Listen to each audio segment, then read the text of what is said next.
We could all take our seats and have the members of the panel take their seats.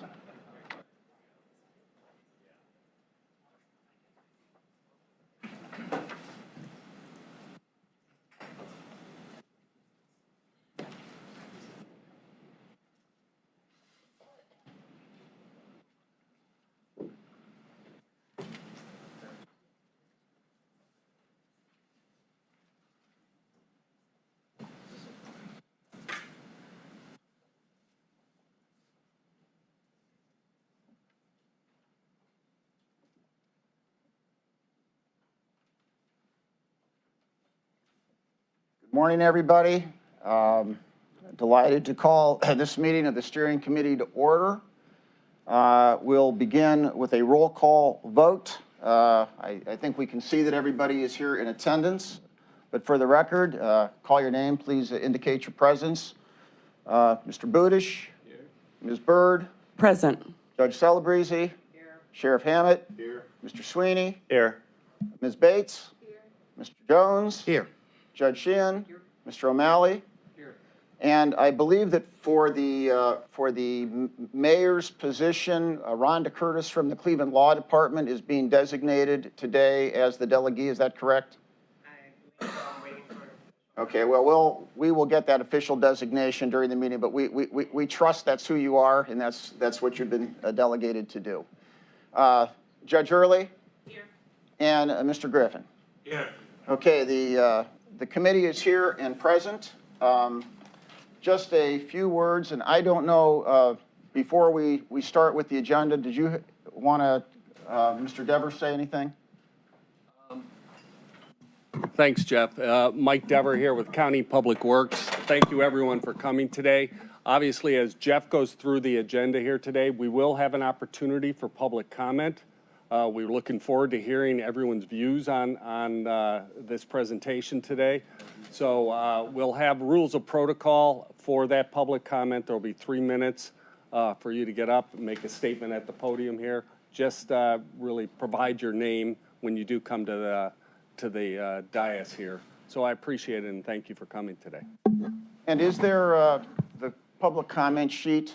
Yeah, we have them here, Jeff. Okay, and by the way, so that there's no confusion, in the past we had one sheet for attendance and one sheet for public comment. We really saw no need for the attendance list because people now know about this. So there's just one sheet, it's public comment. So if you haven't signed it yet for public comment, please sign that. I'm also going to point out that this meeting is being live streamed, as is typical, that the presentations, all of the presentations that you'll see today, and there's many of them, will be made available on the county's Public Works website, and the recording of this session is also available. You can see it on YouTube. You can get it to the link on the county website. So with that in mind, I want to quickly review the agenda today. So we're going to start out, and just to pick up the pieces, because we have not met since April 21st. So we're going to spend a couple of minutes. I'll just review where we were on April 21st. I do want to put the determination that we reached on April 21st up on the board so everyone understands what the framework of today's meeting is, because the framework for what we're doing today was really set based on what the steering committee determined on April 21. In fact, everything that we're going to do today is simply a follow-up to everything that was asked for on April 21st.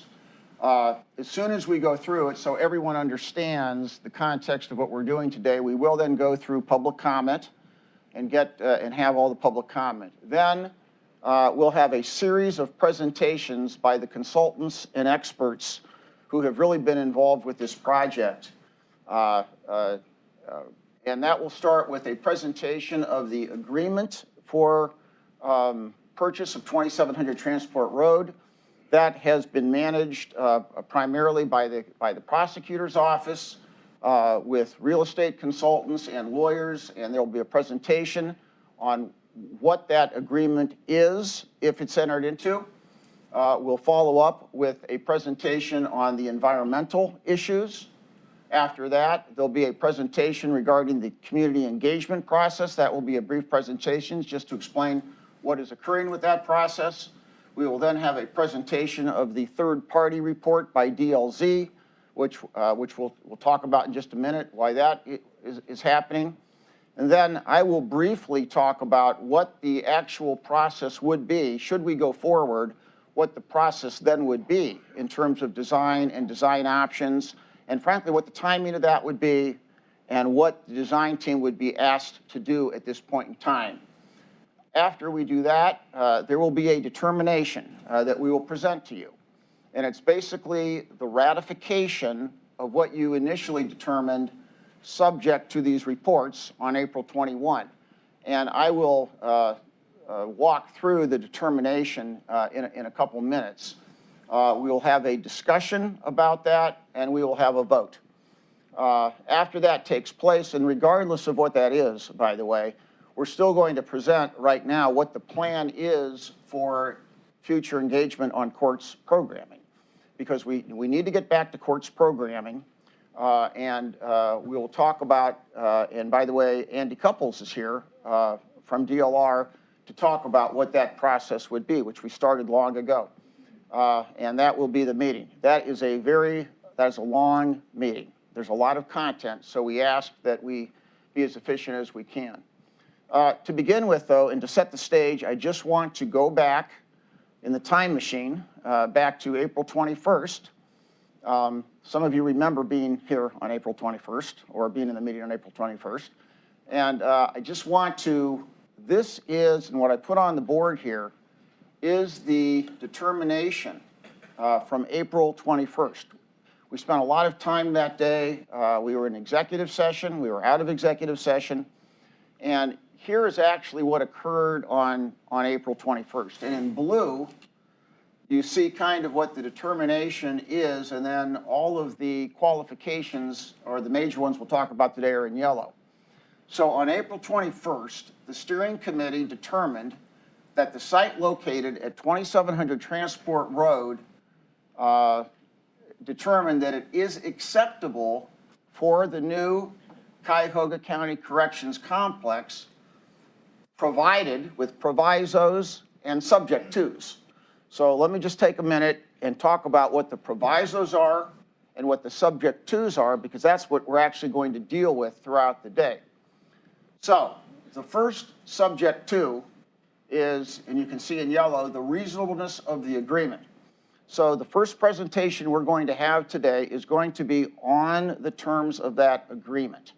Now, I will tell everybody, and you will remember, on that day, April 21st, in executive session, we did a comparative view of, actually at that point in time, we did a detailed comparative review of 3 properties in executive session, and we put the cost information down for the 3 properties. One of them was transport, and when we met in executive session, we indicated the sale property price, the additional fund that would be required because of the business issues and because what we have to buy on that site.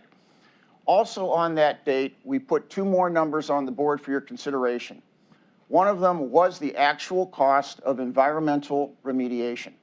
Because even in April, keep in mind, we had retained our environmental, we hadn't, actually the prosecutor's office had retained the environmental consultant the prior September, Mr. Garvey, who's here. They had done the initial analysis. They determined what would likely have to occur for that site. And in that April meeting, we put down what we believed to be the cost of remediation, because that was part of the overall cost, and that was $7.4 million. That was on the chart in that meeting that day. And what we're going to find out today is that's where we are. You'll hear the environmental report. So the cost that we told you we thought it would be is, in fact, approximately what it is going to be, and you'll hear Mr. Garvey's presentation. But number one, you'll see the agreement, and you can compare what you're hearing about the agreement with what was talked about when you first entered into this determination to say it would be acceptable subject to these provisos. Number 2, it's the steering committee's satisfaction with the environmental review. And actually, that's also discussed in the very first sentence, which it says, provided that environmental analysis, including an updated phase 2, is performed as required to provide reasonable assurance that current environmental restrictions can be removed and that the property is safe for residential use. You will hear the results of that study. You've received it in writing. So you'll see the phase 2. You'll have Mr. Garvey talk about the phase 2. You'll also hear about the vapor barrier, methane, all the things that we talked about initially that have now been confirmed, and you'll see that presentation.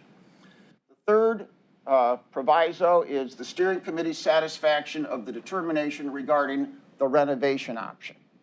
And lower on in this determination, there is a provision that says the steering committee commits to an independent third-party review of its prior determination regarding a renovation option for the current jails.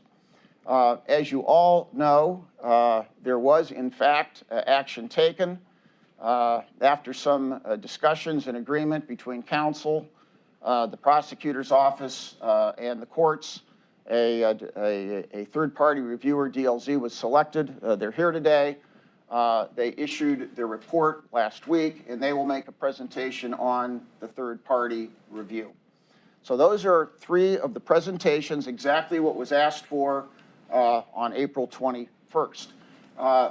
The determination went on to say a few other things. One thing it did say, while it wasn't a condition, it did say that the steering committee wanted to make sure there was implementation of a community engagement plan. While that was always contemplated, specific steps were taken on community engagement. You'll hear from Ken Dowell today, who's really responsible for that effort, about the community engagement meetings, the 2 that have already taken place, and the plan going forward for additional community engagement. So, and then the final statement was, in that determination, was that the steering committee directs that all input, reports, and information obtained as a result of the foregoing determination shall be presented to the steering committee in a public session. That is today. It's all the reports that were called for, all the information, and this is the public session. You know, we had to, of course, wait to do this until all the work was completed. The last step of that was the DLZ report, and so here we are with all the information requested on April 21. So, with that in mind, I'm going to turn it over to Mr. Dever right now, and unless there's any question, we'll commence public comment. Okay, thank you, Jeff. Appreciate it. So there's an opportunity for everyone who would like to speak in public comment to sign in over at the close to the door there. And if you haven't signed in yet, feel free to do so. There's still a list there. So we'll start with the first. As you can see in the far left-hand corner, there's a time clock. We're just trying to keep this as moving along as best as possible. So thank you. So the first person up is Miss Lou.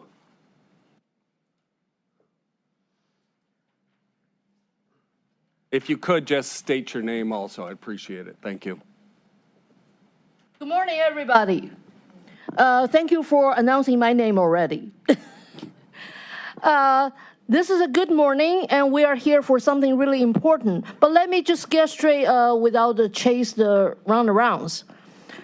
We understand we want the safety for everybody. It doesn't matter, it's indoor or outdoor.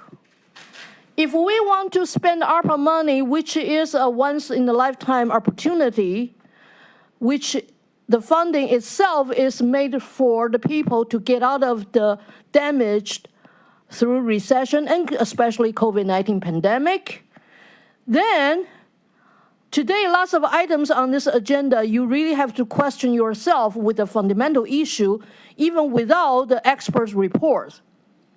First of all, do we have experts of people staying and working at the current facilities to come here to testify or to give you a presentation from their aspects? No, we don't. And also, have we thought about all other topics related to judicial systems, which we can also do at the same time? Maybe they will not be as costly as this big jail, new jails, to house more people. Second, building a new bigger jail holding more people, actually you are taking more people out of the community who can actually provide for themselves and their loved ones.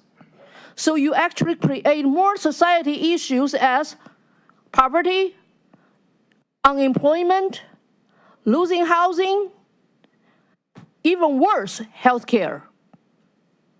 So would that really be a good strategy to keep everybody safe when everybody eventually will face homelessness, joblessness, and healthcare-lessness? So are we going to produce more people facing daily struggles, or we want to have a system actually help them to get better for the society, for the overall good? I would suggest the best site actually will be the downtown near to the current site with good public transit access and probably very little environmental issues as Hilton Hotel, the one county owned, and the Mart, whatever you want to call it, the convention center. If a county still has to owe the debt because these buildings are not really serving the full function expected, which will be actually a huge waste of taxpayers' money, why don't we convert them into the new jails to release the burden of the current unsafe structure? Well, definitely we can get each room we can get a sunlight, good look, and better situation for everybody. Thank you very much. Thank you, Ms. Liu. Next up is Mr. Larry Heller.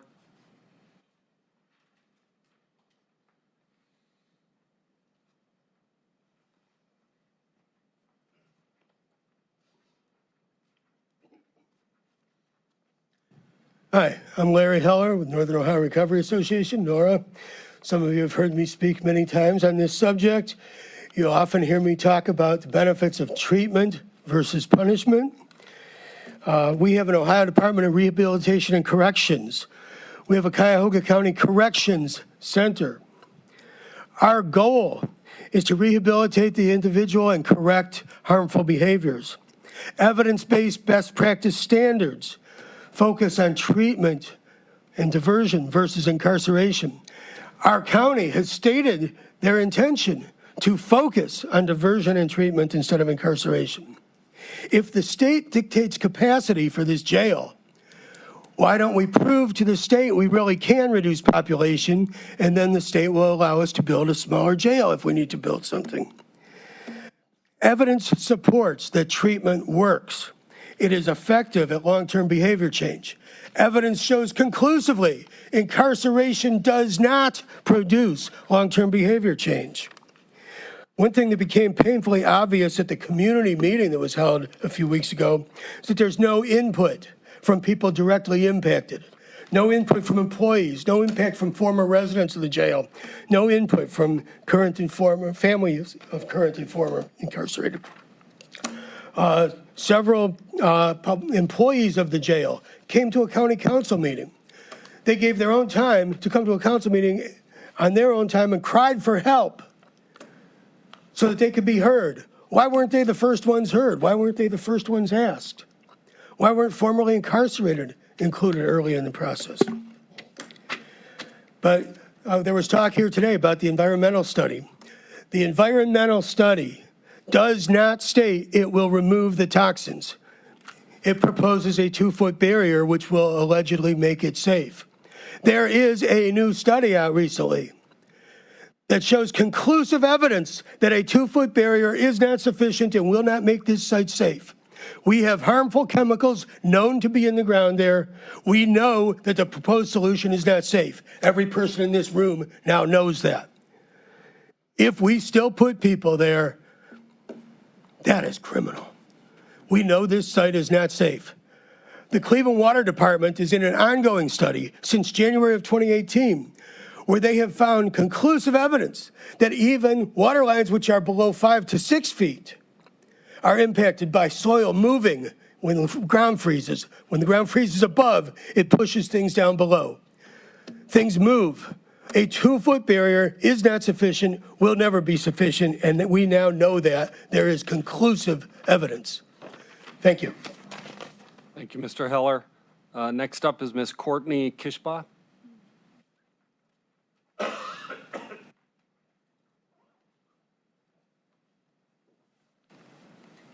Hi, Council. Thank you for hearing our comments today. My name is Courtney, and I'm speaking as a Cuyahoga County resident, worker, and someone who loves our community and wants it to be a safe place where all can thrive. This proposed new jail won't accomplish that goal. It's far from public transportation, taking 45 minutes to walk to from the nearest transit stop.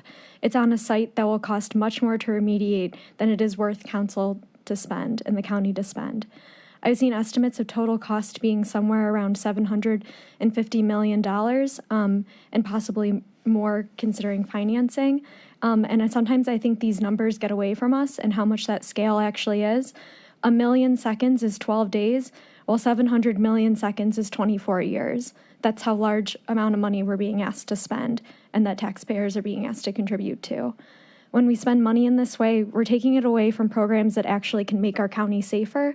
If you used 1% of this funding to fund workforce programs for trades that we desperately need, from electricians to construction, we could use it to fund community food gardens, we could use it for home repair.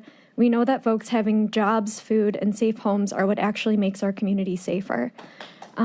There is community opposition, and I know that both executive candidates have asked for this decision to be delayed. I would just ask that you seriously consider those things because it could be easy to make the right choice in our community and invest in things that actually will help us. Thank you. Thank you, Ms. Kishba. Next up is Mr. Kareem Henton. Kareem? I saw him here earlier. Oh, there he is.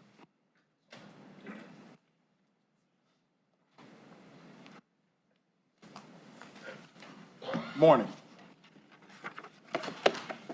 I am here today with other concerned citizens, pastors on the payroll, and in solidarity with the officers that would have to work in this proposed new jail that are concerned and fearful. What you'll hear is that while a refurbished jail is cheaper, it's doable, but it's not humane and full of the amenities that others are planning. They tout the worry over sun. They tout the need for necessary programming. But I need for everyone here to understand that schooling, programming, concern over deprivation of sunlight should not be a concern of individuals who are in a pretrial incarceration facility. A facility not meant to be a prison, but housing for people with a right to a speedy trial and people who likely should have reasonable bonds in order to be able to get free. If you're looking at this as a correctional facility, then that means a house of punishment, a house for serving time. And if that's how you're looking at it, then members of county government shouldn't have closed down the workhouse, which was for people serving sentences.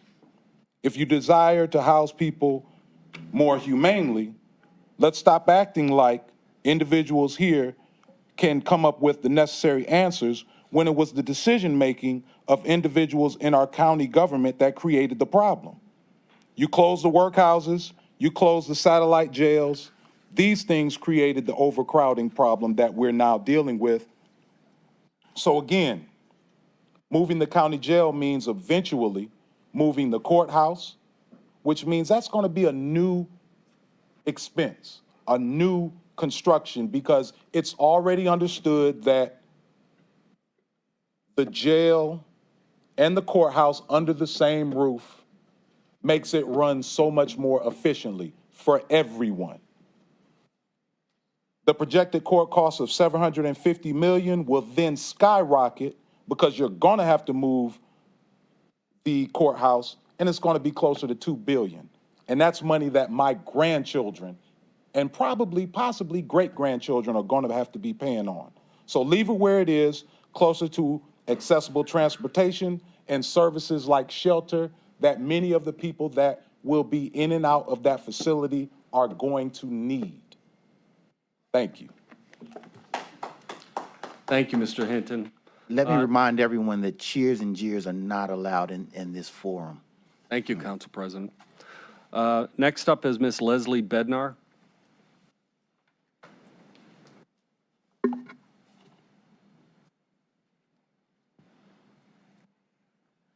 Morning. Thank you for hearing us. It doesn't sound like I can ask questions from here, so I will just point out that the last public meeting I read about, the majority were opposed. And I don't understand why it's taking you so long. You've put in so much work. You've done such due diligence. Why not just wait a few more months and let our new executive director pilot this program and finish these choices? I do not agree with the site on Transport Road. I don't agree with it because of the cost, the location, and the health, and you need to allow public transportation to be close to this unit. That's all I have to say.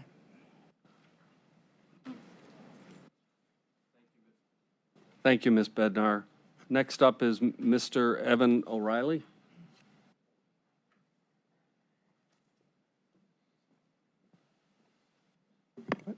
Good morning, everybody. It's nice to see you guys. It's been a while with some of you.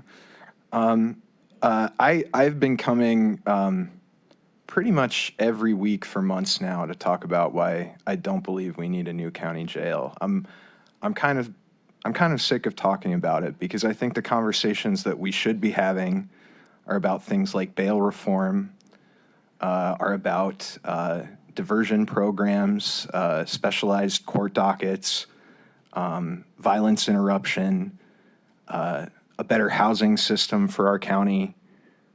These are all things that I know, and I know some of the people in this body really believe would make a tremendous difference. And when the county tries to push this through, it tells everyone that their priority is incarceration. And you know, I think we are getting to a place as a society where we can see that it's just not working. It's not reducing crime. It's not making our communities safer. And so all we've ever really asked is for a shift in priorities. And to see some of these other initiatives, some of these, you know, some of them are experiments. Some of them may not work, but I think a lot of them would. To see those properly funded, properly supported, and to, give this community more of a voice in how it's governed in general. I think that it's not easy. I don't envy anybody who sits in this room and has to make these decisions. But I think that this is life or death. I know I'm here because 16 people have died. I want to thank Judge Sheehan and Prosecutor O'Malley for funding the DLZ study. I'm looking forward to hearing more about it later. But the biggest concern that I saw was medical care, and I would argue, like I think many other commenters will argue, that a jail is just not a suitable place for real medical care to take place. If incidents occur in the jail and people need triage, that's one thing. But I know, for instance, that the most recent death, Shondo Moffitt, he needed treatment for his kidney cancer. And you can't convince me that any carceral facility is going to be able to provide that in a way that would have prevented him from passing away.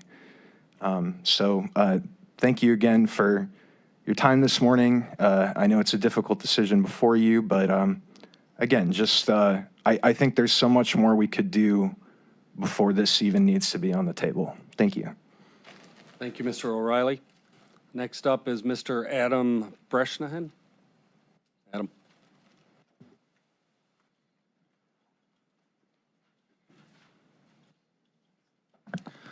Hi, my name is Adam Bresnahan. I'm a resident of the city of Cleveland.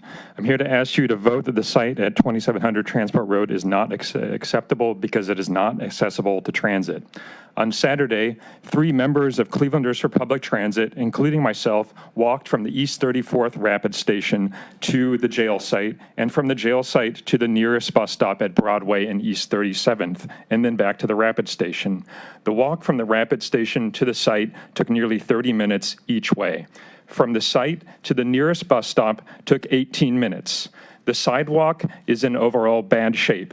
In many places on Broadway Avenue, it is so overgrown that we had to step onto the busy road with semi-truck traffic. In places on Rockefeller, it is badly damaged, and in some places, there's no sidewalk at all. You can view the videos of the walk on our recent press release, which we sent to some of you for whom we could find email addresses. You can also see it on our website at www.cle4transit.org. News Channel 5 also did a story on this last night. 26% of Clevelanders don't have a car. For visitors, transit is crucial. No people who are released from jail have a car. If they don't have someone to pick them up, they need transit. The current jail is within a half a mile of 20 bus lines. The proposed site is an 18-minute walk from 2 lines. At the August 25th community meeting, a planner responded to my question about transit and accessibility with a vague statement about building a footbridge to Broadway. If you've been to the site, you know that this is not possible. The site is about 100 feet lower than Broadway Ave, where the transit is. On one side, it's a steep embankment. There's no way you could build a bridge. On the other side is the rail bed, where freight rail and RTA is. There's no way you're going to be able to build a bridge over that and getting all of the authorities' approval, various authorities involved to do that. I think a shuttle is also not feasible because RTA has enough difficulty managing its regular bus lines. How would they deal with the unaligned schedules of releases, visits, shift changes, et cetera? And finally, I'd like to comment on the environment because going to the place, if you haven't been there, is really quite eye-opening. The site, 2700 Transport Road, is across the street from 2727 Transport Road, which houses a concrete crusher. I don't believe that the county is planning on buying that. The environmental consultants have focused on the soil, and they've touted the east bank of the flats and the Battery Park apartments as success stories of brown site soil remediation. But you can't remediate the air there. The air, the particulate matter in the air from that concrete crusher must be so bad, and I just haven't heard anything about that in the studies. Plus, you've got a Marathon Oil facility there, an actual concrete manufacturer. So in sum, I don't think that this site is accessible. I think the environmental report has overlooked things. It's inaccessible to transit. Please vote no today. Thanks for your time. Thank you. Next up is Pastor Jimmy Gates.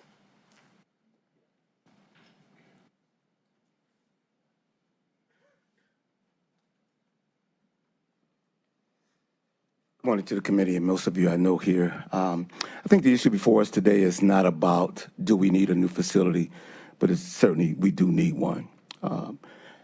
As in my calling, I have to frequent facilities to visit some of my parishioners, friends, loved ones that find themselves behind the bars of these various locations. And when I come downtown to the current location, for me it's embarrassing to even walk in that facility. The stench that's in that facility is unacceptable for any of us to be involved in.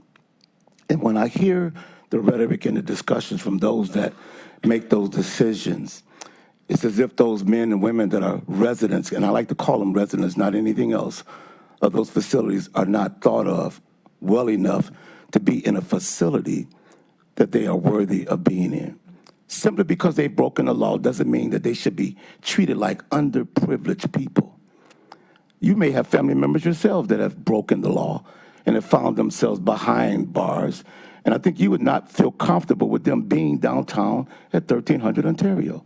It's just unacceptable. And for me in my calling, I look at this, and Council President, you probably can allude to this. In the scripture, it talks about in Matthew chapter 9, Mark chapter 2, and Luke chapter 5, that you don't put in new wine in old wineskins. I'll break it down for you. Why would you invest millions of dollars into a facility that's been there that's really not practical in rehabilitating. Some things are possible, but it's not practical. It is possible to invest money in that facility, but it's not practical. So wherever you put this in, I hope it's in the city of Cleveland. I hope I'm a resident of the city of Cleveland. I'm a pastor in Mount Pleasant. I'm the executive director of the Mount Pleasant Ministerial Alliance. I hope you find a location in the city of Cleveland to build this multi-facility. And I agree with the young man. Wherever it is, it needs to be a justice center jail complex. A combination. Why? Because it makes it easier for the judges and those that are court staff to come together on one accord. But certainly, I would not invest anything in that current facility there. Wherever you are a judge, I would hope that you would look at putting this in the city of Cleveland. And contaminated soil, it's contaminated right where it is now. So regardless of whether it's interior or exterior, there is contamination at 1300 Ontario. Thank you. Thank you, Pastor. Next up is Pastor Aaron Phillips.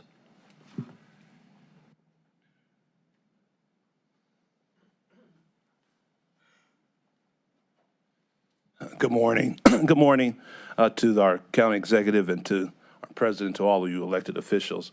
It's good to be here. We wanted to, as clergy, to come. I stand as pastor of the Sherhouse Baptist Church and executive director of the Cleveland Clergy Coalition. Tuesday is clergy meeting day. Pastor Gates and I, after we leave here, will be going to United Pastors Mission. So many of our pastors who support this couldn't be here at this meeting. But we are absolutely in support of building a new jail. And we absolutely believe that that new jail needs to be built in the city of Cleveland. We, as pastors, have certain responsibilities, and people trust us. So you all, as elected officials, we trust you to make right decisions. This is one of those rare occasions that the elected officials are making a quality, good decision concerning people who are underprivileged, the weak, the lost, and the left outs. And I really appreciate that. In 2016, you all remember, there was a group of people who thought that the president shouldn't be making an appointment to the Supreme Court because there's going to be a new president. So they held off on, and we got the person who was the president did not get appointed to the Supreme Court. And then those same group of people in 2020 made a decision to reverse their decision because their president was in office to hold and make a decision, make an appointment. Government has to continue no matter who is going to be in office. And you all are elected, trusted officials who we trust. So we don't have to wait on anything because you all are still going to be here. Whoever becomes the next county executive, you all are still going to be our trusted voices that we continue to hear and listen to. And I appreciate the fact that you want to make sure we build a new jail. I don't understand anybody who doesn't understand that we need a new facility. The facility right now doesn't meet the current standards of jails. I don't get that. If you're for the people, you need to be for building a new jail. It needs to be in the city of Cleveland. And if we really stand for the people, this is not a time for grandstanding, to make a name for yourself, to make comments, to attack people personally. This is a time for us to be serious about doing something that's going to impact our community, and that's building a new jail facility. Thank God that you all are here. We definitely support building a new jail facility, not just me as a pastor. I don't know what people are talking about, people on payroll. We believe in the people, and the people of our community, even those who have been who are going to a pretrial incarceration, need to be treated as human beings. And the current facility does not do that. And you cannot renovate that facility. So it's an easy decision. And we thank you. I appreciate that you're doing this. And we're going to continue to support a new jail even after a new county executive is elected. Thank you. Thank you, Pastor. Miss Marlene Goldheimer.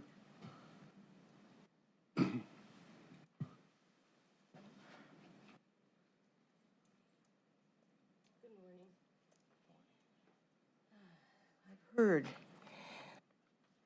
all the people that have talked about. Pull your microphone a little closer to you. Better? Okay. I've listened to everybody and why we don't need to go to a new, huge, monstrous facility on an unsafe piece of land. To me, it's not complicated.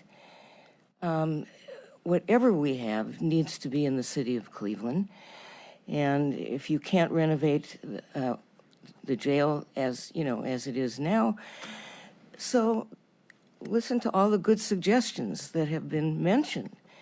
I don't want to repeat them, but you have a good choice. And all of them are based on what's best for the people in this city, not supporting what benefit is there? Tell me. I mean, okay. The elected officials are supposed to represent us. And, people died in this prison. How is it going to be any different in a fancy new jail when we're running away from the real problems that are facing us here? As mentioned, people need living, they need housing, they need transportation, they need medical care and a way to get to the medical care. How is this answering any of these questions? And we have a diversion center we're all excited about, and it's not how utilized, it's underutilized. We're trying to get less people incarcerated and more people rehabilitated so that they can make contributions to this community, care for their families. We're all the same in that regard. These are the things that are important to us. So, why complicate it? I think that it's not an answer, and to be honest with you, I feel more unsafe when I think that the people who are in charge are not representing us. I feel more unsafe from those people than I do with people who get incarcerated. Many of them, they can't afford bond. It's not that they did anything wrong, terribly wrong. They can't even afford to get out. It's awful and inexcusable. We're supposed to be a civilized city and country. This is not a good example. Yeah. So let's keep things in the city and let's face some of these really urgent problems. Put the money there. We deserve it. We deserve it, all of us. Yeah. Thank you. Next is Miss Martha Gravatt.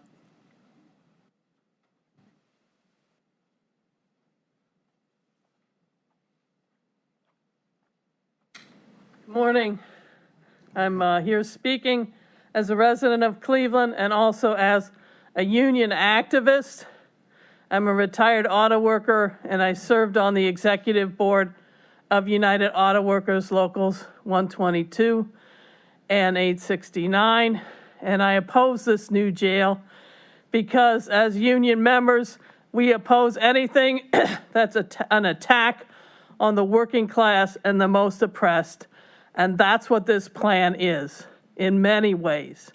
From a worker safety standpoint, you are asking workers, and the residents of the jail are also workers, to live and work under unsafe, toxic conditions that, as others have pointed out, the current remediation plan is inadequate for.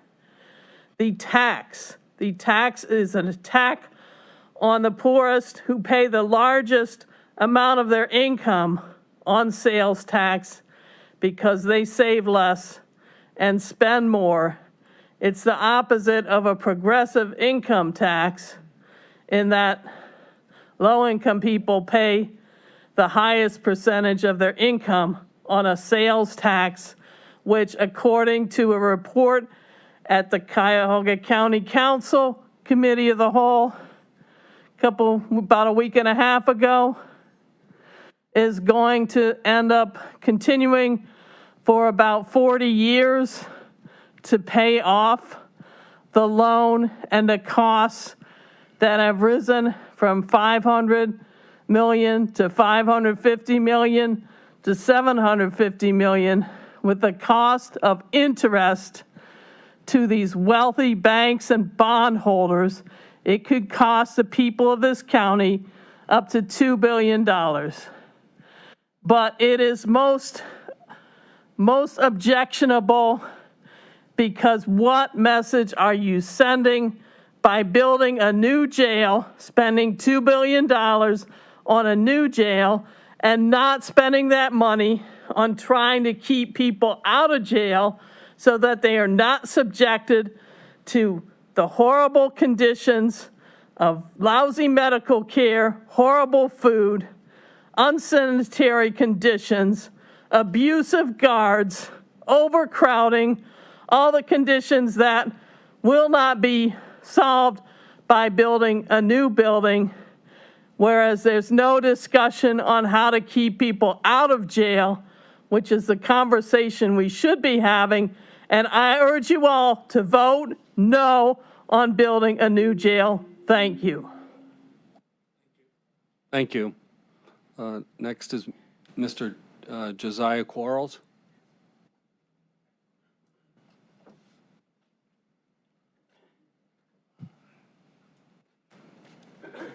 Good morning. My name is Josiah Quarles. It's been a while.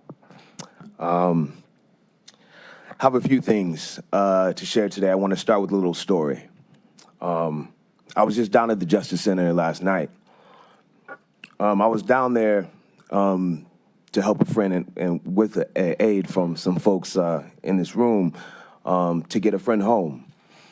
That friend had a home, right? But a real estate mogul decided to sell off a bunch of properties, and the person who was buying them and wanted to develop them didn't want anybody in them, right? So that property takes the precedent over people. He did not want to separate his family from his neighborhood, his community connections, felt he had a right to be there, even took on the correct legal tact of putting rent into escrow. But because that lease had not rolled over, see, there really wasn't a whole lot of legal recourse, and he couldn't afford a lawyer. So when the bailiff came to his house and told him he had to go, he said no. And we responded to that man with armored vehicles, assault rifles, trumped up felony charges, a trip out to Solon and all the way back down the county. He's been in jail for 2 weeks for no reason. This choice today is one that is bigger than just a building. It's about what we want to do with our communities. And I'm not here to grandstand. I'm here to do the work in these rooms, out on these streets, wherever I can. Can't be everywhere, and neither can you. Can't do everything, but we can do what we should. Because over the last 8 years, since the 2014 study, the county has done nothing but neglect these residents, mismanage the properties, and just have complete corruption scuttle any efforts to do anything good. And we have an opportunity in this moment to make a lot of different kinds of investments in care response, in diversion, all right, in alternative dockets, in housing. And what this is really is housing, right? And if something goes wrong with this remediation, not the remediation, but the controls, right? Sometimes things falter. If something falters under your building, it's pretty easy for you to just pick up and leave. These people are not allowed to pick up and leave.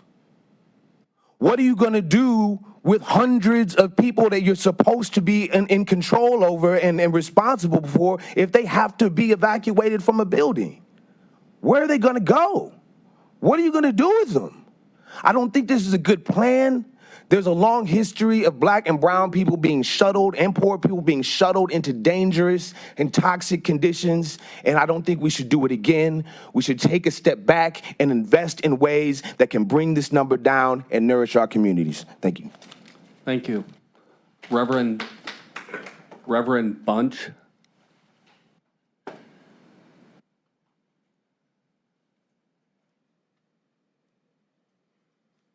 Good morning, Council. There is a moral anguish that is just hurting my soul this morning. I pastor in the Mount Pleasant, Lee Harvard area. I was just sitting here just reflecting on what it means for Black folks and a Jewish person to be in coalition around a new jail. Not only just a new jail, but a new jail on toxic soil. I mean, our ancestors has warned us about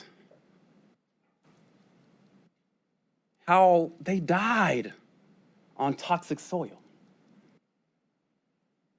Here we are in 2022 as Black folks and as Jewish folks collaborating around investing over 40 years into toxic soil. There's something morally wrong there. Doesn't Frederick Douglass speak loud to us today? Doesn't Anne Frank continue to speak to us today? A new jail? $2 billion? And the only people getting rich off of this is people like white folks like Applebaum?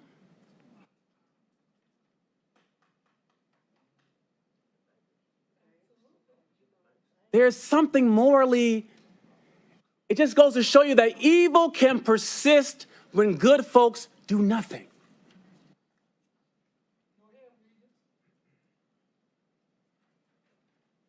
Your children, your grandchildren, they're gonna put Black folks in those jails. Black folks died in those jails. And the devil is still alive. I don't care how many preachers you put in nice suits. A new jail is not the answer here. Harriet Tubman didn't build the Underground Railroad towards a new jail, but to freedom, treatment, and care. The question around a new jail and building it on toxic soil should be nonsense to Black folks and Jewish folks. Because we're now better than this. We're smarter. The ground we stand on is their blood. That should be speaking to us in very clear, present ways. With now $2 billion in our hands, let's build more treatment. Let's build more care. Our ancestors require it. Thank you. Next up is LaToya Goldshay.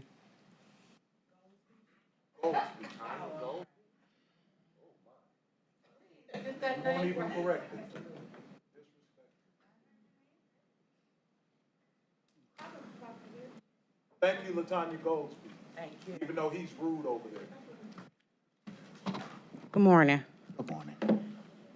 My name is LaToya Goldsby, and I'm the president of Black Lives Matter Cleveland, and I am a resident of Cuyahoga County. I come here today to urge you to cease and desist the acquisition of property of 2700 Transport Road. I want you to know that myself, as well as other residents, cannot afford the permanent tax increase that you are proposing to pay for this jail.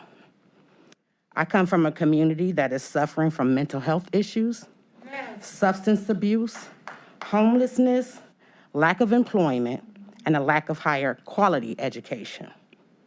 We are in need of transformative investments that will change the quality of life of residents in Cuyahoga County.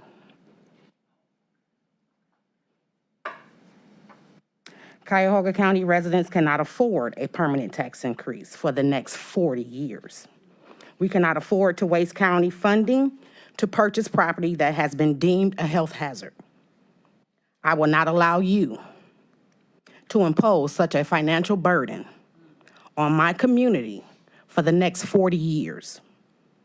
Our grandchildren and our great-grandchildren will be burdened with the cost of building this new building. This one project has the potential to bankrupt this county, leaving no funding for other needed investments.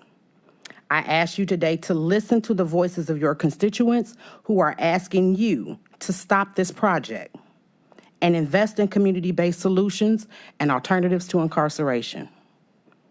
We wouldn't be having this conversation about building a new jail had our elected officials done the job that we elected them to do. You were responsible for the upkeep, the management, and the maintenance of the current jail, and you have failed. Why would we let you invest our county tax dollars into a new facility with the same leadership that got us here in the first place?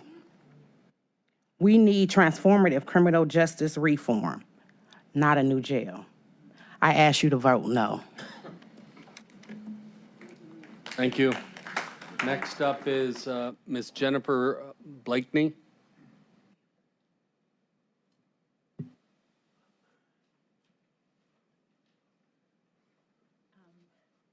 Good morning. I think Ms. Goldsby said exactly what I wanted to say. I'm a resident, Jennifer Blakeney, and a resident of Cleveland, Cuyahoga County, and I agree that I don't want our tax dollars, the burden put towards neglect of our citizens, of my community. I don't want people dying at the hands of that neglect or and certainly pollution. I'm thinking about the new Department of Environmental Injustice or Environmental Injustice at the federal department. Wonder what they would think of this site.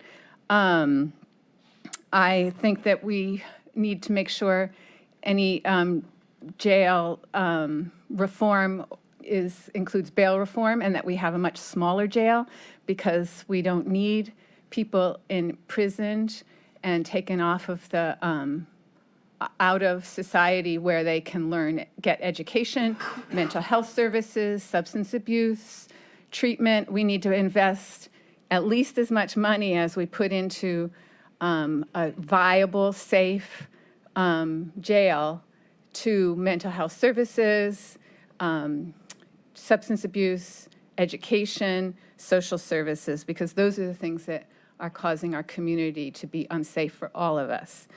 It is nonsense for all of us to have the proposed jail. So we need to be responsive. The jail needs to be safe and accessible and responsive to people's needs. And I also implore you to wait for the new county executive, because we know that the interest, this is just being pushed through for the interests of the of people who are wanting to move ahead for their personal interest and not for the benefit of our community. So, and also the sales tax is unfair way to impose this effort. So please vote no. Okay, thank you. That concludes the public comment for those that signed in. Jeff? If we could put the agenda back up on the screen, please. Oh, sorry. Okay, if we could. Can you hear me? Can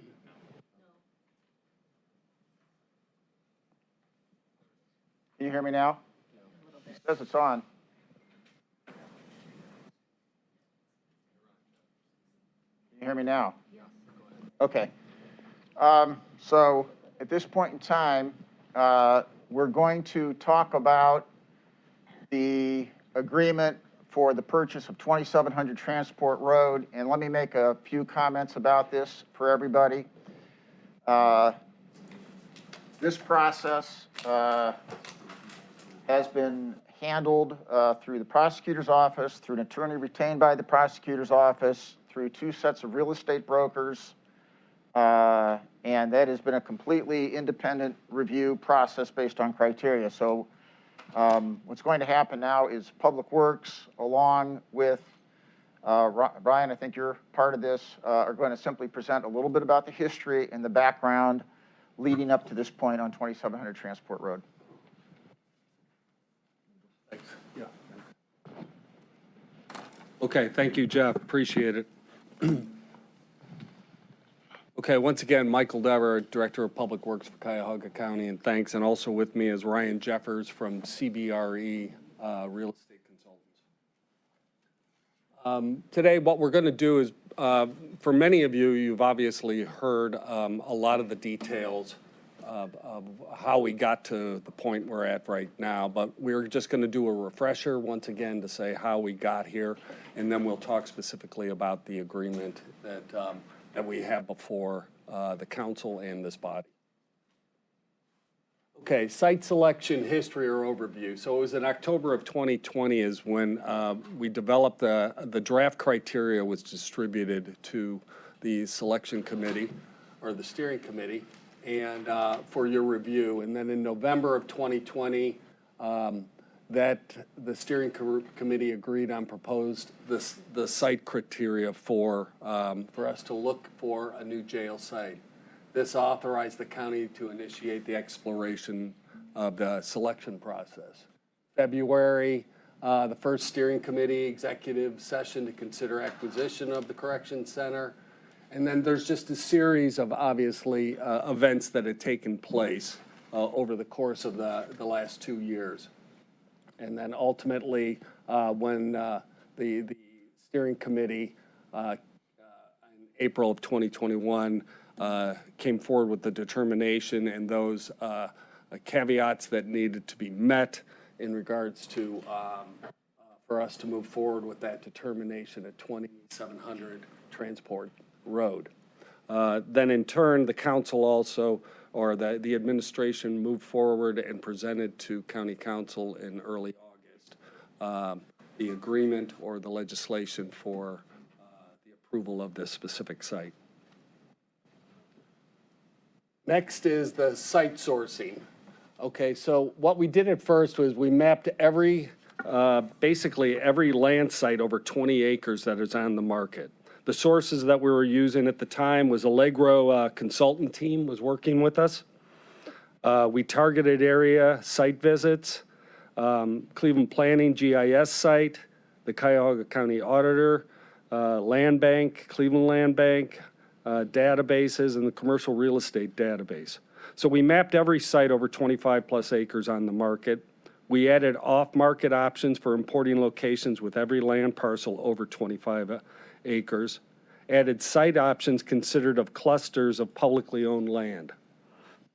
We added site options comprised of clusters of visually vacant or abandoned properties. We removed sites where acquisition of public or private owned lands was deemed impossible, such as parks, cemeteries, schools, churches, etc. We continued to filter and prioritize. Acreage is currently for sale. If not for sale, would it be theoretically acquired or assembled? Acreage of continuous or expandable. Acreage is underutilized or partially vacant or vacant. Acreage that's near existing infrastructure, existing highways, and accessible to public transportation. The map at the lower right shows all the initial sites identified for the were then screened, used, and filtered, prioritized, which led us to the regional list of 28.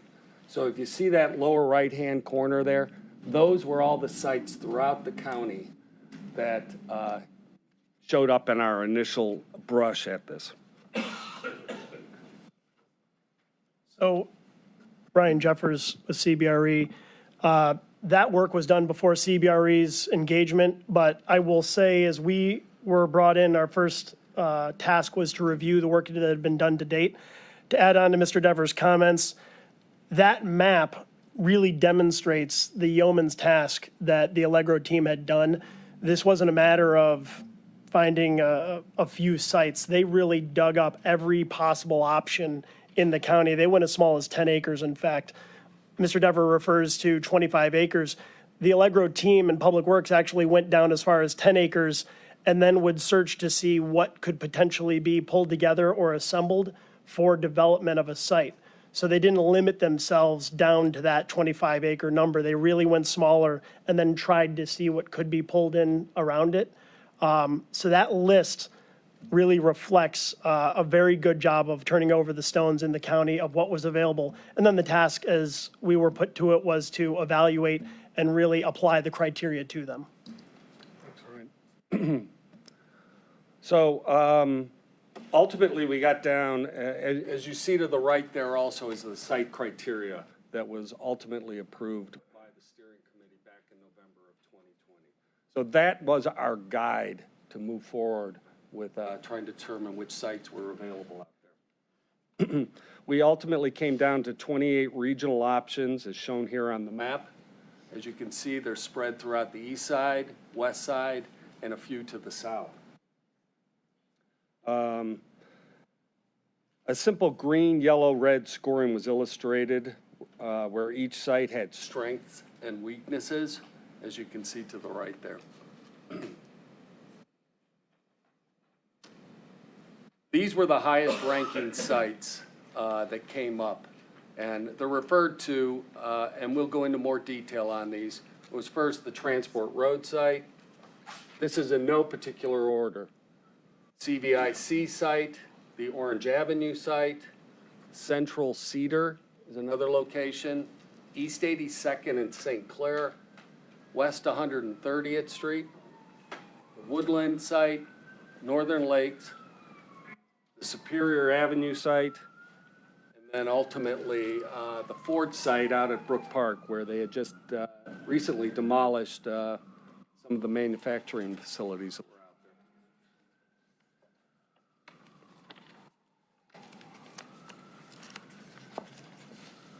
Our first site here was the Transport Road site.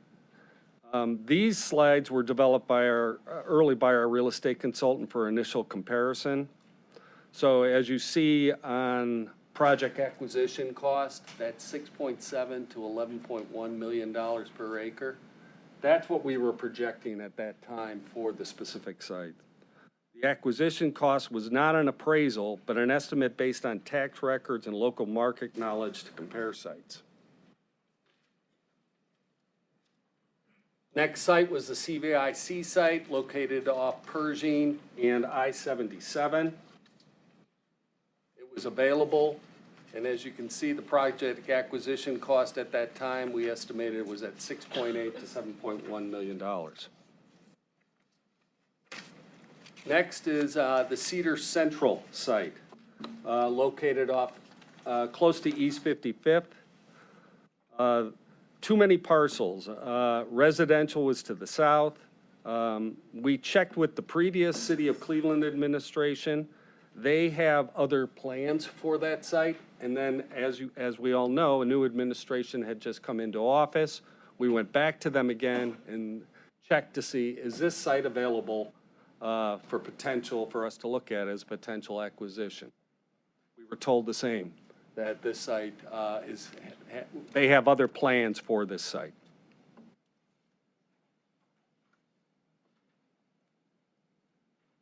The Northern Lake site, these are two areas that added up to 35 plus acres. This is located over by East 140th Street. The problem was it crosses over a street, and then also there was a surrounding residential neighborhood to the north of it.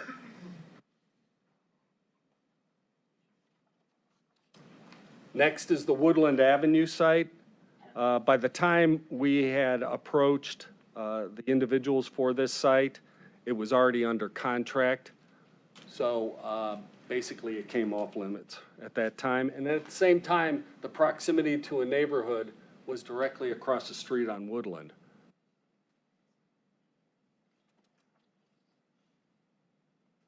So what we ultimately came down to were three sites. Feedback obtained from the Justice Center Steering Committee and County Council. CBRE at the time was brought in roughly halfway through the process. They performed a review of the work that had been done to date by Allegro. So we had a second set of names. I'm sorry. Okay. At the same time, what we did is we paused here. And since we were down to two respective sites that we were considering, one was the 2700 Transport The second was the CBIC site off Pershing and I-77. We paused and we chose to put an RFP on the street to see what the market had. Through that RFP process, we received one response to the RFP. So we have evaluated, and that RFP, that site that came forward is over on Transportation Boulevard and I-480 in the city of Garfield Heights. We did an evaluation of the final sites. We also did a community engagement, which included over at the CBIC, we had, there was a pushback from the general public. We had a public meeting there with them. We met with them, talked to them, and there was a general consensus that they were not in favor of a jail located at that site. Mr. O'Malley, did you have a comment? I was just wondering, so the site selection criteria that was driving the size was our site selection criteria of 40 acres? No, it started at 25. Jeff, come on up if you'd like. All right. Yeah, I want to address the issue right now because I know what the questions are. So the criteria was to look at sites even less than 25, but to really focus in on 25 acres as being what was required for the program. And I want to address something because I've heard some conversation about Franklin County. And is that correct? And let me address that now. Not correct. I mean, that's reality. They did it on, they're doing it, I think, on 22. 23. So, but let me tell you what they're doing on 23 acres because it's completely different. And what we are talking about would not fit on the Franklin County site. So number one, that site involves a jail right now. Keep in mind that what our program has is got to be expandable up to 2,400. And right now we're probably between 16 and 1,900. We'll talk more about that. The Franklin County jail site, first of all, their project they just completed is 800. It's half the size. Their phase one expansion, if they expand it, it's another 425 roughly. So it goes up to 1,200, which is still half the size of the 2,400 we're talking about. But I believe they're going up to 2,300. They're not. They have the ability to. We can talk to DLZ right now. The only way they could go up to 2,300, first of all, their expansion right now maxes out at 2,000. And they don't have there's a small area to do that. They would have to go up vertically. They do not have Sheriff's Administration on that site. It does not fit Sheriff's Administration, which we need. It does not have surface parking and can't accommodate surface parking on that site. They have only one parking deck. They had to do a deck. It's 250, which would be much smaller than what we need. Mr. Jones was down there, Councilman Jones, and they actually have said, and you can talk to DLZ, they think that their site is unfortunate because it is too small. They wish they had a larger site, even though they have a smaller jail. Keep in mind that they've also done other things that we are not doing right now because it's not part of the program. They do not use single celling to any degree, which our folks say that you really need to have the ability to do single cells. They have consolidated their cells. In terms of their jail blocks, their housing blocks, we have gone up to 48. That's maximum efficiency. They made the determination to have even larger blocks, understanding that under the code to do that, they now have to have roving personnel. They have to have a higher percentage of personnel to do that. So it is completely different. And if you talk to them, and I'm going to ask Councilman Jones to comment because I think this issue came up. You were down there on Friday about the size. It is a different program. And by the way, if we want to do a vertical jail, we could go smaller and smaller. It's more and more expensive. But it is a different program. It is a different jail. And one of the reasons that we went to 25 acres was because we heard about the issues and concerns in Franklin County. And once again, that's 23 acres. So there's actually more information about that, why it's different. And I have here, and I don't have this for the group, if I may approach the bench. You get to be the bench. And if you see it, so this is the layout, and this is their current 800 beds, and it's a 418-bed expansion here, which takes up almost all of the site, and that's 1,200. There's only this little corner here, and that would have to be a vertical jail. That would have to be many, many stories tall to go into the corner. The other thing I'll say about this site, it's an industrial site. It goes all the way to the neat lines. There's no opportunity for buffering. So that's another issue with this site. You can't buffer it the way that we want to have buffering. We can talk more about it, but that's a little bit about the site and the size. Okay, thank you. Thanks, Jeff. I appreciate that. So the site selection, we did test bits for preliminary massing, we refinement of the criteria matrix, and so we ultimately came down to this recommended site. It fits our site criteria, supports the surrounding community. We have the ability to negotiate with the owner. The environmental field work has been completed. Purchase and sale agreement has been completed for 44.7 acres on 3 parcels. Purchase price is $20 million, earnest money, and Ryan will go into the more details on that. I want to just bring up one thing that keeps arising here is the question about public transportation. If you look at the map up there of the outline of the site, and immediately in the far right-hand corner, is the campus district train station, where 3 rail lines come together, converge at that current location. Once we, what we propose to be doing here is we will be doing the enhancements so that the access to that specific public transportation site is made easy and convenient for people to get to. Joel Freelick from RTA was at the council meeting just the other day and presented on how that is, they've remodeled that station. It's a very efficient station. There's a bus line that comes through there, but public transportation is directly across the street from this, less than 250 feet across the street. So once we do the enhancements to the specific site and the layout, there will be access to that rail line. So with that being said, Ryan, if you could maybe just go over the details. Sure. As it regards the actual agreement that is pending on 2700 Transport, it's 44.7 acres, so a little over 40. It does have a little bit of topography at the edges. And this is something that I think is worth mentioning when we talk about site size, especially in Northeast Ohio. 40 acres, 44 acres doesn't mean that the entire site is buildable at 44 acres. So when Mr. Dever was referring to having massings done on different sites to see how they would work, we have to really take into account the reality of building on a site. When a site is as small as 25 acres, there's a certain proportion of that that is not buildable because of topography and setbacks and wetlands and whatever that individual site's characteristics might be.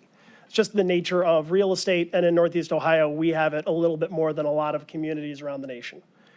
So here at 2700 Transport, while you have 44.7 acres, it's a pretty buildable site, but it's not all 44 acres are buildable. There are setbacks. There are a couple of different things we take into account, but the massing works on this site. The purchase price that has been agreed to by the parties is $20 million. That is not necessarily a reflection of just the value of that land. And I think that that's a fair, transparent statement to make.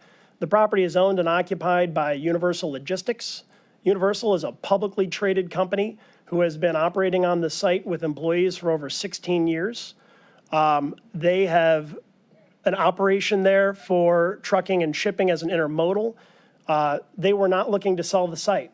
As we talked about before, Allegro went and identified options for investigation, even if they weren't necessarily available or if they weren't all readily seen as the right size. They really did that job well. And this was one of the sites that they came up with, and one of the challenges to it was admittedly availability. So the engagement with Universal revealed that they would be willing to move on timeline, but we would have to pay fair market value of the land, and we would have to assist in the relocation and the recreation of their operation in another place.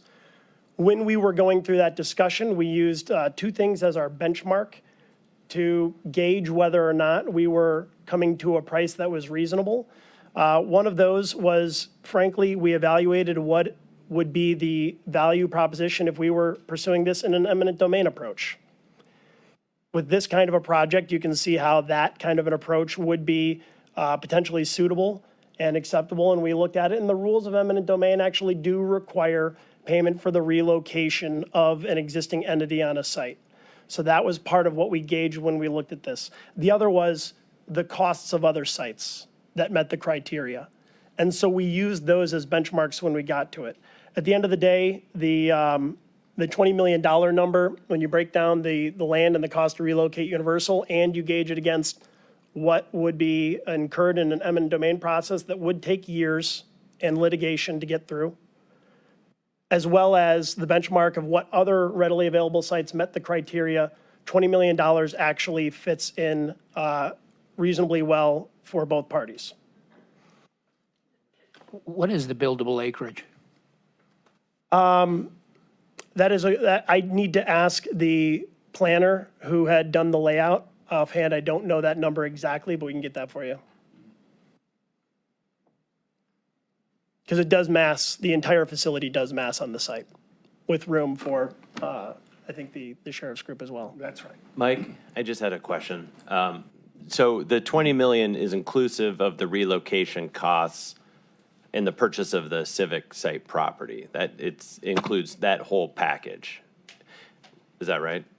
Okay. And then the remediation cost estimate, I think we heard earlier, was about 7.4 million. That's on top of that, obviously. Yes, the 20 million. Correct. Okay. Yep. As just going through other details of the agreement, earnest money is $250,000 in order to keep timeline on the project. Because again, part of the criteria that we were presented with was to maintain timeline. And in order to maintain timeline and to get an agreement with Universal to move their operating business in a timely manner, a portion of that earnest money would be released to them for the purposes of DD, design, and engineering on their relocation site. Again, trying to be fair and reasonable in this. In order to motivate Universal, we had to be able to give them the access to those funds so that they could be moving along with their design. We, as the county, would have a due diligence period on 2700 transport. And this is part of what I want to make sure the group would understand. The vote that's in front of county council is to go under contract on that property, is to get it under contract, to secure control. And then there's an additional 90 days of due diligence that applies where the county would have the right to withdraw from that contract, just like you do with a purchase contract for a home or any other property, and the county can do it for any reason. I think that's important to note because as of right now, the county has done their due diligence on the property, largely done environmental survey, title. They've done some early engineering and massing. That 90 days is additional time to evaluate whether or not you will ultimately close and transfer title on that property or withdraw, but it allows you to have that property under contract and control. That is the vote that is actually presented to county council. Under the agreement, last couple of items, the site would be vacated. The original agreement with Universal, they were willing to move by May 31 this coming spring. It's a very fast timeline that they agreed to, which we were appreciative of. As you know, as this project goes on, construction costs, labor costs are going up, and so we were really trying to focus on getting them out on a timeline. They agreed to it. With some of the additional conversation that we've had to have over the last 30, 60 days, we went and talked to Universal again, and they are just needing a certain window of time to vacate. So we are now at June 30th of 2023. We added 30 days, which was a reasonable extension given the additional conversation that you are having as a group and the county is having as a government. The CVIC property, what we call the CVIC property, which is over right along 77, that is under contract as their replacement site. That contract is on a similar timeline to the contract that's proposed for 2700 transport. We would have that contract in Universal's hands and they would go and acquire it and build on it for their own replacement facility. And I think it's it's a positive under the agreement. Any payments that have been made that apply in the CVIC property, because the county did the effort to get that under contract for Universal, those apply against your purchase price on transport. So you're not out of pocket on those and paying additional. It all applies towards the bottom line. So that's an overview of the pending agreement on that site. Just so I'm clear, then, obviously with the 90-day due diligence period, there's nothing preventing the county from closing sooner. County could close sooner if they would like to. Yep. And then, as far as the CVIC site, it's under contract as an option for this company, but is there a requirement that they relocate to that site, or can they also relocate anywhere? No, they would have the ability to relocate anywhere. Part of the agreement, because we were trying to press them along, part of the agreement was that we were able to offer up that as an option for them. But if they would decide that they would want to do something else, they would have the right to. Also, alternatively, once you're under contract, they agree to take on the risk to make that work. I think in good faith, we think it works for them. They've done some preliminary massing. They think it works for them. But at that point, once you are under contract, they are working on CVIC, and that is their effort to undergo. Executive Budish? When does the 90 days begin to run? On 2700 transport, the 90-day window begins once the contract is effective. So that would be when it is signed by both parties and delivered. Assuming if there were a favorable council vote, that would happen in the days following. And then the 90 days would begin to run from there. Is there a requirement that the contract be signed by the administration within so many days? There's not a requirement for it to be signed within so many days, but because of the timing on the CVIC contract, that is an active contract. It is open right now. There is a requirement that the closing on 2700 transport, if it does occur, would happen by January 27th of 2023. So that is a requirement because the logic is if we have Universal site under contract and we force them to start looking at relocations, they need to know that we are closing on their site before they commit the $6 million to buy a CVIC, which would happen after that. So just so I understand, if council votes to approve the purchase of the property, and let's say that's end of October, and then if the executive, which is me right now, takes a week or two to sign the agreement, that's when the 90 days starts. That is when the 90-day due diligence begins. But again, and here's where, because we've had some additional conversation, these timelines do start to run into each other. There is an outside date for the closing on 2700 transport of January 27th of 2023. So if you were to move forward with that, you would have to close by that date. You could withdraw before then, and you would have the right to withdraw for any reason. But that would be the outside date to close, because again, by that point, Universal would be forced to be acquiring another site for relocation. So at a minimum, we would have until January 23rd. 27th for the closing. 27th. Like you said, things take a few days. You will want, yeah. And I'm assuming that the current owner of the transport road site doesn't have a lot of purchase offers sitting there waiting. Their property was not on the market. So would there be an opportunity to negotiate a further extension? A further extension with 2700 transport would be predicated upon an extension of the CVIC contract, which would have to be done in concert. We haven't had those conversations with them, so I can't say for sure.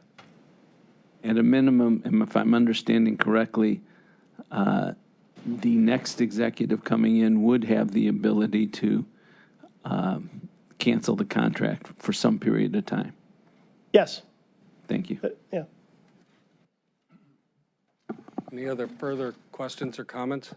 Just one, to follow up on the executive's comments. Would there be a willingness of the 2700 transport site company if this body would recommend no? If our two executive candidates who have have expressly opposed. One in particular said they would sell the site at a discount. Where does transportation, in terms of an extension, where do you think their mindset would be? Would this deal continue to be available as an option to any county future executive, or do you think this particular site would be off the table for them? I would be speculating somewhat. As I mentioned to Executive Budish, we haven't had those conversations with those groups. So knowing that they're likely watching this public meeting now, I don't want to put words in their mouths. But I would suggest a few things. Universal did not have the site on the market. They were not looking to sell it before we called them and we started that conversation. They are content with their business right now. As you can imagine, their world is the trucking and logistics and shipping world, which in the last few years during the pandemic has been booming. They have been a booming business, and they are a publicly traded company. Disruption is not something that they are interested in. So I don't know if we were to withdraw, if it would remain an option. I don't know if they would engage in that conversation again. Okay, any other further comments? If not, we'll move on the agenda. Thank you. And Mike, can you get us that acreage, the buildable acreage? Sure will. Yep, thank you. We can get that before the end of the meeting, actually. There you go. We'll have that for you in a few minutes, Mr. O'Malley. Okay. So moving on with the agenda, we are in, we might, let me just ask the preference of the committee, because if we want to, after this, take a bio break or just leave and come back, just tell me your preference in terms of how you want to do this. Because this is going to be a long meeting. We're now going to move on to the environmental studies, and we have two speakers today, correct? Or John, are you going to do it all? You both are going to do it, okay. So once again, just by way of quick review, when we actually started this process and before we focused just on 2700, we knew that we had to look at any environmental issues for any of the properties we may have been considering. At that point in time, the prosecutor's office retained counsel. Counsel retained partners, and that since is, they've continued to work on all of these issues on behalf of the county. They started their investigation in September of 21. At that point in time, they had their initial evaluation, and I want to point out that the issues with the site were all known and understood prior to any newspaper articles or suggestion there was a surprise. The environmental issues were known and understood that we had to make this, that this site could only be considered if it could be properly dealt with, made safe and healthful. And so at this point in time, I'm going to ask John to step forward and talk through where we're at today on that study. Good morning. My name is John Garvey. I'm going to, is this? Oh, okay, I did that. John Garvey, I'm with Partners Environmental, Vice President of Partners. I'm a certified professional under the Ohio EPA Voluntary Action Program. Val Weir couldn't be with us today. And after I speak, Greg Corcoran from Geosyntic will provide some additional presentation regarding methane presence at the site. We were first contacted in September, October of 2021 to take a look at a couple of these sites from a historical perspective. And we're asked the question, could we do restricted residential here? Because that's going to be the standard for a new jail. And our belief was, based on the existing studies, that we could. History of the site is probably pretty well known to the group, but it's 44 acres of what was 140 acres of the Rockefeller #1 refinery, constructed in 1863 and functioned in that capacity until 1966. In 1966, it portions of the facility were demolished, and what remained was used for asphalt manufacturing. In 1977, Transport Road was constructed, and by 1981, asphalt manufacturing had ceased, and the site remained vacant for some period. So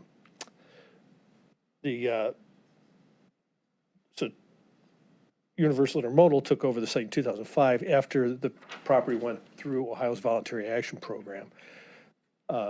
So BP, working with URS at the time, took the site through Ohio's Voluntary Action Program to demonstrate that it met applicable standards for commercial industrial use. And so what that means is they did phase 1 property assessment, which identified the history of the site, what was where, what was manufactured, what was used in the manufacturing.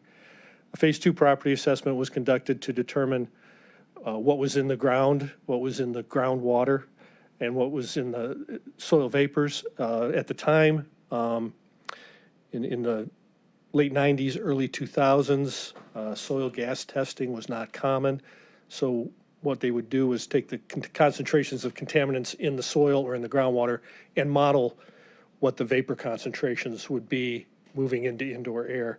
So they modeled vapor concentrations back then. They didn't do actual testing. With that data, they conducted risk assessment, evaluate the risk to human health, both for occupants and for workers. Remedies are put in place, and a no further action letter is issued. That's submitted to the state requesting a covenant not to sue, and that was issued by the state of Ohio. The assessment included 48 soil borings extended beyond the depth of 2 feet, the installation of 34 groundwater monitoring wells, and an additional 30 shallow soil borings that tested soil from 0 to 2 feet, which is the point of compliance for commercial industrial land use for direct contact with soils. Findings indicated that petroleum hydrocarbons exceeded Voluntary Action Program standards in the soil across much of the site, and that groundwater in 8 of the 34 wells, benzene exceeded the standards for vapor migration to indoor air. The remedy was 2 feet of clean imported soil and hard surface pavements, sheet pile cutoff wall to prevent offsite migration along the old path of the Kingsbury Run that had been culverted, surface regrading. Oh, I'm sorry. And surface regrading to direct stormwater to a new drainage system that goes to the Northeast Ohio Regional Sewer District. That's how the site remains today, largely paved and under cover and under building. After the April meeting, we were tasked with doing some additional assessment, making sure that conditions were as expected or hopefully better. We went out and installed an additional 21 soil borings, 9 additional groundwater monitoring wells, 3 subslab vapor points in the existing building, and 3 soil gas points across the property. In addition, we conducted methane monitoring in monitoring wells, soil gas samples, and subslab vapors, and we checked the catch basins for methane. So the results indicate that the site with remedy can meet the property-specific risk assessment. John, can I don't want to interrupt your presentation. Yeah. Can I just ask a question? Yep. When I was looking at your report on page 6 of that August 16th phase 2 subsurface investigation report, it says the indoor air standards that were used were for commercial industrial use. That I don't have page 6 in front of me, but that was probably what was used for the URS report. And this isn't, you'll agree, this isn't a commercial or industrial, but a custodial residential. Yep. And the standard to be applied, shouldn't it be even higher than merely residential, since residential assumes prolonged daily exposure versus custodial, which is continuous daily exposure, right? So residential assumes continuous. No, yeah, so you're saying the standard shouldn't be higher because it's continuous daily exposure versus prolonged? There's no more restrictive standard than residential. Okay, so there's no higher standard depending if Residential someone's in use, no. custody versus. It's called unrestricted use technically. Okay. But yeah. All right. All right, sorry. No problem. I was just looking at that, I was like, okay. Am I caught up here with where I was? So I think we've gone through the investigations. And so again, here are our findings. We have no exceedances of the residential standards in the upper 2 feet. We do have exceedances of petroleum hydrocarbons in the ground, in the soil, below a depth of 2 feet. We have exceedances of benzene at 2 locations on the property in groundwater that exceed vapor intrusion standards. That's 2 out of the 9 tested. And we have results of subslab and soil gas analysis that meets Ohio VAP standards except for benzene at 1 location, which was a subslab vapor sample under the existing building. The soil gas sample away from the building did meet residential standards for benzene, but we would still go ahead and with the remedy that's planned. Methane exceeding the low explosive limit was present in monitoring wells. Soil gas point SGO2 was one of the soil gas points, and in one of the subslab vapor points. There was no methane detected in indoor air in the existing building or in the catch basins. So the presence of methane is due to the breakdown of the petroleum that's in the ground. That methane will continue to be produced until the petroleum concentrations drop off enough and the site has enough oxygen in the ground for the aerobic degradation of the remaining petroleum. Right now, because of the petroleum in the ground, the oxygen has been depleted. So now the bacteria that are breaking the petroleum down are generating methane. And so that will need to be addressed. Even though methane is not a hazardous substance under US EPA listings, obviously we know it's an explosive hazard. And so that would. John, let me interrupt you there. Of the 12 monitoring wells, 10 of those were well in excess of lower explosive limits. Yes. And I've been overseeing environmental cases on my docket since I've been a judge, and I've got one land that has methane and remains a concern for over 14 years. From what I understand, an active venting system has been proposed, which would collect the methane and vent it out, correct? Correct. Do you believe that's acceptable to have explosive levels of methane in close proximity to individuals in custody? I think I wouldn't separate individuals in custody from any other individual, but yes, it is common practice. We deal with these conditions. And that, I guess the county would only have to look back to the debacle at City View, Center, and Garfield Heights, where the unpredictability and long-term effects of methane intrusion closed down a whole complex, right? I don't think that's what closed it down. It was settlement due to poor construction practice. Walmart had the best environmental assessments and engineers, yet that store had to be shut down due to methane intrusion, despite sophisticated venting systems. The venting systems were destroyed because of the settlement. So you believe that the county's engineering will be so far superior than what they did at the Walmart? I'm not going to speak to what the problems were at Walmart, but there were a lot. I don't know there were design problems. I know there were construction problems. Okay. All Let right. me just comment. Jeff, let him go with his presentation. You can comment later. Well, do you want the answer to your question? Well, sure, if you want to give it. I will, because I know what happened on that site. That had nothing to do with first of all, that's a landfill's pressure over there. It had nothing to do with the methane enclosure. What happened was there was a problem in construction of the foundation. So the building failed. That's what happened there. Nothing to do with the membrane, nothing to do with the methane. It was a structural building failure. And if we ever designed a building, a public building like this, that had a structural failure like they did there, trust me, the issues would be far more dramatic than just the possibility of methane. It was not an issue with methane. It was not an issue with environmental. It was a foundation failure of that building, a construction failure.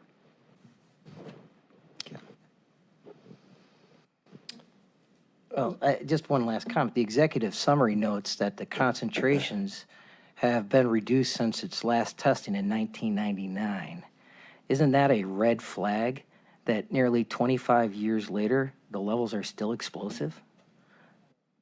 This is, I guess my point is, this isn't a short-term problem, is it? All right. On the issue with the membranes, that is key to the safety, and it's key to the ventilation of the proposed complexes, correct? The membranes are key to preventing anything from moving into the building. The ventilation system itself for the building is not related. Okay, so the membranes, what's the life expectancy of a membrane? It's indefinite. It'll outlast the building. It'll. Greg. Yeah, I'm sorry. Greg Corcoran, I'm a senior principal engineer with Geosyntec Consultants. I have a few slides at the end of the presentation that address some of these issues on durability. If you want to wait till I get we there. can wait then, sure. Yeah, we'll do that.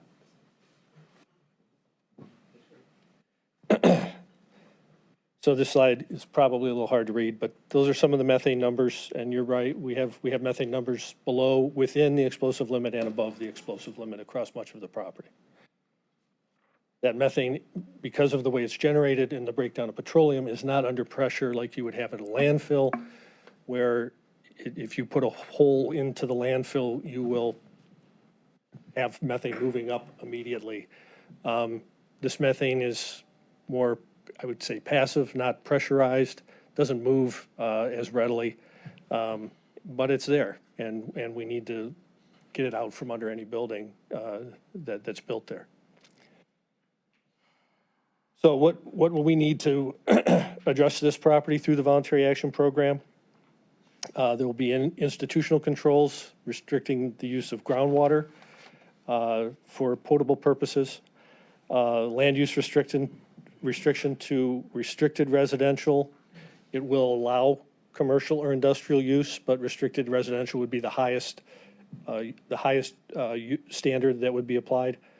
And there would be a building occupancy limitation until that system that we've talked about, the methane mitigation, the vapor mitigation systems are in place and operational. There would be an operation and maintenance plan for the 2 feet of clean soil cover that's placed. That means we're not going to just place 2 feet of soil and never pay attention to it again.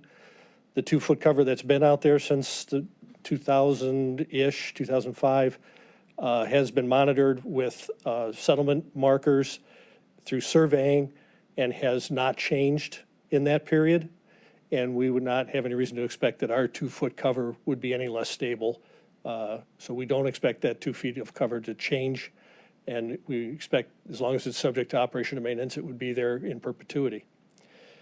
Vapor mitigation system will address both the benzene and the methane intrusion.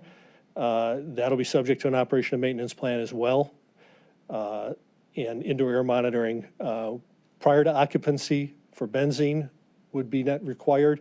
And on an ongoing basis, there would be methane monitoring, whether that's in the building, or Greg can speak to other methane monitoring techniques that don't necessarily have to be only in the building. There can be a membrane monitor that's verifying it's not getting through the membrane. So John, sorry to keep interrupting. When you mentioned benzene, the non-carcinogenic hazard index, or the HI, right, for residential land use for benzene should be less than 1, correct? Yes. According to the reports I read, it's 5.7 for vapor intrusion at the site. Similarly, the cumulative excess lifetime cancer risk, or the ELCR, should be less than 1 to the -5th. it's according to this report, it's 4.2 to the -4th. It seems that this is a toxic tort site with those numbers. Do you agree? No. Okay, explain. Well, there's currently no litigation. Well, okay. And, Not yet. Good point. Honestly, those numbers before remediation are not uncommon on brownfield sites. Those kind of numbers, I mean, benzene is at every corner gas station site that you've seen come down and get redeveloped. It's probably the most common contaminant of concern that we deal with. If we did not have an exceedance of those standards that you cited, we wouldn't be talking about a remedy. So, yes, those are the numbers. Those are the kind of numbers we deal with on brownfield sites routinely. And that's why these vapor mitigation systems are extremely common today. Well, how does the county expect to remediate the levels of benzene on the site for those in custodial care as well as those working around the facility? Wouldn't they be, I mean, isn't benzene known to pool in low-lying areas, pooling in parking lots or walking into the building or exposing visitors or staff at that? You mean outside the building? Yeah. No. Benzene wouldn't generally be a risk, and there were calculations for outdoor air. Doesn't it, my understanding, doesn't it pool in low-lying areas? Well, if it pooled in low-lying areas, it wouldn't come up through the soil and create a problem. So when it is in a soil gas, that soil gas only moves up into a building typically because of what's called a chimney effect. Mm-hmm. So you get, and the HVAC system on this building might prevent that chimney effect from happening. But usually if there is a negative pressure in the building, that means the pressure in the building is less than the pressure beneath the building. The vapors move up. So that's what causes vapors like benzene to move up into a building. The outdoor air concentrations do not pose a concern. Those calculations were done back in the URS work. So there wasn't a need to address outdoor air through a remedy. The only reason there's 2-foot cover is to prevent direct contact. So that's where you can ingest, have dermal contact, or inhale dust from that surface soil. So once it's covered, the direct contact is removed. The vapors are not a consideration, based on the risk assessment that was done. Vapors outdoors should not be a concern. I just had a question about the barrier that's going to be installed. Is that installed for the entire acreage of the property or just under the residential, like the buildings? Just under the building, any building that's out there. Okay, so so the rest of the property itself would not be remediated? The remedy is the 2 feet of cover or the pavement that's. But there would be no barrier in the remainder of the property? That is the barrier. The vapors would not move up to outdoor air at a concentration that would be a concern. Okay, I guess what I'm saying inartfully is you're applying the same remediation to the entire acreage or different for the portions that are going to be occupied? Different for the portions that are going to be occupied. Okay, and how is that different? The vapor barriers that go beneath the building, and Greg will speak to it in more detail, but it's either a spray-on barrier similar to the stuff you spray on a screen door to make it a boat, or poly barrier that would be placed, you could say visqueen, but it's much thicker and it's designed as a vapor barrier, and those seams are welded, and then the system pulls the benzene and methane out from under that and exhausts it. And the reason you don't have to do it on the rest of the property is because you're not digging down or disturbing the soil, is that? It's because there's nowhere for in indoor air, the vapors can build up. Outdoor air, the risk is, meets those standards that Judge Sheehan cited. And then with respect to the venting of the methane, that would be well within acceptable standards, is what you're saying.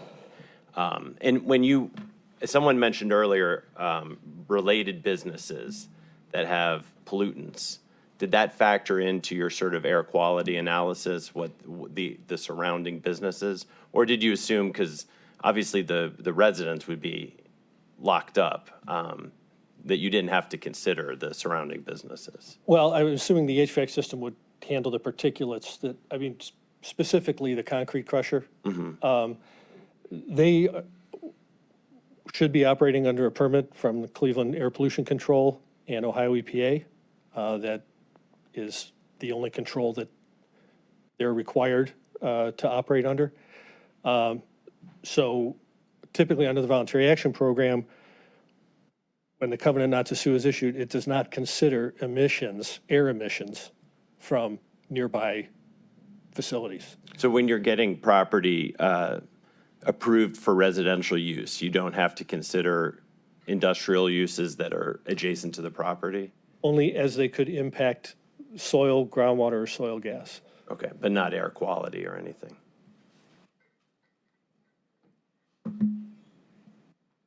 All right.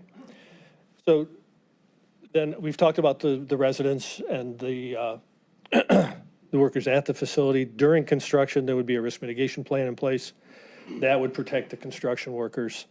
And again, that would address petroleum in soil, benzene in groundwater, and the methane vapor. Sorry to bother you, John, one more time. In the Phase 2 report, there's also, it mentions Tier 1, if I remember, underground storage tank containers are contamination that requires action with the Bureau of Underground Storage Tank Regulations. What has been done in this regard, or what do you plan on doing with that? Well, what the exceedance there is due to the fact that it's on the refinery, not because of a release from the tank. So the Bureau of Underground Storage Tank Regulations has in this area, both on this site, on I think Cleveland Express Trucking, the Goodrich landing gear, Buster, Bureau of Underground Storage Tank Regulations, or Buster, has accepted that free product, that petroleum that's down there in the area of groundwater is from the refinery and not from a release from the underground storage tank.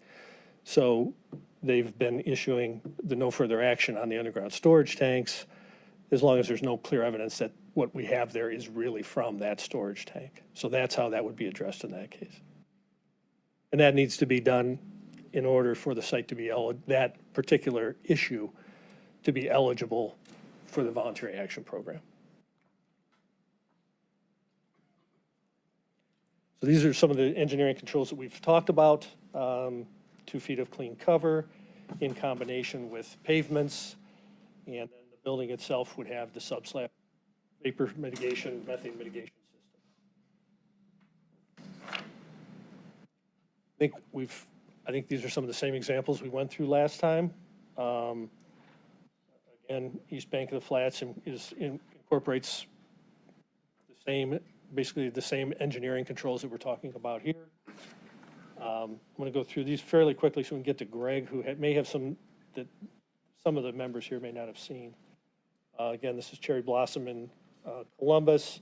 There are 2 new, one new restricted residential beyond this one that's planned for this site, got delayed due to construction costs, and there's a multifamily residential also planned for this site that we expect to go forward in the spring. American Can Lofts in Cincinnati. I'm sorry. American Can Lofts in Cincinnati. Again, we've talked about this one. They have a vapor mitigation system. Battery Park, portions of that development have vapor mitigation systems under the residential units. Chesapeake Lofts is a multifamily in Sandusky with a vapor mitigation system. And these 2 are two sites that have methane mitigation systems. And with that, I'll ask Greg to come on. These are some sites in Cleveland that we put together fairly quickly before the last council meeting or committee of the whole meeting. And you can see several of those facilities in downtown Cleveland do have vapor mitigation systems, and they do have methane mitigation systems. And all these places you mentioned, people choose to live there or go there, correct? Yep. All right.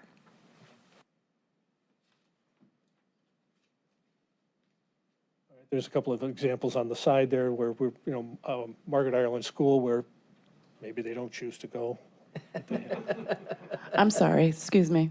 Excuse me. You just said people choose to live there or go there, but what about the correctional center in the Bronx?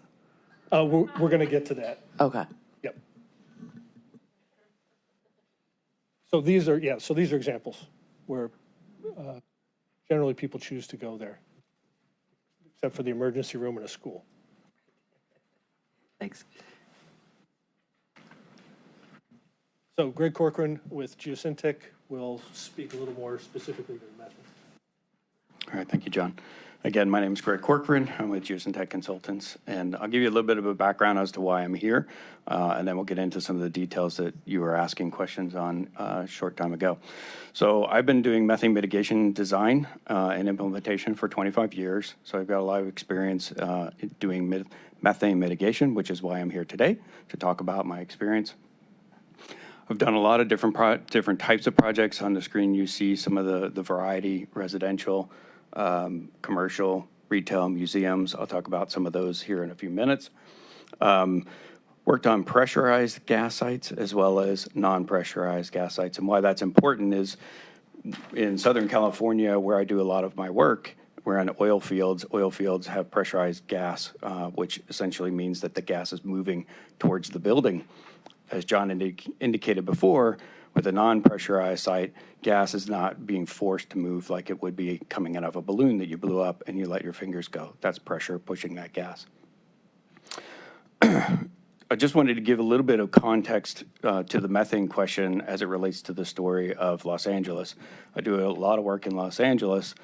Los Angeles was founded in the late 1800s as an oil city. Much of the city is actually on top of oil fields, and a lot of development has occurred on top of those oil fields. Those oil fields generate gas, methane gas, and pressurized gas. So through about 80 years of the city's existence, there was never any kind of a methane mitigation requirement in the city of Los Angeles or in Southern California for that matter. That changed in the mid-90s, early 2000s. Regulations came into place to mitigate methane. But the fact remains that a lot of building structures, homes, were built on top of oil fields that produced methane gas and had methane gas coming to the surface.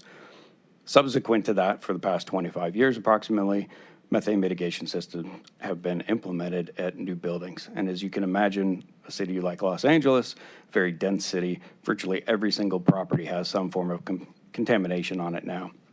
And so virtually all properties are being developed with some form of mitigation system beneath the buildings, similar to what we're talking about here. So just a few examples. I'm going to go through these rather quickly of different types of structures that we've worked on, residential structures in California, as well as North Carolina. North Carolina just last year enacted their own methane regulations and are now regulating methane similar to Los Angeles. We've done several schools, school sites, hospitals, museums. I'll pause for a minute on this one because it's interesting in that this is a museum in Los Angeles that's next to the La Brea tar pits. If you're familiar with that area, tar actually comes to the surface, so you would expect crude oil type impacts near the surface. The building on the right portion of this, not the sphere on the left, but the more box-like building is the old May Company building that was built in 1934. That building existed on top of the oil fields for 80, 190 years until it was rehabbed into being part of this museum. As part of that rehab, we put a methane mitigation system in the bottom of it. But the fact is that that building existed all that time with no mitigation system and was sufficient and did not have any problems through its lifespan. We've also worked on hotels and other types of buildings all around the world with methane mitigation systems. So as John mentioned before, methane, as we all know, is a flammable gas. And so part of the concern is that it is flammable in the right environment. And so what that means is you have to have the right amount of methane, you have to have oxygen, and then you have to have a spark to create that fire or an explosion. So the methane mitigation systems are put in place to mitigate that, keep that methane gas from getting into buildings. So that's done with redundant systems. So there's a barrier component, which we've been talking about, and I'll talk a little bit more about that here in a minute, as well as the venting layer system. And I'll explain those on the next slide here. And then there's the component of monitoring. How do you monitor the performance of the system as well as the indoor air concentrations with respect to methane? So let's look at a building in cross-section here. We're going to take a building, cut it vertically down through the roof to the bottom.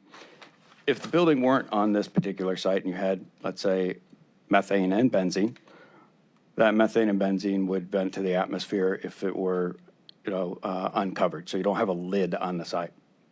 As soon as we put a building on it, now we've got a lid there, right? So it's going to want to accumulate underneath of that building. So you mitigate that by allowing that gas that would build up on the bottom of the building to migrate and vent around the building. So you see the red arrows are the gases in the subsurface that would come up to the surface outside of the building or underneath of the building and then accumulate within the venting layer and be vented to the atmosphere. Now, when we were talking a few moments ago about that benzene and the methane, the concentrations that you were speaking to are in the ground. So those are the red arrows down below. What John's report and how he's put together his documentation is looking at that concentration then moving through a mitigation system and getting into the building. And what we're doing is cutting off that concentration. So those concentrations are in the ground, but they're not getting into the building. So there's a big difference there. The 5.6 on the benzene is not in breathable air concentrations. That's still in the ground. That's not getting up into the building. And we're doing that with this mitigation system that both John and I have been talking about. So with respect to durability, the methane or vapor mitigation systems, either way, are comprised of a barrier component. And that barrier component is either a plastic material similar to rolled goods, like it's deployed and then it's seamed. And it's creating a contiguous barrier underneath the building. So it's important that that is contiguous. You don't want leaks in that barrier because that would then let gas come through. So those materials are have a lifespan that's longer than the design of a common structure. So the materials that are used in a methane mitigation system are not such that they would be affected by methane or benzene for that matter, and would last longer than the building itself. With respect to construction quality assurance and quality control, when these systems are installed, they're installed by specialty contractors. Much like other parts of a building, they're not built by just a general contractor. Specialty contractors do the installation of the barrier components. They're brought in because they understand how to make all the seams and the connections and make it gas tight. One of the things that is done to confirm that is this construction quality assurance. So you do an inspection service essentially on the materials and verify that they're installed properly. Part of that involves testing of the materials to make sure that we don't have leaks in the barrier, as an example. And that's one of those is called a smoke test, where you put smoke in underneath of it when it's complete. And you use that as an opportunity to visually see if there's any holes in the barrier that you can fix before you go on with the adjacent material installation. In addition to the smoke testing, there's also seam testing and thickness testing to make sure, again, you're getting what you're paying for. With respect to the different elements of the system, they're put together in a way that there is a redundancy in the system. So as I talked about before, the first level is the venting layer, which allows the gas to bypass. Above that, you have the barrier that keeps the gas from then further migrating, which would be into the concrete slab. That slab itself forms a very nice barrier, and as you can see by the building that's on the site now, the testing showed that there is methane beneath that, but there's not methane in the building. That slab in and of itself is doing a job of keeping methane out of the building. So you've got those components put in place, but then we also do a monitoring of the methane, and that's done beneath the barrier to understand what is building up in the system and the venting layer, but also in the indoor air within the structure. Those systems in the indoor air are automated sensors, and they are set for different levels of alarm.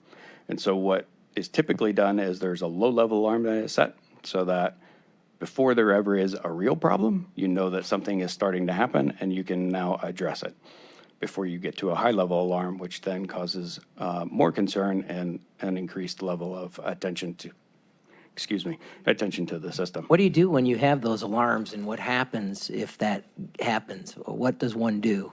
Yeah. So my experience that, and I'll get to this in a moment, but the systems that I've been involved with and all the systems that that I know of, the failures occur in the equipment. And what I mean by that is that the monitors themselves require calibration and require upkeep, just like anything else, right? Operation and maintenance. What tends to happen is those pieces of equipment drift. And as they drift high. And so you end up with a false positive. And a false positive is not a bad thing because, okay, you can address it and you can recalibrate the system. Those pieces of equipment need to be replaced every couple of years because they get expended and you come in and replace those. I've never had a system actually have a high-level alarm that's required any kind of change to operation of the system. But if you do, the contingencies are in place that you have an HVAC system, you have the ability to vent actively that layer beneath the building and increase essentially the extraction of gases beneath the building. So there's ways that you can mitigate an alarm condition with an adjustment to the operation of the system. So you wouldn't evacuate, you would just maintain and let hopefully it's a false positive, and you can mitigate it, is what you're saying. That's right. If it got to that absolute high end, then yes, you would be looking at, there's certain rules that you have to follow about. And the number one rule is get the people out of there, right? If it gets to that level and it's a real level, then there are ways that you would deal with it, and not necessarily to evacuate, but that would be one of the ways to deal with it. Gotcha. Just out of curiosity, how much does having to do this on a particular building, and I suppose in this case several buildings, how much does that add to the construction costs of a facility? It very much depends on the type of structure, and in the area I'll let John speak to. Yeah, recently we're being told $5 to $7 per square foot of building footprint. So if it's a 100,000 square foot building, $500,000 to $700,000, and that's a footprint. So if it's multi-stories, those second and third stories don't affect the cost. All right, I'll go ahead and move on then. So the things that I hope to have you take away from my short presentation here is that everybody's concerned about methane. It's an important thing to be concerned about, but there are engineering controls that are available to address it. And it's something that in other parts of the country, other parts of the world are very common. So again, in the 25 years that I've been doing this, I have not had any failures in systems that I've designed or been a part of or even know about. The Garfield Heights that was talked about earlier is a foundation issue, not a methane mitigation system issue. And then, just overall, again, there are ways to deal with methane mitigation for a property like this. We've seen many sites that are substantially higher in methane concentrations and other concentrations as well, very easily dealt with. And George, I don't want to minimize Garfield Heights, okay? Yeah, it's a foundation, but it shows the unpredictability and long-term effects of methane intrusion, correct? Would it? Because of the foundation, because of the issue of the buildings, because of the intrusion, they had to evacuate that whole building and shut it down. Yeah, it was a structural issue. Right. Foundation issue. But because of methane. No, because of the landfill. Yeah, the methane is a secondary piece to that. The methane was not the reason that they had to do that. The methane did not present the concern. The concern was the foundation failed and they had a foundation failure. If the county takes title to this property, which we all acknowledge is contaminated, as the environmental laws change, do we then become responsible for the cleanup of whatever the new laws may dictate? In this case, because of the remediation that's planned, let me put it this way. If, let's say the benzene regulatory limits drop and then they discover it's more hazardous than thought before, well, we're already eliminating exposure to benzene. So whether those standards become more stringent in the future or not should not affect the safety on this property. I was just wondering whether we assume responsibility for further cleanup once we take title. Well, it's a legal question. You'll have a covenant not to sue from the state under the current plan from the Ohio EPA. So from that standpoint, I would have to believe the covenant not to sue means they cannot sue you. I was just wondering about the U.S. EPA. From the US EPA, again, a legal question, you would have protections under innocent landowner and bona fide prospective purchaser defenses. In other words, you did your due diligence, you identified the problem, you protected the occupants, and you didn't make it worse. So that, again, I'm not a lawyer, but in doing due diligence, that's the general practice. That's the reason we do phase ones and phase twos, what started it. And I was just trying to get to the point of whether we become title owner, whether we then become responsible for potential future cleanups of the entire 40-acre site. So in theory, you would not, presuming you continue, doing things right. Okay, thank you.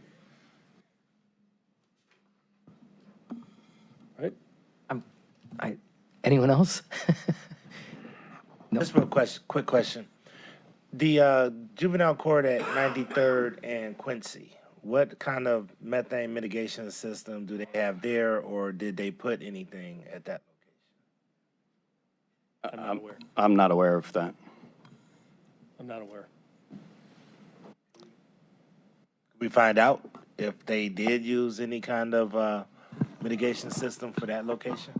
Yeah, Council President Mike Dever, there is not a methane mitigation system at that site. There Is that was the a system cleanup to or the remediation that did take place. Is that the facility to the north of us, the juvenile? No, it's over at 93rd and Oh, okay. Quincy. 10 years ago, the juvenile court facility opened there. Thank you. Thank you. I have a couple answers to questions. And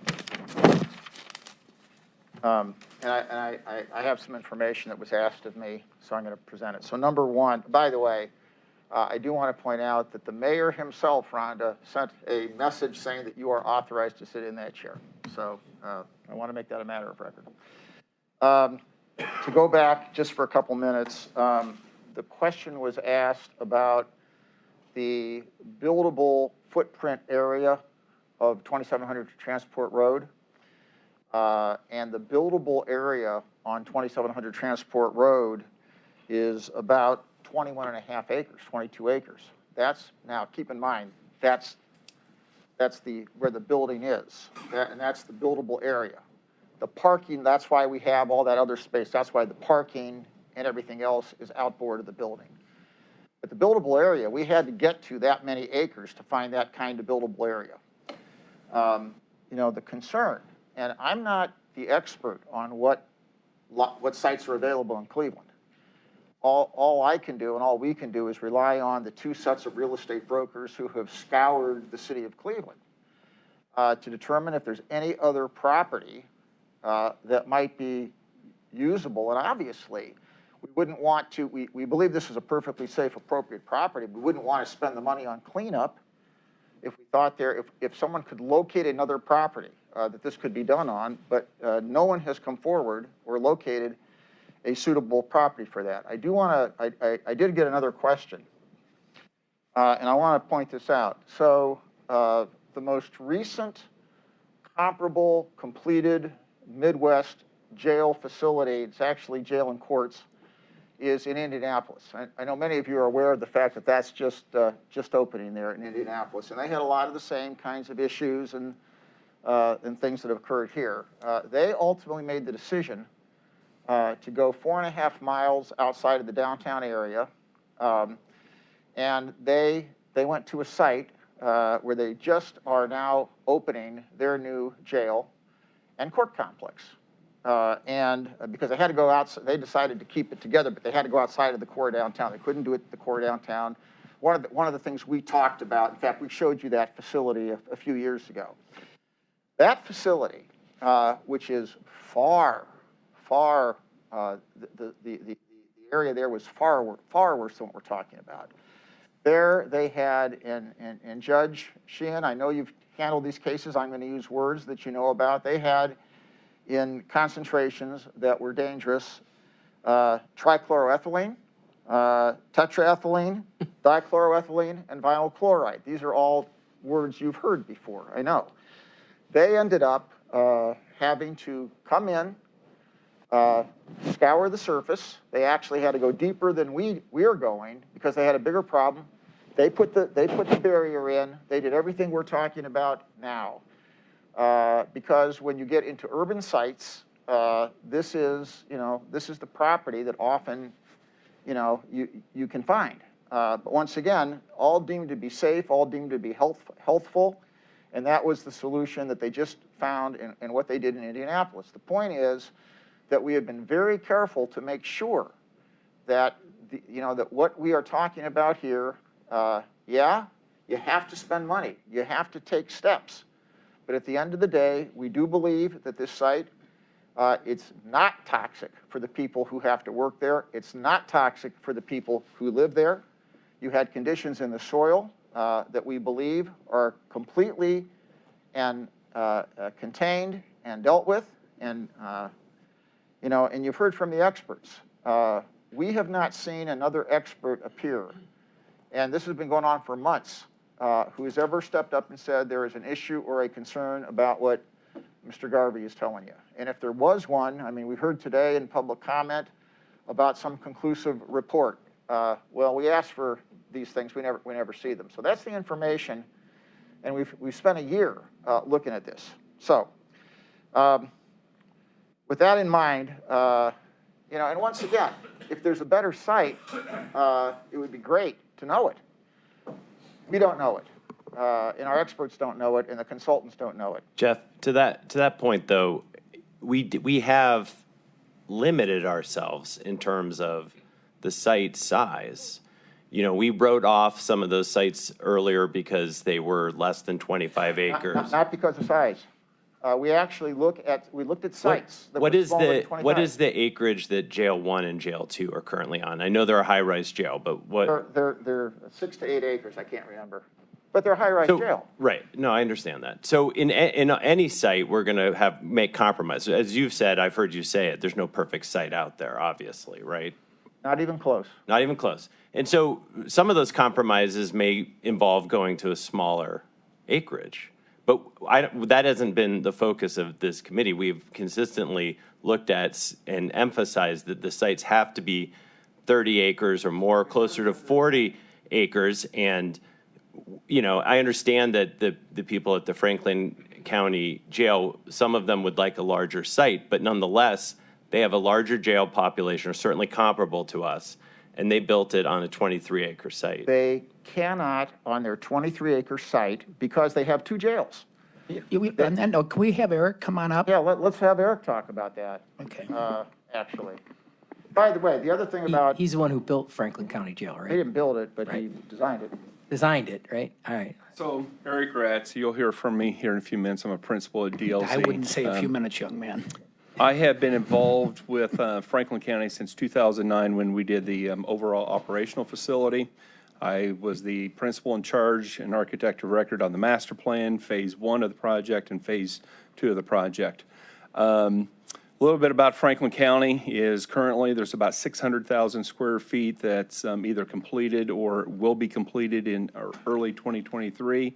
It's right at 1,300 beds. We have also completed conceptual design on the project to add either a 2-level or 3-level, which would be in the southeast corner of the site. We're looking at either 2,300 or 2,800 beds on the site. The overall facility is 2 operational levels. Each level has a mezzanine. So if you think of like a housing unit, a day room space, the cells, they're stacked, but if you're staying in the day room, you can see both levels for it. It's 2 operational level. Our third phase of that we've completed schematic design on in Franklin County, whether it's 2 levels, which gets us 1,000 beds, or an extra 1,500 beds would get us to a 3 operational level facility. The statements are correct. It's like 22.79 acres, if I remember correctly. Just a couple other things about the overall site. We are using 100% of the site, especially once we add these extra, general population for male custody on that. We do have a parking garage, approximately 300 cars. The primary focus on that is that whenever there's shift changes, you've got to double the amount of parking because people are coming and leaving at the same time. So you need to have that. And they also obviously have some cars, vehicles, transport vehicles that they have to maintain on the site. We do have a generator building. We have what they call the, it's a lawn care building. They call it the horticultural storage building.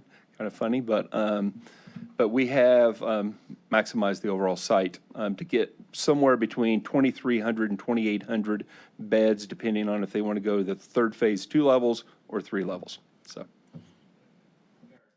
on that, you said it was 22.7 acres, and you've utilized the 22.8, yeah. Utilized the entire space. So the buildable area is essentially the entire property. The setbacks off of Fisher Road, off of I-70, and then on the east and west sides of the site, everything else is buildable.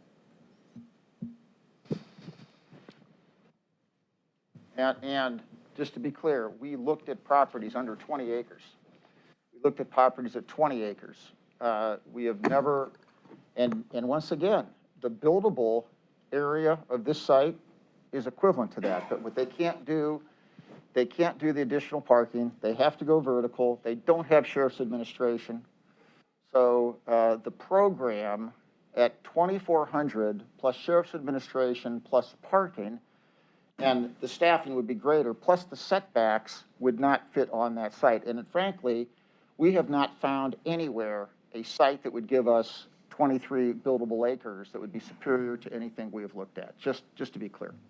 And we can debate we can talk about the fine points of that, but once again, if someone has a site, that would be great. And I'm relying on 2 sets of real estate brokers and an RFP process to try to locate this. There is a site outside of Cleveland. You can go outside of Cleveland.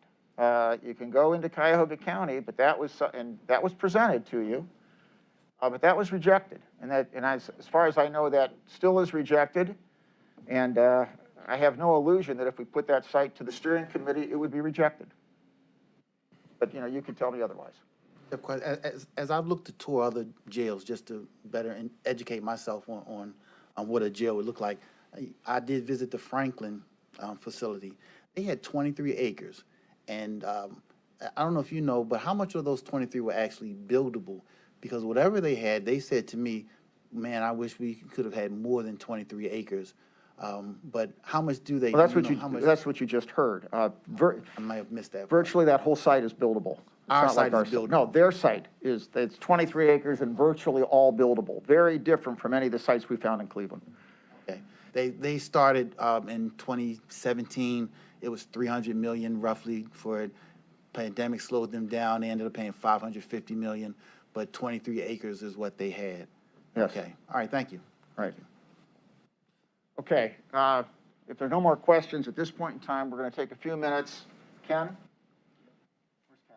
Oh, there's Ken. Jeff, is this a good time to take a bathroom break real quick or Well, recess? my suggestion would be, because I'm very concerned that no one will ever, I would suggest that you just go and come back as you can, whenever you want. What about the people who want to hear out in the audience?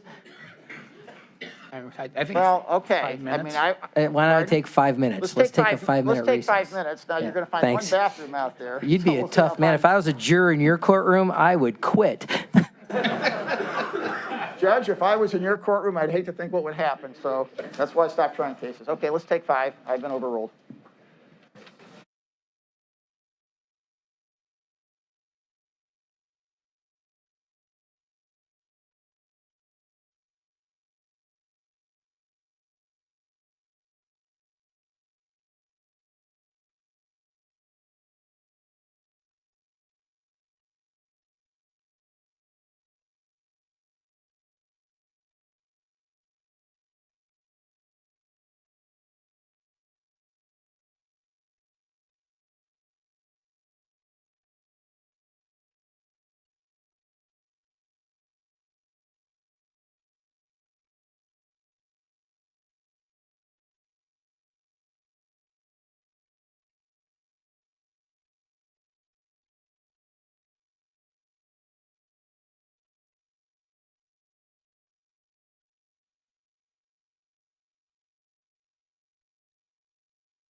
we'd like to get started again. Nobody promised a short meeting. We are with you. Don't worry. Okay. We're not with it.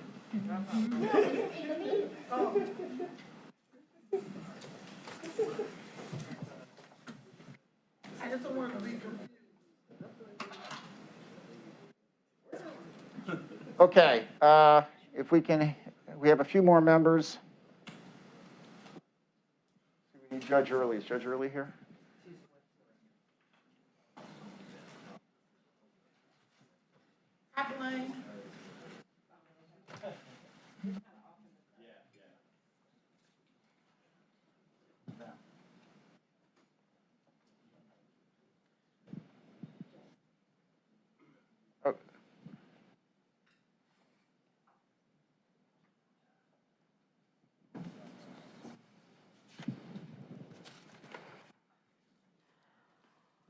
Okay, I know that we need Judge Early back, but maybe Ken, if we could get organized here, and you can start. Okay, you're on. Why don't you start? Thanks. Thanks. Hello, everybody.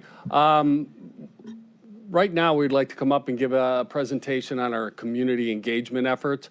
Mr. Ken Dowell, as many of you know, we retain the services of a criteria architect, HOK, probably 18 months ago now, to help us through the criteria design of whatever facility. They did the massing plans for the respective sites, and part of their effort also is community engagement. So with that, Ken Dowell from Strategic Resources was brought on to help with our community engagement process. So with that, Ken, go ahead and introduce yourself. My name is Ken Dowell. I'm with Strategic Resources Consulting, and we were hired to work with HOK to do a series of community meetings to try to get the public an understanding of what the process of this project is right now, as well as get some community feedback.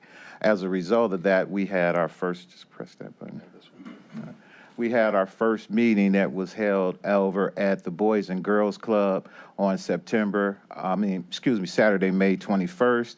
At that meeting, we had roughly about 100 people to attend that community meeting. The purpose of that meeting was to discuss the relocation of the container site. At one point, the site was looked to be moved over into the area in Ward 12. Rebecca Morrow and Councilman Richard Starr got together and basically wanted to have a community meeting where the community came out to discuss whether or not the jail would be moved there versus the container company. And as a result from that, we had lively community engagement, and the community spoke well that they did not want to have the jail facility there, but felt comfortable with the container company moving there instead. And as a result of that meeting, City of Cleveland had passed a resolution or amended their resolution to support the jail as a result of that.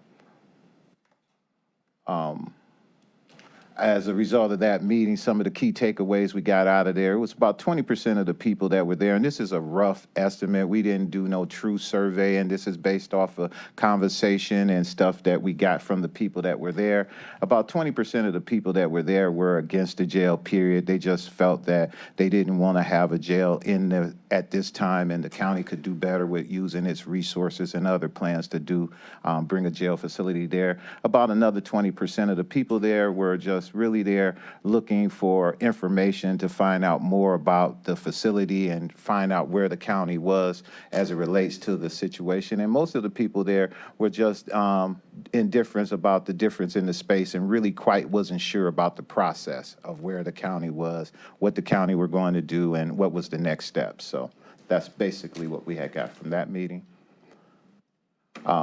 On Thursday, August 25th, we had another community meeting. This meeting was a meeting that we did at the Jerry Sue Thornton building. The purpose of this meeting was, again, to bring the public in for more information about the next steps of the progress of the project itself.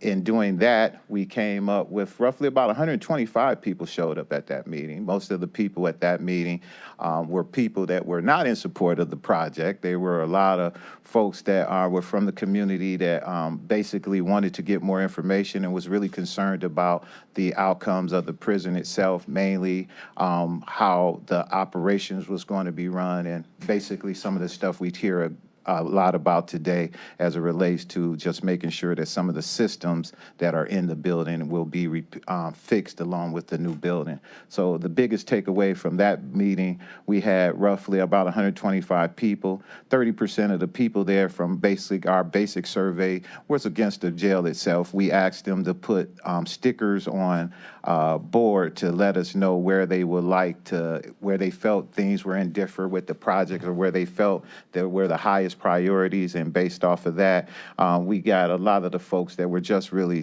didn't think that a jail was necessary at that time. Again, most of those people were people that are in organizations and things of that nature who are basically anti-jail or anti-establishment anyway, and there's nothing wrong with that, but they did want to be heard, and that was mainly the folks who came to that meeting, and they were heard loud and clear. 45% of the other people were interested. There's a lot of folks in the community who do want to see a jail facility built in our city, and they would like to see it built in the city of Cleveland, and they just would like to hear their voice heard. And I believe that there's a lot of organizations that are out here who's been fighting on behalf of organizations and criminal justice for a long time, and basically these organizations just want to be heard, and they would like to be part of the process. So the biggest takeaway that I got is that the community would like to be a part of this process. The community would like to be all the way through the process from the beginning to the end. The community would like to make sure that whether we take all of their advice or some of their advice, that some of their advice is done. And for the organization, the folks that are back there who comes to these meetings and always complaining, or not complaining, but voicing their opinion about how they feel about it, I think they want to be heard. So I believe that no matter what your decision is today, that we should continue to keep the community engagement piece live and going, so that we can continue to talk to some of the people we have set up. We have some meetings set up now that we want to continue to keep going, and we believe that it will only help this process better in the long run. One last takeaway that I would give you is that some of the organizations and people that are here also had reached out to us and mentioned to us that they would like to play a bigger role in that, in regards to maybe even looking at some of the facilities with you, doing some tours or other stuff, so that they can get a better understanding of what's going on, so that you guys can then have maybe a better mix with them as they come up here as we move forward. There's one more slide. Okay. Clergy Coalition meeting. We also had meetings with the clergy coalitions that came up. We met with the Cleveland Clergy Coalition. We had a meeting with roughly about 35 pastors who represent different organizations across the city of Cleveland. The sheriff came out and had an opportunity to introduce the sheriff to them, and the sheriff had a chance to talk to them about some of the systems that are going on in the prisons right now, and gave them an idea of where he fits in this whole situation, and how he believes that things can be changed, and how he can work closer with the clergy. They talked about doing programs and things that they can do right now in the jails that can implement right now, opposed to waiting later. And that was an open discussion that we had on the floor, and the clergy is in full support of the sheriff and getting behind the sheriff in whatever moves you guys would like to do as well. And that's about all I have. Ken, just when is the next community engagement, or do you have one scheduled? We have one scheduled in the next 2 weeks. It's coming up. And where's that going to be? Do you know? That's going to be at it's going to be with United Pastors and the Kinsman, Mount Pleasant Kinsman Alliance. Good. And just if you can get that notice to us, that'd be great. I mean, I know a lot of people on the committee Sure. never heard or didn't know till like the day of when it was sent on an email or a day before that something. So the earlier notice we can get, the better. I think all the committee members would like to be there. So, or at least show up and hear what the community says. Sure, I'll make sure you guys get that information for sure. Just like to take a moment just to acknowledge you for the good work you all did on the community engagement. I was glad to be a part of the meetings. Thought they went well. People had very concerned questions, very pointed questions, penetrating questions, sincere questions, and I'm glad we did the best we could to be able to answer them. Yes. So again, thank you. And last piece to that is that we did get a lot of questions from the audience, from the engagement pieces. The committee had answered those questions, and those questions are going up on the website so that the community can see that the questions that they asked, we did answer those questions for them as well. So we're moving along to try to make sure we involve the community as much as possible in this process. Ken, with respect to that, when you say the committee answered the questions, I don't recall seeing the questions. Sorry, Jeff Applebaum answered the questions. Oh, I should have known. Well, actually, it was pointed questions, and it depended on who the question was directed to. Obviously, Jeff, as our owner's rep on this process, he's the lead. But he didn't answer every question, but he's involved in it. Well, yeah, I do understand that, but I remember I was at the community meeting and the questions were going to be brought back to the committee, and I don't even recall seeing the questions. You know, whether or not we're the right people to answer them, I don't know, but I mean, I think they should have been presented to us, is all I would say. Yeah, that will be, and let me just be clear. I want to be clear about something. I'm a coordinator. I'm an owner's rep. I am not the expertise on any of this, on environmental. I am not the designer. I am not the planner. What we do is we go out to the experts and facilitate getting the answers. So when he says I answer the questions, all he knows is that they were funneled to me to give to the experts to provide the answers. Now, there is a document that does have the questions and does have those answers, and we'll see to it that whoever has that provides that to you, okay?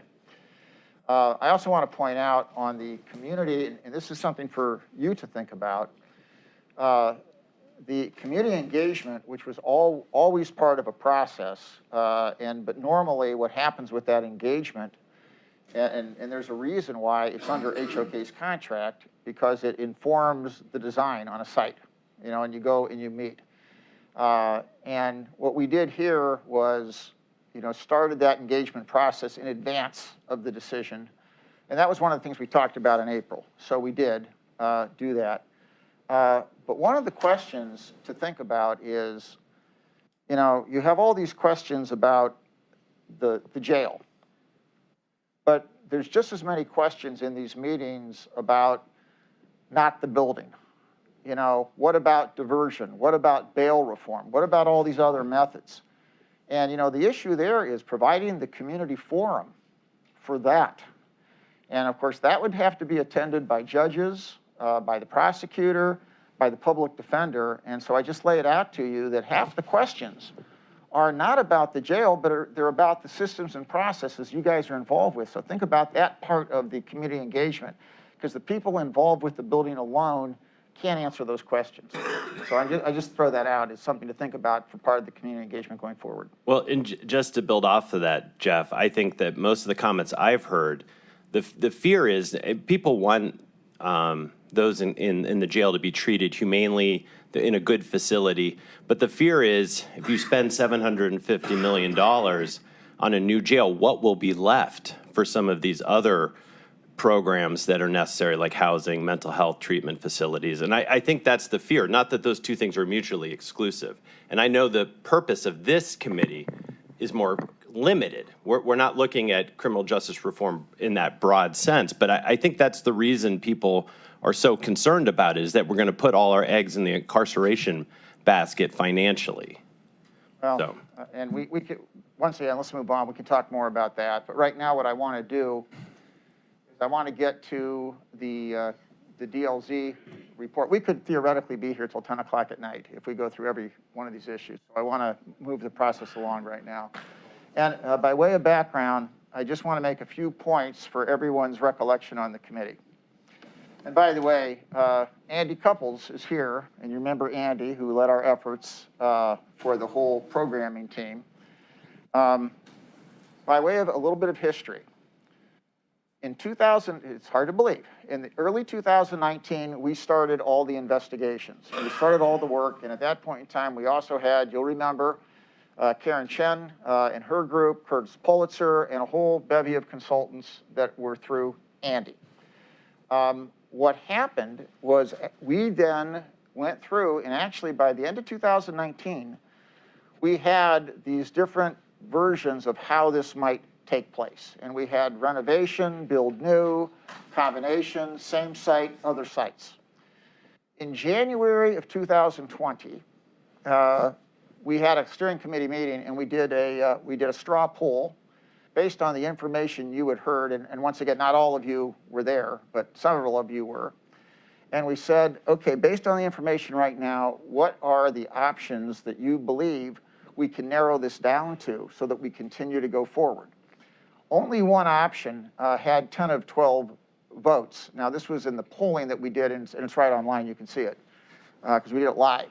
And that option was to do a new jail outside of the core downtown, and then to think about the courthouse still downtown. And there are a couple of variations of that. We then decided to limit ourselves to a few options to go forward to continue to study. And those options included continuing to look at a renovation of the courthouse, looking at a new build courthouse downtown, but keeping the jail, the new jail. At the request of one particular judge who was there, who gave one vote, we did continue to look at the renovation of the jails. Could we renovate the jail? And we said we would continue to study that if for no other reason, for comparison purposes. And we did. And that was early in 2020. Something happened in 2020 after that that created a lot of havoc in all of our lives. But we continued on with those studies. And we also considered the possible a two-jail concept where we would keep jail 2, but do something else. We also considered what if we could actually get the population down below 1,000 and keep it there? What would make sense? All these things were studied, and you remember this. We get to November of the year after all the information is presented, and then we actually took a vote. My recollection may be wrong, but I thought it was something like November 12 of 2020. And at that point in time, we voted on several things, but one of the things that the steering committee passed on a 12-0 vote was the option of a new jail, and this was the formal vote, not just polling, to move forward with a new jail outside of the core downtown, and we talked about the lower rise jail, and then continuing to explore for the courts either a new building in the vicinity of the downtown core or a renovation, because one of the strongest positions was we need to keep the courts downtown, because one of the options that was considered was whether we would move a complex outside of downtown, whether we would do basically, by the way, what Indianapolis did, which was go 5 or 6 miles outside of downtown and then do a combined facility. So that was November of 2020. We then moved forward, retained our design professional, HOK, looked at the program, looked at some program revisions. One of the program revisions, by the way, and we've had a lot of sheriffs, and don't go anywhere, Sheriff, because we need to keep that stable. But we had a couple sheriffs look at this, and that changed somewhat. The decision was made, however, 2 things, to keep the Sheriff's Administration with the jail, and then through HOK, we even talked about how we could combine those facilities to get better efficiency and actually save cost. That took us, we continued with that effort. we are, during this whole process, going through the site selection issue, have the 3 executive sessions, and then in April, we have the meeting after other things that are considered, and one of the issues there was a desire to go back and relook at whether, in fact, you can renovate the jails, and whether it's true that the preferred option is to build new versus renovate. At that point in time, the decision was made to bring on a third party. That's DLZ, and with that history, we're now going to hear from DLZ to see what they have to say about all this.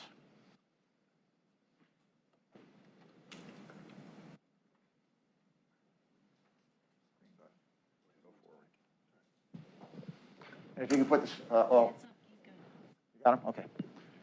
So thank you very much once again, Eric Ratz from DLZ. I'm on okay, right? See the green There light? we go. That's better. All right. So Eric Ratz from DLZ, principal architect, been at DLZ about 23 years. Started my first internship 35 years ago in the business. Elliot Allen, also with DLZ. I'm the senior structural engineer, also responsible for reviewing jail 1 and 2 with Eric. So a few things, I just want to give you a little bit of background on who DLZ is. I think it was important in just talking with some folks. Full service architectural engineering firm, 28 offices headquartered down in Columbus, office here locally. DLZ has been around since 1916. We are a minority owned business. I'm very proud of that since 1978, and our chairman is still actively involved every day of this. We've been involved in a lot of projects throughout the Midwest. We recently completed a similar type of study that we did here, but it was in Wayne County, Detroit. Between their first time attempting to build something and when they actually built it, we were hired to come in to look at their 3 jails, also their Hall of Justice, to make some determination of whether they should look at renovating or actually go ahead and look at building a new structure from that point of view. Just some very specific about the area that Elliot and I work in very much. Engineering News Record for pretty much the last decade has ranked DLZ the #1 correctional design firm here in the Midwest. 6th nationally. You can see the number of facilities, studies that we've done here, all in the Midwest, because that's just where we want to work. Our key team members, we got a lot of experience. These are all guys that have been working together 15 plus years. And Scott and I, we've been working together since 1994 doing this type of work. And I think that the important part of it is that, you know, we brought our team of folks that do these designs, that do the planning for these type of facilities, because we knew how important it was to you, but at the same time to all of our clients. So we had a scope of work, and we went down the scope of work very diligently to make sure that we understood each and every individual element to the scope of work. And the scope is up above. And I just want to quickly go through part of this just to make sure that everybody's on the same page of what our study was and what our results are.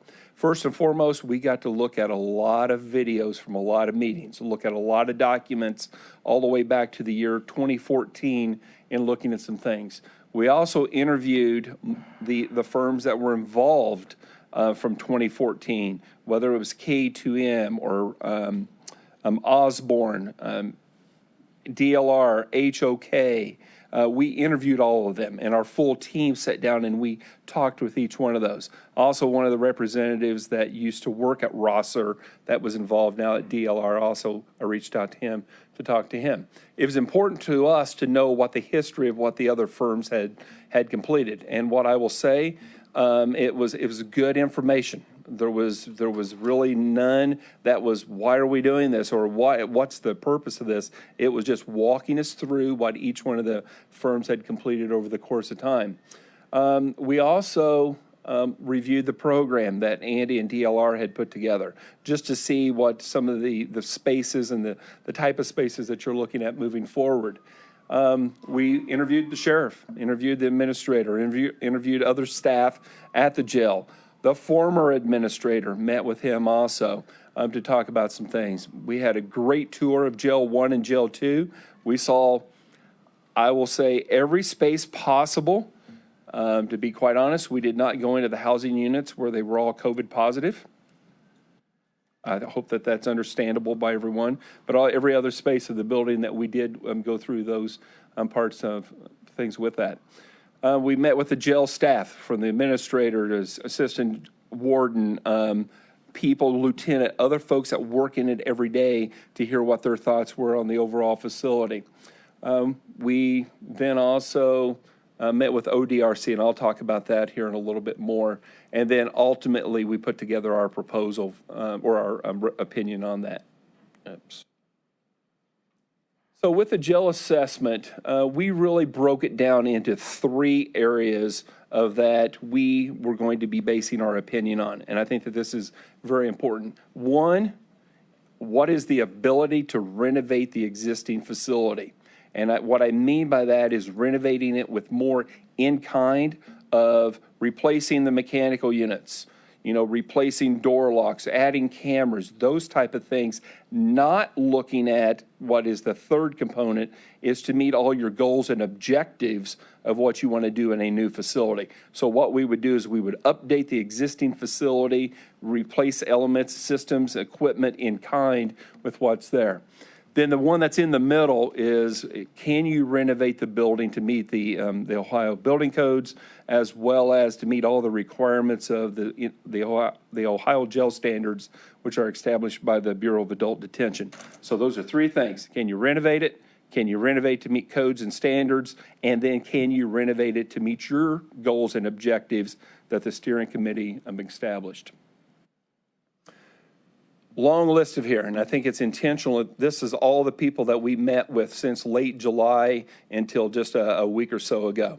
We had a lot of meetings. Almost all of them were in person. We did interview the other firms from other cities. They were Zoom meetings, but we did meet with as many people in person as possible. And it was, every one of them was very beneficial through that process. Some of the information, I thought that was also just important for me to understand, not necessarily what you'd asked for, but just for our important information, just to be able to review things. This was all stuff that was, these next 2 slides was information that was given to us by Administrator Rhonda Gibson. She got with the IT department and looked at it. Your current facility, based on ODRC, the Bureau of Adult Detention, they rate your rated capacity at 1,880 beds. 1,880 beds is what ODRC notes for that. One of the things that I'm sure that you've heard, and I'm sure Andy and others have talked about it for quite a while, is that we look at most jail facilities, ideally that they're at 80% occupancy in a building. Sometimes some people say 15%, but typically we like to look at 20% of the occupancy for that. National Institute of Corrections is one that's really driving that. They oversee a lot of the designs and things from a support system across the country. And so if you were looking at an 80% occupancy, that's 1,504, okay? And I think that what we've done is we were able to go back several years with the information.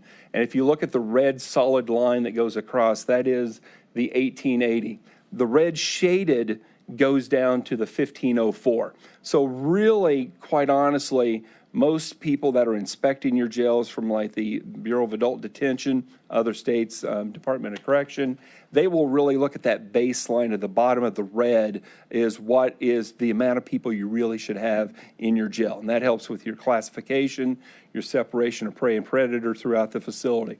As you can see, you've got most all years, the darker color is the male and female combined, where the blue is the males and the green is the females. As what you're going to see is up until the pandemic happened, you were almost constantly above those numbers. And then you can see that even in the pandemic era, except for 2020, your black numbers were into that red shaded area. Just information to know.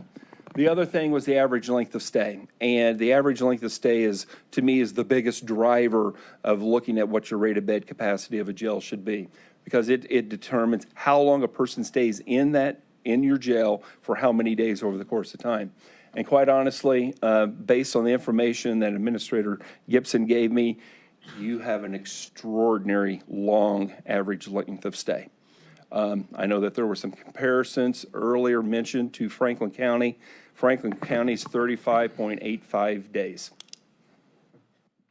Okay? Is that based on felonies or just all felonies? It's based on anyone that's in your facility. So you're telling me an aggravated murder defendant in Franklin County is only in jail for 35? It's average of everyone that's All in the right, building. I just want, we have a lot of high murder rates here I in understand. Cleveland. All right.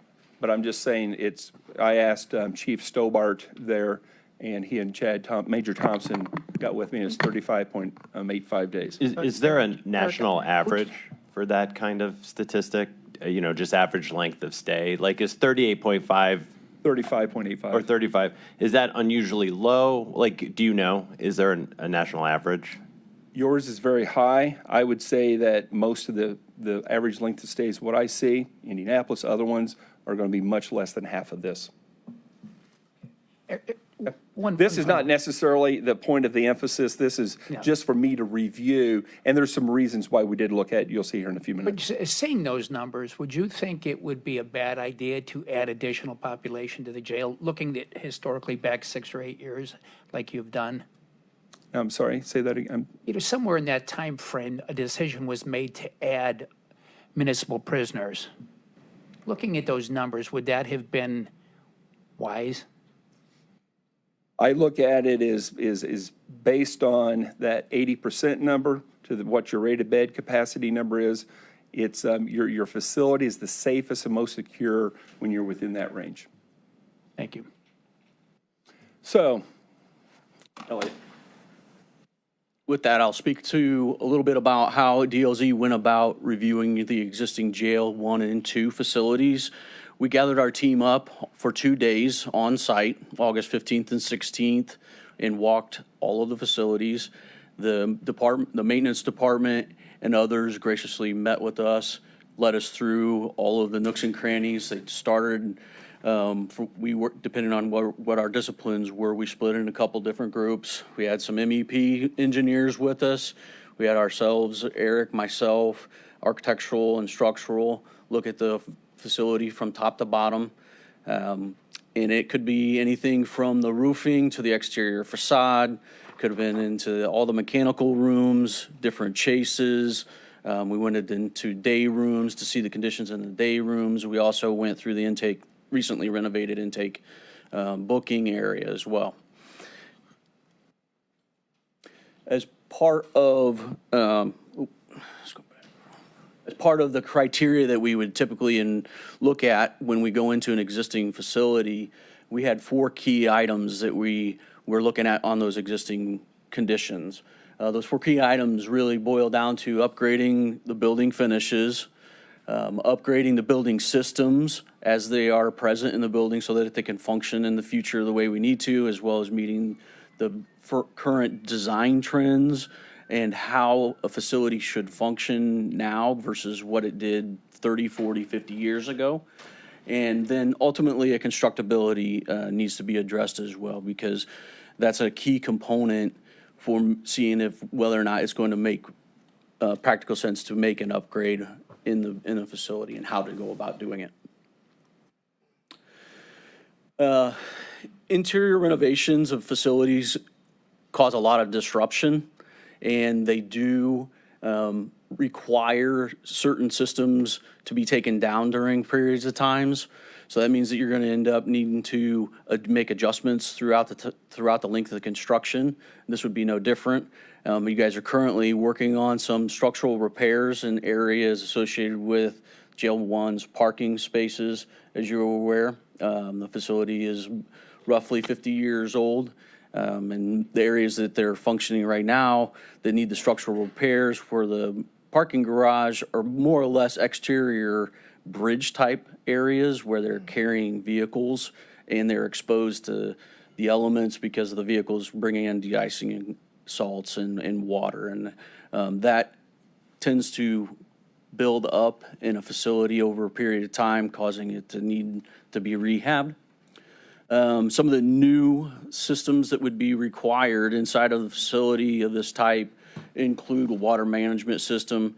In jails, we also put inside cleanouts, these hooked cleanouts.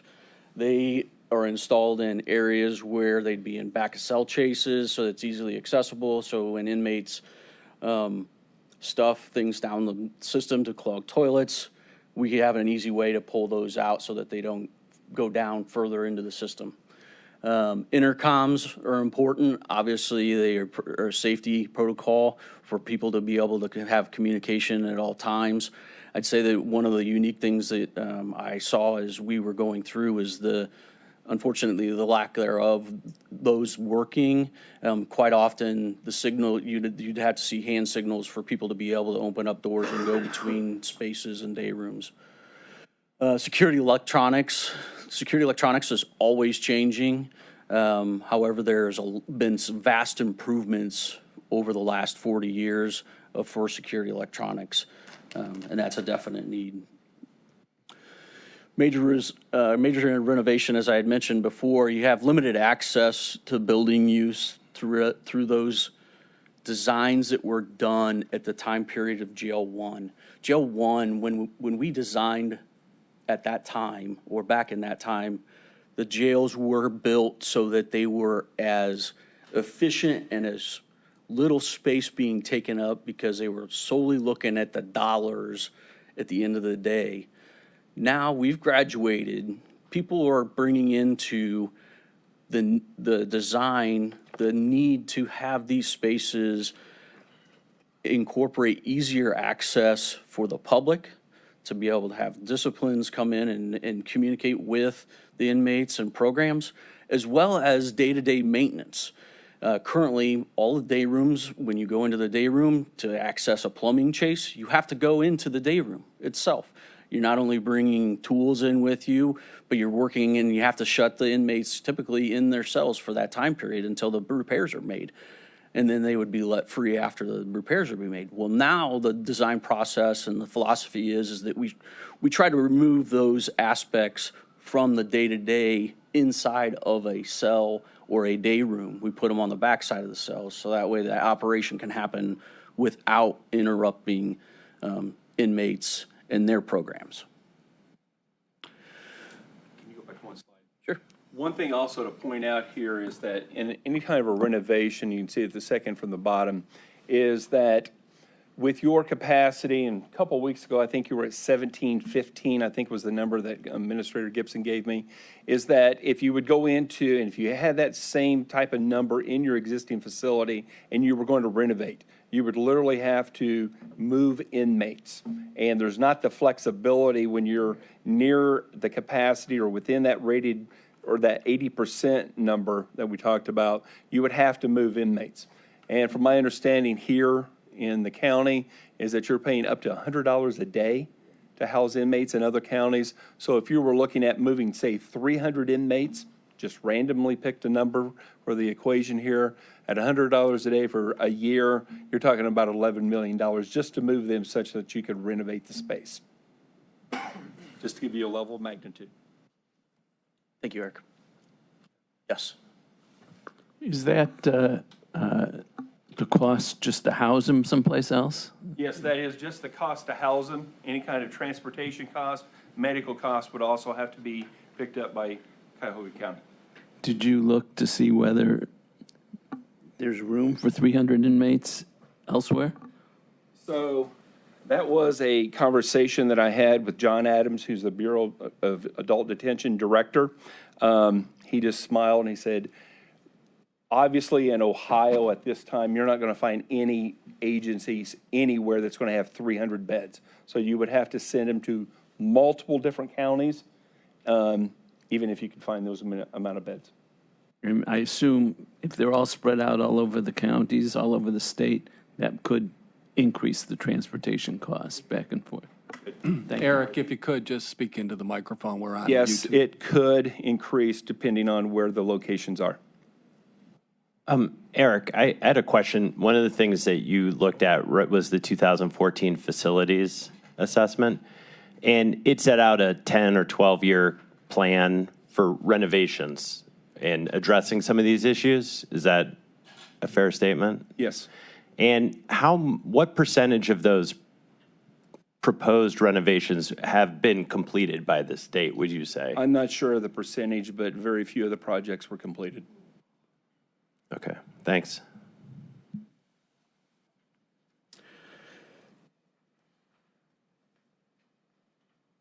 You guys had spoken a little bit about some of the things that we looked at while we were going through the facility. We thought it would also be beneficial to also just generally comment on some possibilities of renovations that could be incorporated if you were to stay on this site. One of the items that we thought would be an interesting look at would be to actually locate booking, intake, and some of the key services into a location that would be on site. It may be at the location of the existing police facility or headquarters. It could also incorporate the use of a central utility plant. Central utility plant basically houses all of your main large utilities. You get an opportunity to separate, again, that outside public or maintenance staff from the daily traversing through the inmate population.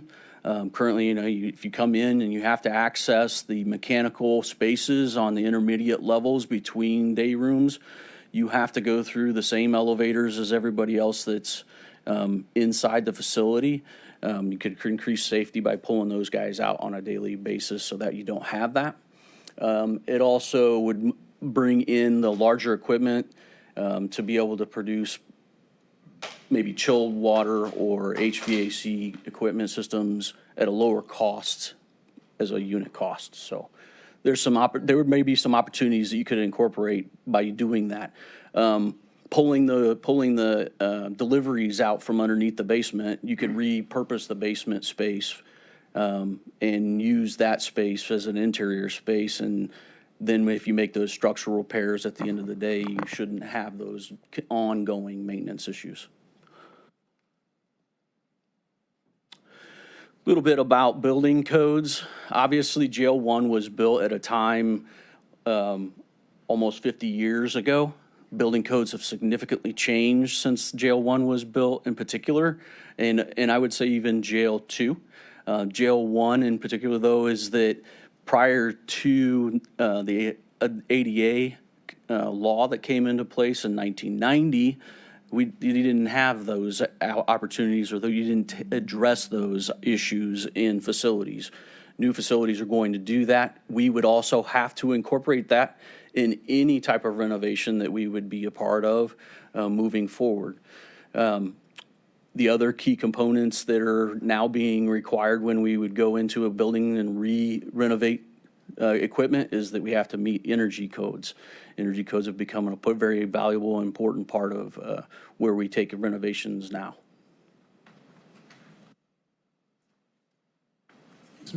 I do want to note that there were 3 very important projects that have been completed, though, with the intake booking area. That has been a big improvement, as well as the elevators, which is a necessity for this facility to work, as well as for the kitchen improvements being relocated. Those have been 3 things. And there's been more, but those are 3 that have been very significant. Sir? I'd like to go back just to the ADA for a minute. Can you give us an estimate just to make this facility ADA compliant, what the cost would be? It could be fairly significant. We were not asked to develop estimates, so I do not know what that number would be. When you say fairly significant, are we talking hundreds of thousands, millions, tens of millions? You could be hundreds of thousands to millions, yes. Thank you. So one of the important things for us to meet was with the Ohio Department of Rehabilitation and Correction.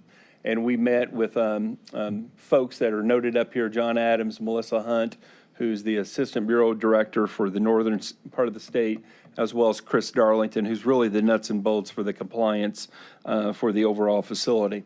And Scott Filecki, who's the southern administrator, actually sat in part of the meeting as well. But it was important for us to sit in the meetings with them, to talk to them just about the overall process, because obviously they inspect your facility on an annual basis, but also they are a great resource for you to reach out to and to be involved in the overall process. One of the things that I would say that it was very clear is that you need to be involved in working with the Bureau of Adult Detention.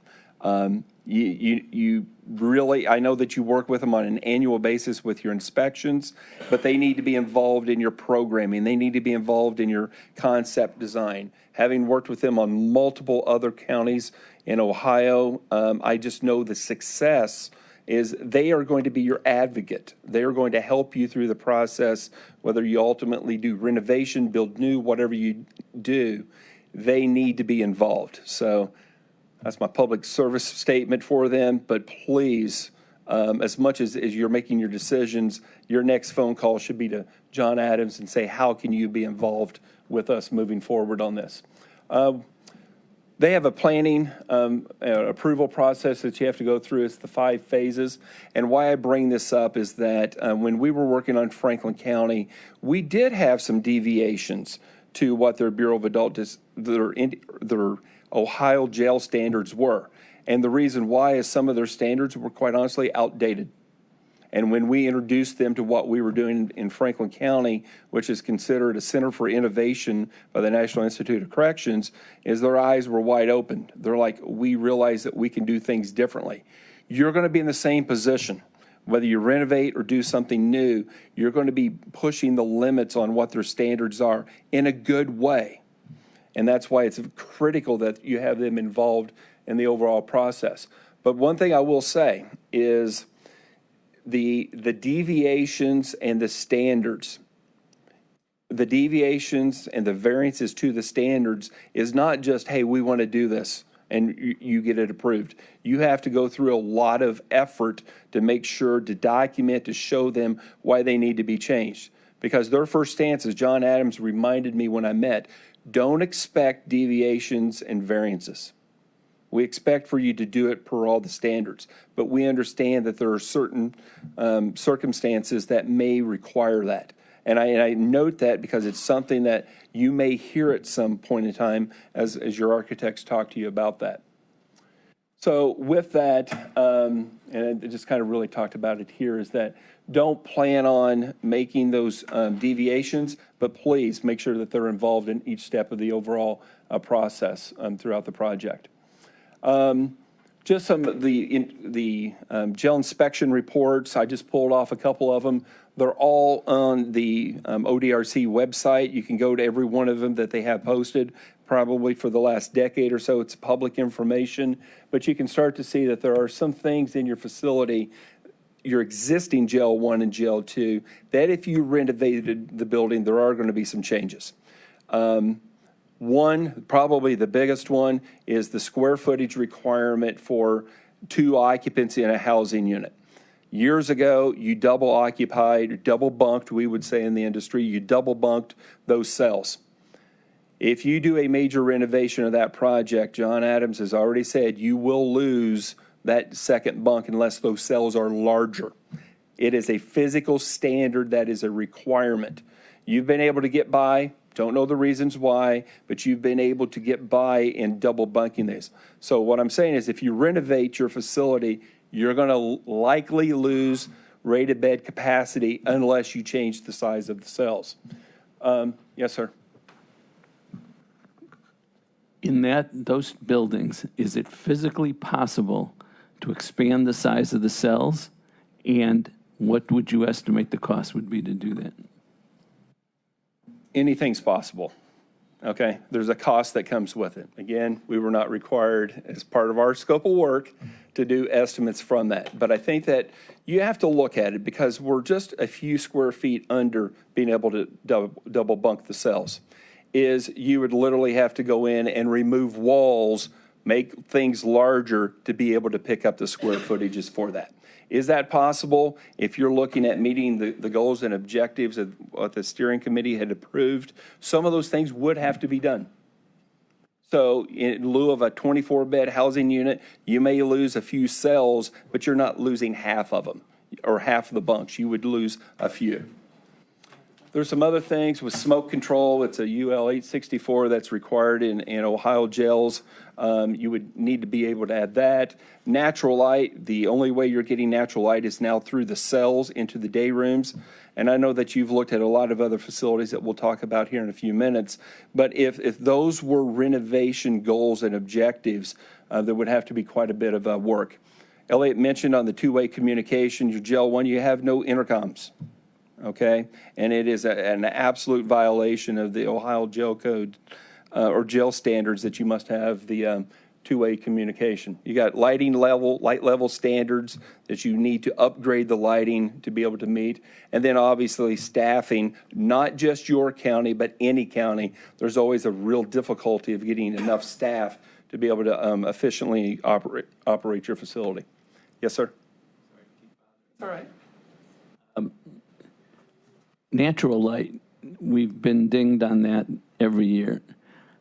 How do you increase the amount of natural light in our jails with the cement block and all that? Is it you rip holes in the ceilings?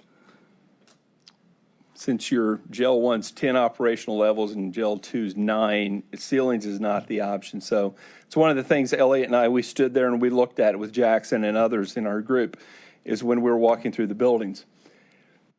Easy thing is you start to remove some cells on one end. There's a slide that talks about this a little bit later, and you try to create more natural light that gets into the actual day room spaces, okay? It can be done, but you obviously need to get approval from your downtown approval process for exterior images on the building. Talking with folks, this was an issue back in the mid-'70s, what the appearance of the building was, and there's things that you can do. But there would need to be a lot more thinking process of doing design layouts to being able to incorporate those items into the renovation of the building to be able to see what all is possible. But we do believe that there is opportunities to do that. Between shrinking expanding the size of the cells, tearing out walls, tearing out rooms at the end of the hall to create more natural light, how many cells do we lose? I don't know the exact number. We weren't, honestly, sir, we went through our scope of work of what we were required to do. Okay, and we also talk about that here in a few minutes. Okay, so your goals and objectives. We did understand that you've toured a lot of facilities, or at least some of you have, jail staff, whether it's Franklin County down in Columbus, Davison down in Nashville, San Mateo out in California, as well as Wake County down in Raleigh. You've seen some of the best facilities in the country. And I commend all the folks that have been able to go to those, because it's important for you to see what is being done in other facilities. Renovation, new, it's important to go see as many as you can. You'll learn something in every facility. It may be the decision, we want that, or the decision may be, it works great for them, but we want to do something different. To that point, I can't agree more. I visited, again, I haven't visited the Franklin facility. I didn't grasp the concept of natural light until I walked in and into that pod and saw, oh, I see the light coming into the room, how important that is. They had clocks everywhere so that individuals know what time it is. Yeah, so you see the key daylight, element. you see the night, you know what time it is at all times. Yeah. They had the murals on the walls. They said, we don't use red colors, but we use bright scenic. Sure. So it was a beautiful still waters and, natural. Yep. So what they said is we were de-escalating the tension.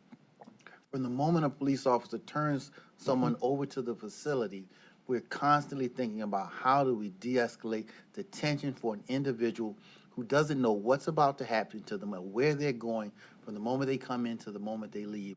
So they had given thought to that at every step of the way. So it made sense to me once I've seen it. So I look forward to seeing others as we move forward, other facilities. The items up here from the steering committee, the goals and objectives, the 7 items that I believe were approved 12-0 back. And I think that if you read each and every one of them, I think everybody would go, yes, we want that in our facility. And I think that that's fully understandable from that perspective. But I think that once we start overlaying some of these goals and objectives into your existing facility, you're going to start to see why some of them are pretty difficult. So these are just some images of some different things that we've seen in other new facilities. A lot of these are photographs from Franklin County that many of you have seen. And, it's like the one on the middle on the right, just talking about, council president has talked about the murals, the lighting, the exterior natural light coming in, the different colors of furniture, all to create some normalized spaces.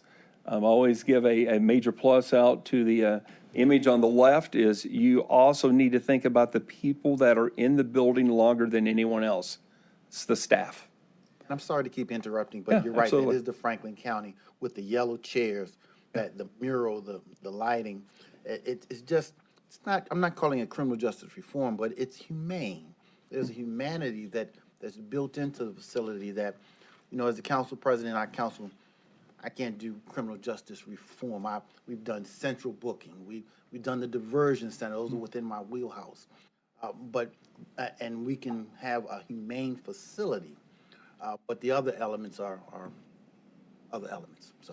So the other key facilities of what you will see in a lot of new facilities, which is, you know, one of your goals and objectives, is to bring the services to the inmates. You know, at Franklin and Indy and other facilities is what you see is that off of each housing unit, they have a program space. They have a medical space where they can meet with the nurse or the doctor. They have the opportunities for visitation even with their attorneys or other folks. You're going to see the rec space. It's all specifically off of each one of the housing units from that perspective. And I think that that's just something that in looking at new designs, new design trends, that's what we tried to look at. What are some of these things that we can overlay into the existing facility? You know, you take the middle one on the right. In your existing facility, could we put a mural on the wall? Absolutely. Can we paint walls different colors? Can we put in different colors of furniture? We can. And, you know, there is one housing unit in your facility where you have done this. And when you walk into that housing area, it's like, this is very different than everything else in the entire building. So, you know, years ago, that was a successful project that you had completed. That gives you an example of what you could do. Yes, sir. Sorry to interrupt again. I need for you to sit over here so I see you better. Yeah, you're doing good. So you mentioned you can do the murals and the colored chairs, et cetera. Can you do the other things that you mentioned in the existing building? Program space right off the units, rec space right off the units, medical right off the units? You can do parts of it. You would likely, it's all leading up to a couple slides here in the end. You would likely you would lose capacity, which then you need to add capacity in a building something at that location. Because if you can add spaces, you can add programming, you can add medical spaces, but when you're adding it, you're taking away something. And what you would be taking away is your rated bed capacity to be able to make that happen. Eric, Yes, sir. this new facility you indicates on roughly 22 acres. Mm-hmm. I assume the land was purchased before the design. Yes. So pretty much you had to tailor your architectural design to the footprint of what you were given. Correct. And I believe I just heard our footprint, was it 21 or 22 acres of buildable space? Jeff, do you remember, what was that number you just gave me, 22? 21, 22? Oh, sorry. 21 and a half for the footprint buildable space of the building without considering setbacks, parking, et cetera. Okay. So it's very similar in size, but we're seeing from actually the Franklin County facility. Plus, I know we're also talking about putting a sheriff's office there, along with the 2,000 plus beds. So I would have to assume our design on that footprint would be of similar nature to your own, or maybe even have to have an additional, if we're, I don't know how big of the sheriff's department building would be, but my guess is that our design would have to be similar in nature to yours. We're looking at likely rated bed similarities, sure. So, and yours is 2 levels in some spots? It is currently the facility, other than kitchen, laundry, warehouse, public facilities management, the cup area, everything else is 2 operational levels. About that. We're looking at 2 levels, and I assume much like we have talked about a new facility potentially in Cuyahoga County, you can take some offline if population goes down, some, put them back online as need be. And so I just want to make sure, then I'm just trying to understand then. So I would have to assume ours would be very similar to this if in fact we had 22 acres. I would assume it would be similar. Okay. Good, thank you. So in looking at major renovation, I think that, again, when we looked at, can you renovate it? Can you meet your goals, or your codes and standards? And then can you meet what your goals and objectives are? Is that you would be looking at a major renovation, and you're going to have to be looking at a lot of improvements in not just replacing equipment or systems or materials, is that you would need to be renovating, moving walls, building different walls to be able to make that. You would very likely be looking at a phased construction over several years, just because you cannot vacate the facility. And I think in most renovation projects, vacating a building is always the preferred option, but that's not an option. Yes, sir? Thanks for looking my way again. So if it's multiple years, is that figure that you gave earlier of $11 million a year to move just to rehouse 300 prisoners, is that each year for multiple years? So if you look at $100 per inmate per day, if you look at 300 inmates, it's approximately $10.9 million for a year. And if you had to do it for 5 years, then you would see what that cost is. Thank you. Okay. Excuse me. Where'd you get the 300 figure from? We got Like I noted, I said I arbitrarily used a number. Whether you try to look at, if you have 1,700 inmates roughly in your facility, and if that was the number, could the county look at reducing that number? Right at the time COVID happened, your average daily population was just below 1,000. So is there some way that you can reduce the number to reduce the cost of going out of county? That I don't know that answer. Were you able to determine from your assessment the percentage of inmates that would have to be moved for any length of time? Out of the 1,600 that we've been averaging, do you think half around your renovation? No, I don't think you would renovate half the building at a time. What we were looking at it is if you would do it in fourths or fifths. So if you would maybe look at a 4-year process, or 5-year process to renovate the whole building.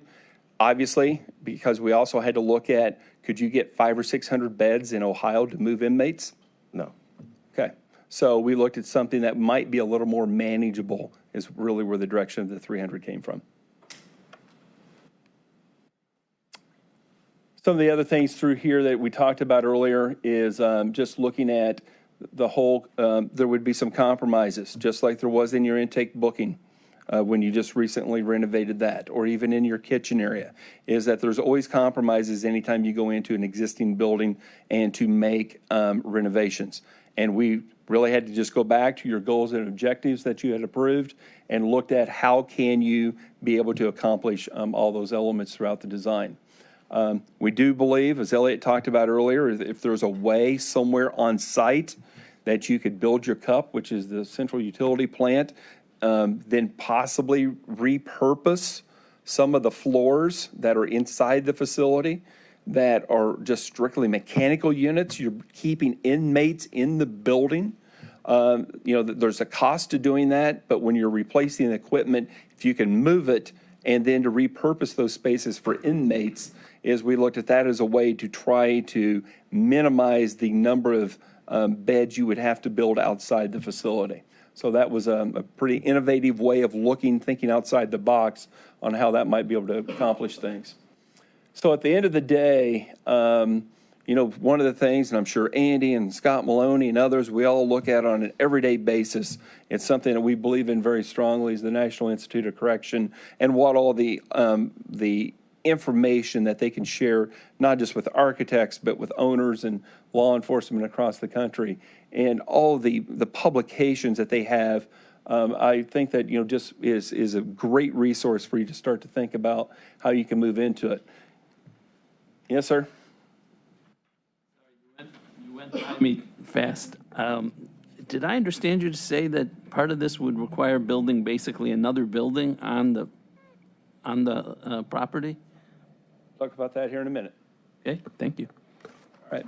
So, you know, I think that going through and meeting all the Ohio jail standards, the American Correctional Association, the ACA compliance issues, is that, you know, there's a lot of things that need to be upgraded in the facility from 1976 to the mid-90s. Of your facilities, there's a lot of things that need to be upgraded as you can go down and look at some of those different things with that. So it is our opinion of three things, and I'm going to go back and I'm going to do each one of these individually. Do we believe, as professionals that design this stuff every day of the week, do we believe that you can renovate your facility with in-kind materials and systems? Yes, we do. Do we believe that you can work with the Ohio building code and bring the building up to code? Yeah, we do. Can you meet the Ohio jail standards and working very diligently with the Bureau of Adult Detention? Yeah, we believe we can get there. There's some compromises. You're going to lose a rated bed capacity in your facility in doing it, but we believe that you can renovate. But when you bring that 1880 number down to whatever that number is, a further study would have to be analyzed on that, is that you're going to lose beds in doing it. But then the item that really swings our opinion, our professional opinion in doing these type of projects, is can we meet your goals and objectives that you've set forth for the project of renovating that building, Jail 1 and Jail 2? Can you renovate the building to meet all of your goals and objectives? It's not probable. It's just not likely. It's just not the best. We don't believe it's the best solution. Is you're wanting to change a custody type of facility, and you want to make it something more that is a caring type of a facility. Is you want to do rehabilitation. You're wanting to do much more than just incarcerate, keep the people behind the bars, as was mentioned earlier. You're wanting to do more than that, and I applaud you for doing that. But there's a cost of doing it, and the cost of doing it is that your best solution to meet what your new goals and objectives are is to do a new facility. So as I noted, there would have to be a lot of compromises. There's going to have to be a lot of modifications that are necessary to meet the building codes and the jail standards. But those are items that you can accomplish, but it's just not probable for your project. You know, and this is just one of the images, and I saw it. It was, you know, the online report that was in Cleveland.com. You know, this was an image. This is one of the cells, is that you've added what we call the boat, the second bunk on the floor. You just don't have the square footage to do that. You've been able to do it. Bureau of Adult Detention has approved it in the past, but they won't approve it moving forward with the renovation. And when you start taking those bunks off the floor, those boats, is what we call them in the industry, you're going to lose a lot of your capacity. And that's where you would have to supplement it. Either you build that central utility plant, repurpose those mechanical rooms, and there's a cost of doing that. Or whether you build new housing on site, across the street, somewhere, you would have to do that. And that's where additional beds would come into play from that. If you decide that, hey, you know what, we are going to build a new facility. You know, how much longer can we push along the existing facility? I think that, you know, as we've noted, there's ongoing maintenance. Even when you move in your new facility, there's maintenance day one in your new facility. But we believe that with some basic, ongoing maintenance repairs is that you can get another 5 to 8 years out of it. And I think the 5 years is a very critical point, because if you decide to go build a new facility, it may take you 4 or 5 years to get into that facility. All right? So it's important that you realize that even though that, and this as much for the council later, is you still need to put monies into that existing facility to be able to make it maintainable, serviceable to the staff and the inmates that are in the building from that perspective. Yes, sir. Thank you. So 5 to 8 years is what we could get out of the current building, is what you're suggesting. If we, and it may take 5 years or more to build the new building. So every year that's delayed in building the new building creates risk that we're going to have a big problem. So the 5 to 8 years, if you would do a major renovation today, that 5 to 8 years would get extended a long time. So it's replacing, it's during, if you delay the process, you're going to have to spend more on your existing facility to replace some of the equipment. And if we're going to build new, we can get 5 to 8 years out of this without a major renovation. Still need to maintain it. We've seen other facilities where they decide to build a new facility, they get a roof leak, and their solution is a bucket on the floor. Got it. Your solution is you still need to go on the roof and patch it. You may not need to replace the entire roof, but you still need to go and patch it. The bucket on the floor is not the option. There's a difference between maintenance and major renovation. Yeah, absolutely. Eric? Yes, sir. One question, because we do have two different jails that are different ages. You know, one was opened in 70, I think 7 or 76, 77. One was opened in 95. Is it feasible to take perhaps jail 1 down, bring it up to modern standards, then build a new one at the same site? Is that something you looked at, or is that something that's possible, and is that something that's more cost effective? So one of the big issues, we sit around the table, we talk about stuff like that all the time. We enjoy it. But one of the major components of it is to get to the courts, everything goes through jail 1, or at least part of it. I mean, you know, that's all your intake booking. That's where your core services are. And you know, it almost need to be, you need to build something, then demolish, such that you can make everything work. You know, if jail 1 and jail 2 were flipped, it might be a different story, but that's just not, it was built right as far as the placement of the buildings and where jail 2 was, but you just really need jail 1, and jail 1's the one with the bigger problems. And so along those same lines, and so now that there's ownership of police headquarters, at some point perhaps building a new jail 1 at the site of police headquarters, or renovating police headquarters into a new jail 1, and then closing down jail 1. I don't know your program, your building program for the courts in the future, so I can't necessarily answer that. But, you know, strictly looking at from a jail perspective, not the courts, there's obviously an opportunity. Eric, can I ask? I need to know the whole thing. Yeah, let me ask a question. In your 87 master plans and studies, your 153 justice facility designs, and all the rated beds you've reviewed, the county has indicated that building a new facility would lead to a reduction of staffing. And that in turn would then generate cost savings to cover the expenses and cost of construction for a new jail. It's been said many times here in this meeting, in these groups, it's been said in the public. In your experience and opinion, does building new ever generate substantial staff reductions, which would generate expected cost savings? In our experience in looking at many jurisdictions, many county jail facilities, rarely is jail staff ever reduced. So the answer is no, it doesn't save money. They may be repurposed in doing something that is more important for the operations of the facility, but we don't necessarily see reductions, because I think that your jail being multiple levels, there are staff that are doing things just because it's so many levels and there's so many different things. What we see is that that same number of staff is typically repurposed in doing things that is better for rehabilitation of the inmates, of providing different opportunities. Okay. And then I guess one other thing. It's reported that a new jail now would cost approximately $750 million. The initial project back in 2019, they said it was $550 million. When you first heard that cost estimate, 550, based on, again, your experience and your knowledge and all that you've done in your company's career,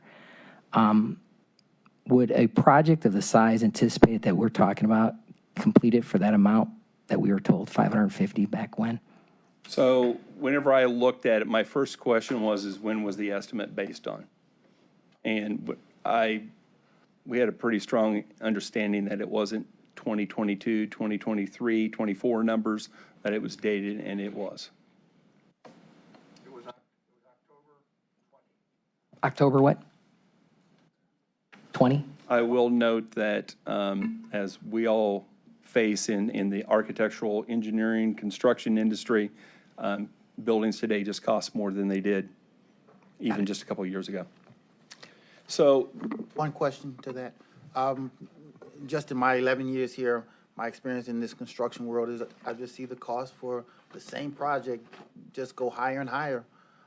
Is that a reality? Is if what we plan to do without any changing of the paint color or anything, if use Franklin again as an example, if they said when they initially started it was 330 million and they were delayed. Now everybody can delay we can delay for multiple reasons. There was a pandemic.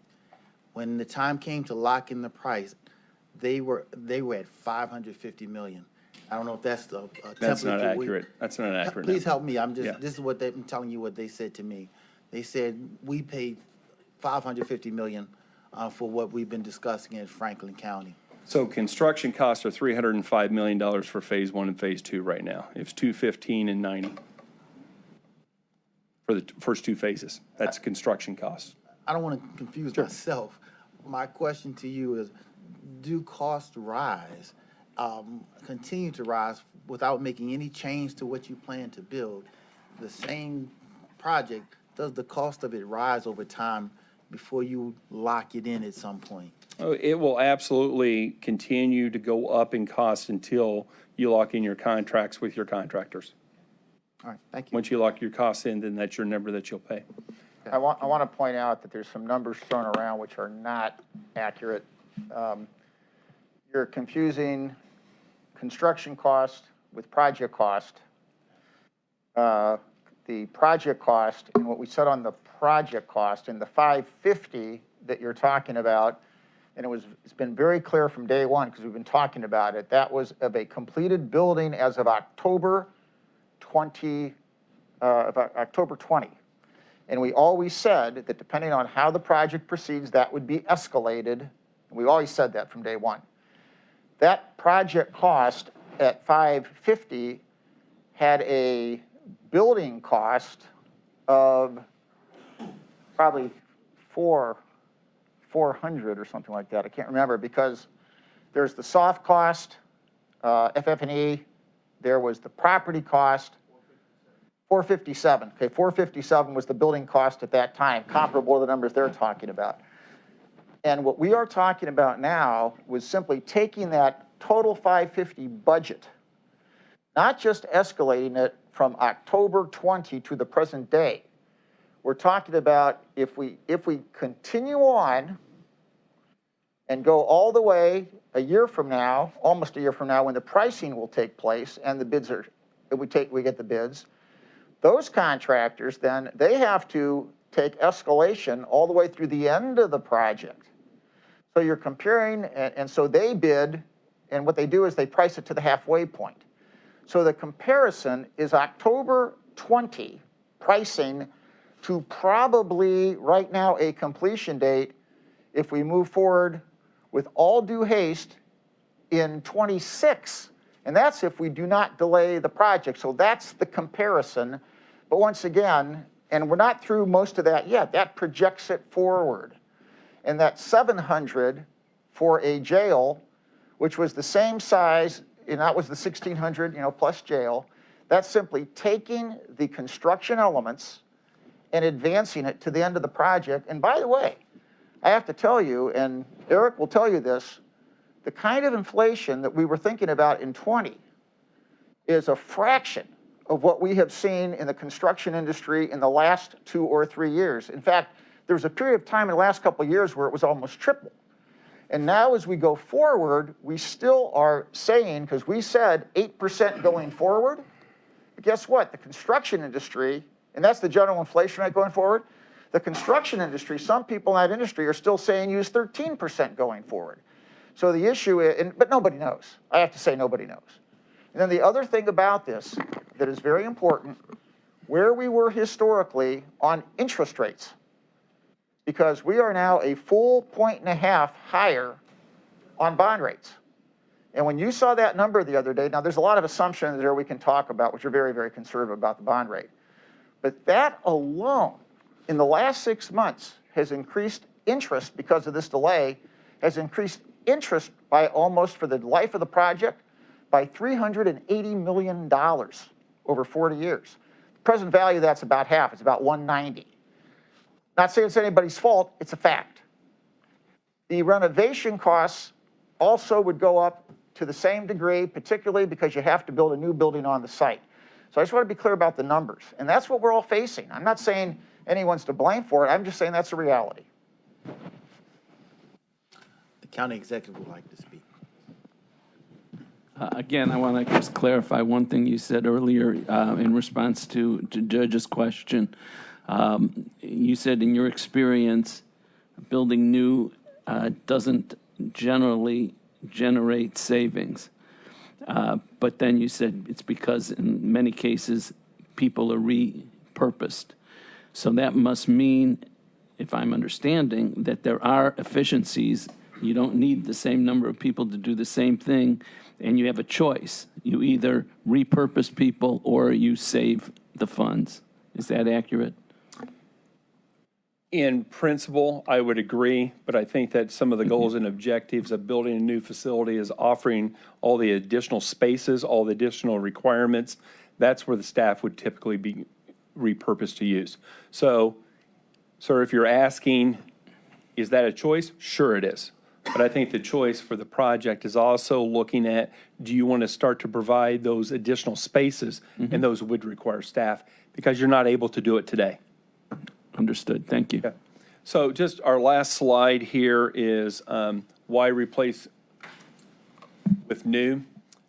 This is just an example of, some of the other facilities that you've looked at, looking at the modern trends in jail facilities.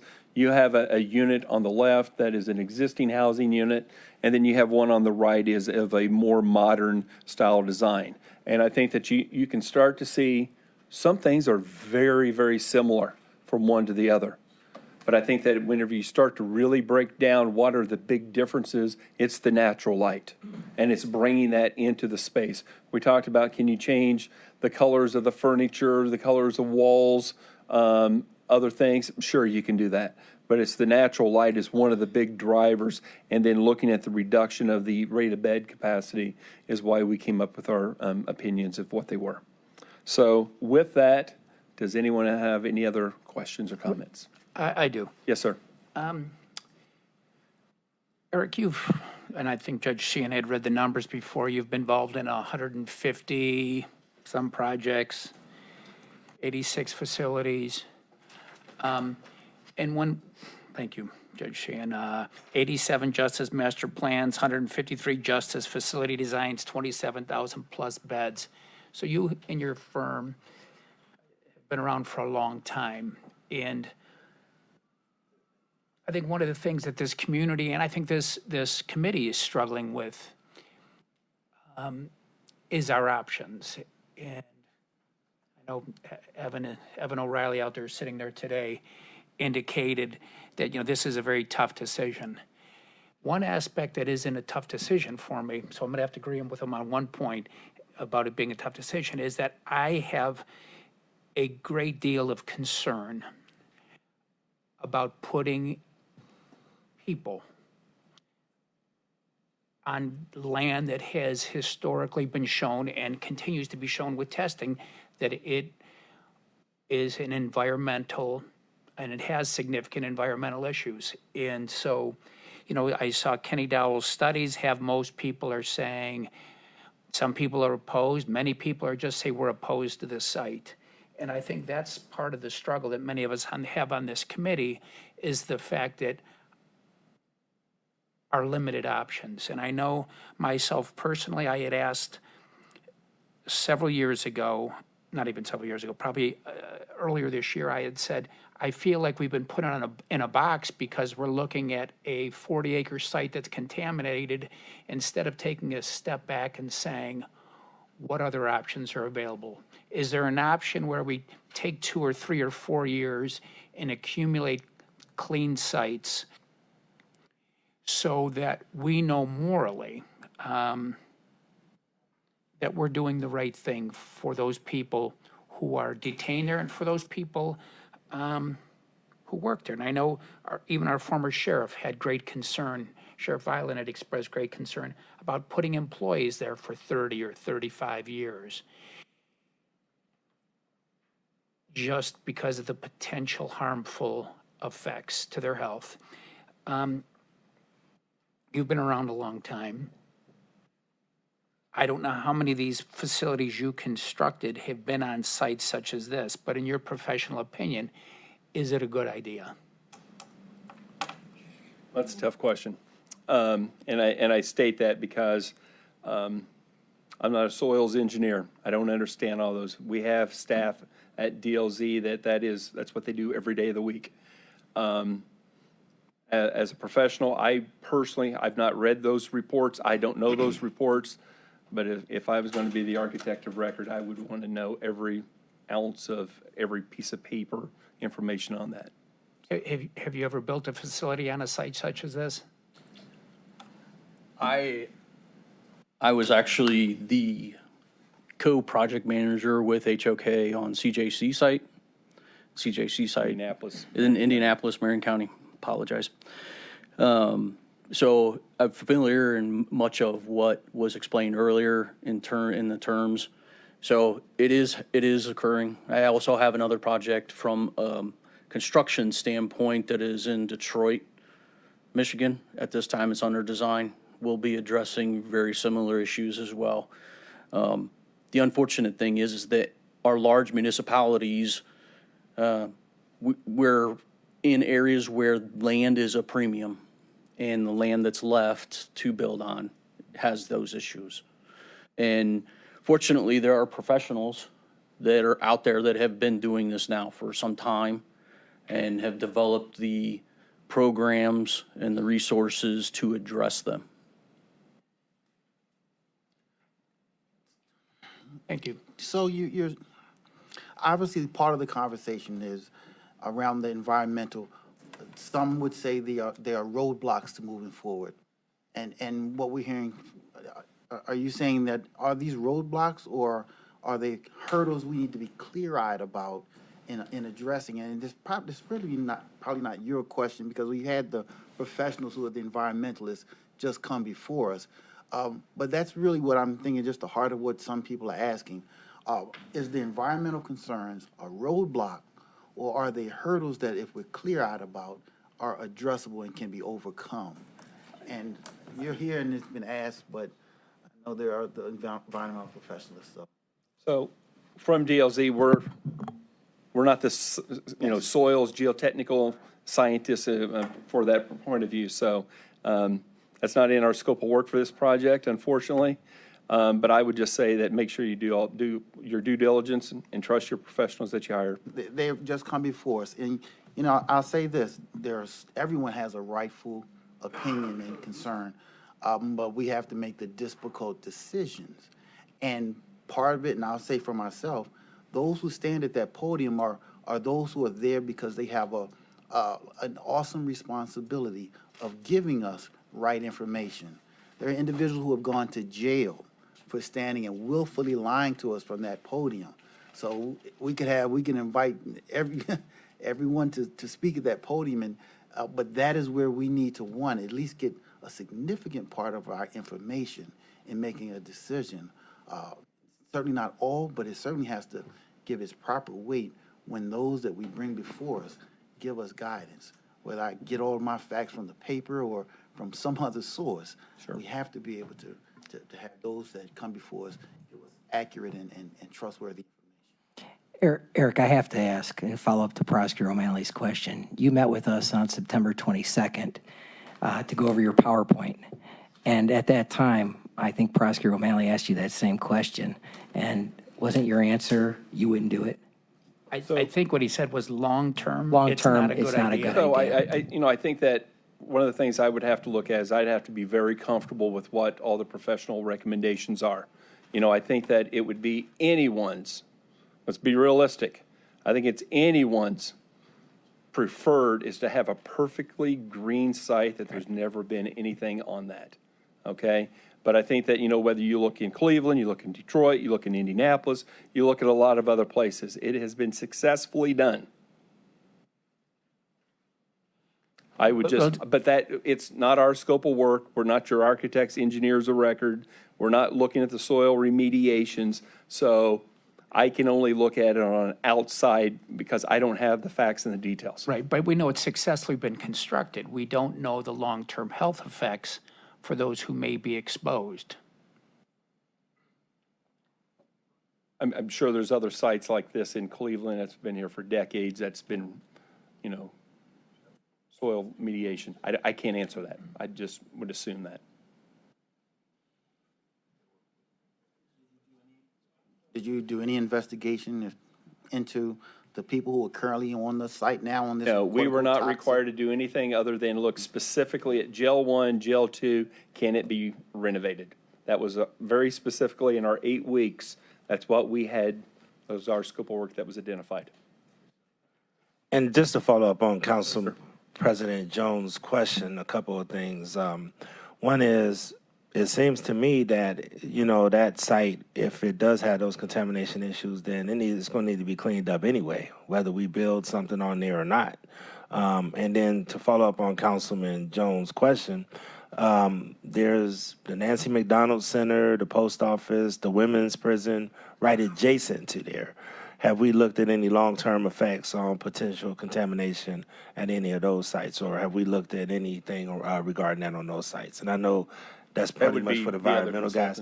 But with you guys, what I wanted to know is, did you look at some of the other, it looked like it was kind of high, like the numbers were kind of high of who we were trying to house. Did you look at the diversion center and look at its potential impact to decrease the jail population? Again, to be honest, our scope of work was very specifically identified to look at, can Jail 1 and Jail 2 be renovated? There's all kinds of other things that you can look at to come up with the solutions for that. But that, it's the overall master plan of everything. But we were very specifically asked to look at those 2 buildings. And that's what we did. Okay, I'm sorry. I'll bring it back to obviously your wheelhouse. You gave us a 5 to 8 year window to certainly want to maintain the building, but the major repairs that would make it viable long term, we only have 5 to 8 years of life in this building. Is that what you're telling us? So it's 5 to 8 years.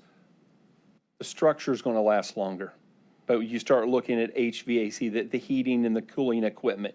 You've got plumbing problems now. You've got detention hardware problems now. You can only go so it's like your car.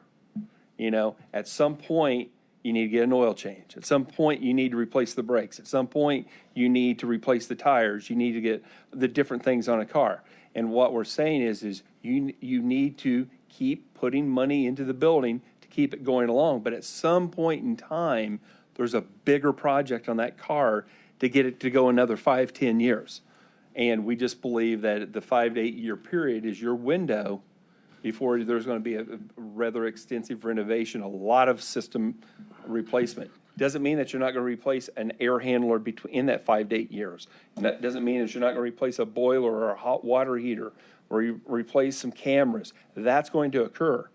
But we believe that you can get through for that period of time such that if your decision is to build a new facility, you can get it built before you have to spend a lot of money on your current facility. And if we do major renovations, we're gonna have to be ADA compliant now?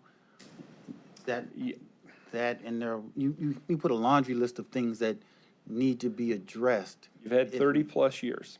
You need to be ADA compliant. I mean, I had an old car once, and when I took it to the shop, the mechanic told me what it would cost to fix. And I said, I could buy a new car for that. You know, is this what you're trying to say to us, that there's going to come a point where there's a point of renovating the building, and then there's a point of renovating the building to meet your goals and objectives. And what we're saying is to renovate and to meet your goals and objectives, it is not practical. It's more probable that you need to go build a new facility. Okay. All right. Thank you. Eric, just one question, right here. Okay, sorry. On the, you were talking about the more major project on the car, using that analogy, but those more major projects were recommended in the 2014 facilities assessment. Is that right? Like plumbing upgrades, HVAC upgrades? There were items in the assessment report that noted that, yes. And those are all things that could have extended the life of the building substantially if done on that capital plan as was proposed in 2014, beyond the 5 to 8 years. So I think that there's also decisions that were made is that there was the thought that a new facility was going to be built. As I mentioned earlier, another large facility that we did something like this is that in lieu of replacing items, in lieu of patching roofs, they put buckets on the floor. And I'm not saying that you put buckets on the floor because you have made some big investments in specifically the 3 areas I talked about. But at some point, you do need to start replacing bigger ticket items, systems, materials, equipment to be able to continually to maintain that facility. But the decision to build something new happened 6 years after this facilities assessment. So I'm just saying that, you know, I mean, I just, there's a sense of, you know, we have 5 years and the building is going to crumble. But some of the things are things that it's not a surprise today that those are issues that should have probably been addressed over time. If I could, Mike Dever with County Public Works. So since 2014 and that report was issued, the county, specifically in Jail 1 and 2, have invested well over $12 million since that time. And overall, with the entire Justice Center, $26 million. So it's not like we just stopped doing anything. We were making investments. Right now, the elevator systems, we're still moving forward with replacing elevator systems in Jail 2. We've done other improvements to the building. It wasn't just stop, but the discussion had started. What are we doing into the future here in 14? Obviously, this group came together and we've had ongoing discussions. We're not going to make a $150 million investment if this group decides that we're not moving forward and staying at that current site. Yeah, so since 14, once again, $12 million specifically in the jails have been invested. Mike, you said 26 million, it's 36 million. 36, I'm sorry. But for the record, the report in 2014, and what it said was they recommended $238 million in improvements over the 12-year period. And whether it's 12 million or 36 million, what it did say is that if you don't do this, the deterioration will accelerate. But if you do this at the cost of $238 million over 12 years, you will increase the life expectancy to 25 plus years, I believe is what the report said. So it's not surprising, given the fact that we're now almost 9 years into that 12-year plan and we've only put a fraction of the recommended amount in, that we're looking at things like the granite on the sides and the fasteners that hold those things, and all the issues that the report indicated would come true if you didn't do, that those things would come to fruition. And so I don't think any of us should be surprised now if we spent, whether it's 12 million or 36 million in the last 9 years instead of 238 million, that we're at a very critical juncture now where we do have jacks holding up garage floors in the sheriff's department. There's no doubt about it, but the decision had not been made. Are we going to stay in this location? The programming needs were still deficient back in 14. Still deficient in 14. So to make that $220 million worth of investment, still would have had the deficiencies in programming. So the issue going forward here is obviously we need to make a decision. And if it won't be made today, we're going to make it into the future with an escalated cost.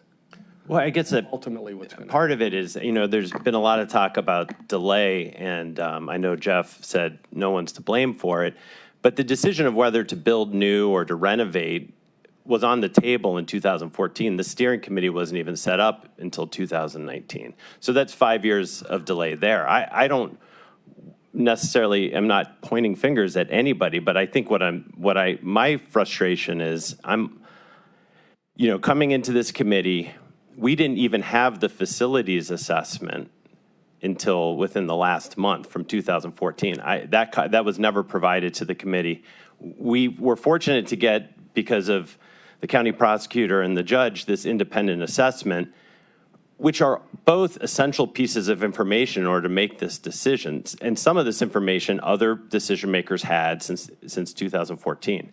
And so I guess my point ultimately is whether we're talking about another couple months in making a decision, let's say that the committee is not comfortable with this property, it's not like this is the thing that's causing the delay. To do due diligence now when this issue was apparently, as far back as 2014. I just want to make this point. It's not really a question, but you're welcome to respond if you want. We've had a series, this committee did come together in 2018. 2019 is when it started. But in 14, that was the basis to say there's issues with the jail to go forward. We built upon that. Andy Couples we brought on board, obviously Mr. Applebaum. We went through a selection process, brought all these people on board. We knew we have to make a larger decision here into the future. So the point I'm trying to make is we did not want to make that type of significant investment without gathering everyone's input on this. And I think we've done that. There's been a series of steering committee meetings since 2019. Unfortunately, you've just joined within the last 18 months or so. So you're in a catch-up mode to what's going on. But Andy Couples, the information, the presentations on programming, we've walked through that. We've pointed out the issues associated with it. In the meantime, we've still been doing repairs to the jail. We've been doing repairs. $2 million this county council approved to fix the elevators in the jail. Buy us 5 years, 8 years, as Eric has mentioned. So personally, I think we've marched and we've done everything that's been asked of us to get to this point. This environmental issue seems to be something that's hanging up right now. We brought the experts in, people 25 plus years of experience. And it seems like that is now the issue that's before us. But I think we've given enough testimony to say, yes, we know how to correct this. We know how to handle this type of situation. It happens all over. So I feel like we brought everything forward, and we're at the point we are now. I want to point out, and I know you weren't here, but in 2019 when we started, at the very outset in the first meetings, the information contained in the 2014 reports were summarized and accurately presented by Andy. He had the numbers. That was all in the initial reports and discussion. So that was there. It wasn't new. Second of all, what you're hearing now, and DLR was selected. They're not my consultant. They were selected independently by the committee. the committee was on there. They did the initial independent review. And everything you're hearing now, every part of it and more was in the original DLR assessment in 2019. So it was all there. It's been confirmed, and a lot of the issues have been confirmed, but that was all part of that presentation. So it wasn't like suddenly you're now in a position where you have this information. You've had this information since 2019. I agree on the site. We didn't have a site. And now, of course, it's relevant to understand what that site means, and that's all relevant information. But in terms of the build new versus renovation, in fact, the very solution that you're asking now about the use of JL2, there's a whole analysis of that. Now, that was done, and that's available, and it's recorded. Now, the one thing I will say on the operational savings, and I know that DLZ did not have the ability to do a detailed evaluation of the operation savings. It was done. And I don't know if you want to comment on the operational savings analysis, Andy. Well, if I could, I mean, the DLZ folks are up here. I don't know if there's any specific. Yeah, and by the way, they weren't asked to, so as far as I know. So if there's anything else for them, otherwise, they're going to be here with us, obviously. Actually, Eric, if you'd stay for a moment. The issue in the operational savings is ODRC standards allows you to do housing units in direct. Hey, Andy, you got to Thank speak you. up and right into the microphone. In terms of the operational savings that we analyzed for the steering committee is ODRC allows housing units in direct supervision, one officer in charge of a population of 48 to 60 beds. Jail 1 is all 24-bed housing units. You're paying twice what it would cost to replace that or more in staffing. And remember, each one of those housing units is not one staff, it's 5. In our analysis, we said you were going from 66 housing units to 41. That generated the savings. And also in terms of the discussion of reusing jail 2, if you go back to single selling in jail 2, you're staffing at 1 to 24. So you've doubled the staffing costs by reusing jail 2 to standards. The second piece, and I think Eric would agree, when we do direct supervision jails, we don't build control rooms everywhere. Jail 2 was built at the time when people were kind of vacillating. Do we go direct or do we stay indirect? Indirect is I'm locked in a box and I'm watching you. Direct is I'm on the floor actually managing the population. So when jail 2 was designed, it was designed with both staffing in every housing unit and a control room at every floor. Those control rooms also are costing you 5 staff. And I think, Eric, typically we move everything to master control. Yeah. With a couple extra positions in master control, they can take care of movement. You're not building all those fixed positions. So, Judge, I think in many ways the savings may vary, but in reality, those jails are inefficient in staffing. If I may, one other comment, Mr. O'Malley, since I haven't seen you in so long. You ask about where this has been done for decades. Newark, New Jersey wanted to build a new jail, faced with the exact same thing you were. The only site they could find was a brownfield site that used to be a chemical refinery. When we got into the site, we found the barrels under the ground, leaking. It was nasty. It also had a methane problem. And again, I'll defer to the experts. Mike, get closer, Mike. So that was occupied in 2004. Up until April of last year, they housed 400 ICE prisoners and were inspected twice a year for conditions of confinement, quality of life. Recently, New Jersey decided jails would not handle ICE defendants anymore, so they now have a contract with Union County. So, that's something you can look into. That's been up and operating for 20 years. Andy, I understand. We could probably find a way to build a prison on Chernobyl. But the question is that the right thing to do? And well, I will tell you when I did the job in Essex County, one of the big issues that the commission looked at is we can actually recover a brownfield site. We can recover something now that's unusable. And I will guarantee you they went through a lot of the same deliberations you all are. But in the end, they took a terrible brownfield site that I actually saw it eat the rubber off of somebody's boots during construction and turned it into something that worked for them. Again, I just offer that as another example because Indianapolis is pretty recent. You know, this has been up and operating since 2004, Mr. O'Malley. Thank you. So, Thanks, Eric. it's been a long day. If we can get back.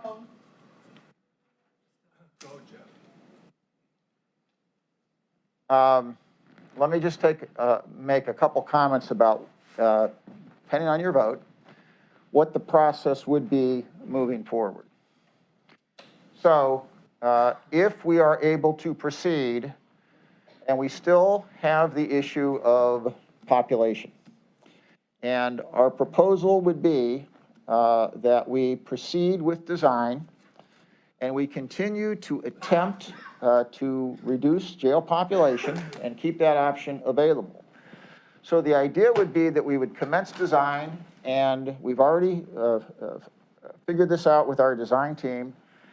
The design, initially, the base case would still be for 1,600 beds, 1,600 plus, which would mean that that daily population, we really need to get it down to 1,400 or less.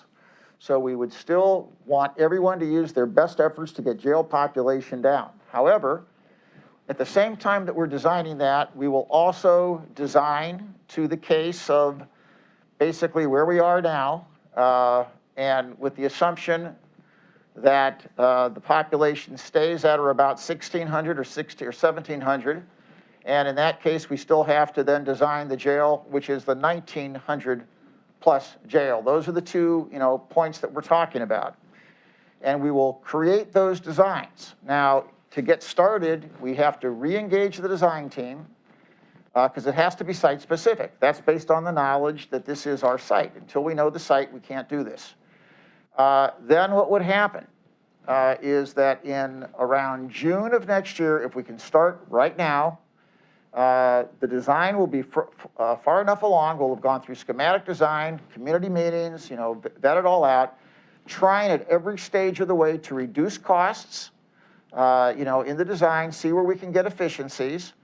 But we will know, based on pricing that is taken, final pricing in the June timeframe, we'll vet that, and probably around August 1, something like that, we will have our options. We will have, if we push the button right now, we can go forward and do one of three things.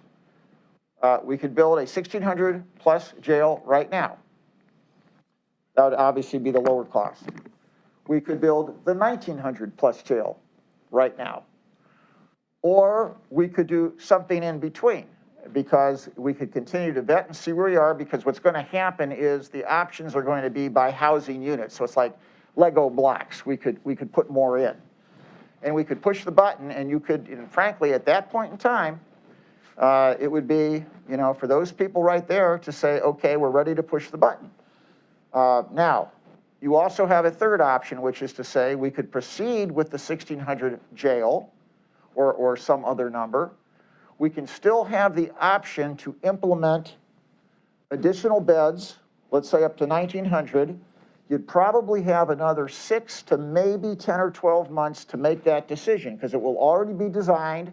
Your construction teams will be there. They could still probably implement that in time for that final number to be there on opening day, if you will. So you could buy a little more time if you're still trying to, and I hope everyone is, bring that jail population down so we're not building more than we need. So those are the options. Now, if you did option 3, there's going to be some incremental additional expense, because obviously if you start out next year and the builders know exactly what they're doing and can start, that is an expense. If they have to add something partway through the project, aside from the expense of what you're adding, there's also some additional incremental expense that goes with making that change a little bit later, and we've estimated what that is.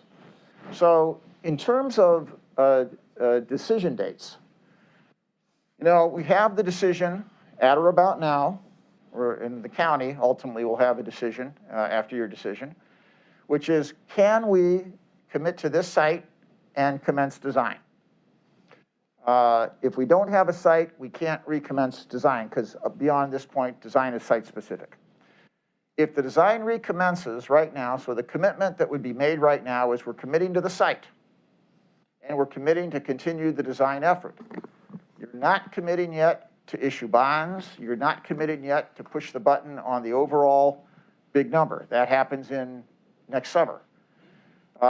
Another thing that could happen, if you're thinking about the bond market, you could say, okay, we have the site, we have the design on the site, we have pricing. You get to next June and you may say, we don't want to push the button quite yet. We want to buy, another 6 months, let's say, to see if the bond market changes. Who knows what the bond market will be next year? But you can only push that out so long because, number one, you're not going to have contractors hold prices, and there will be an escalation factor if you hold it too long.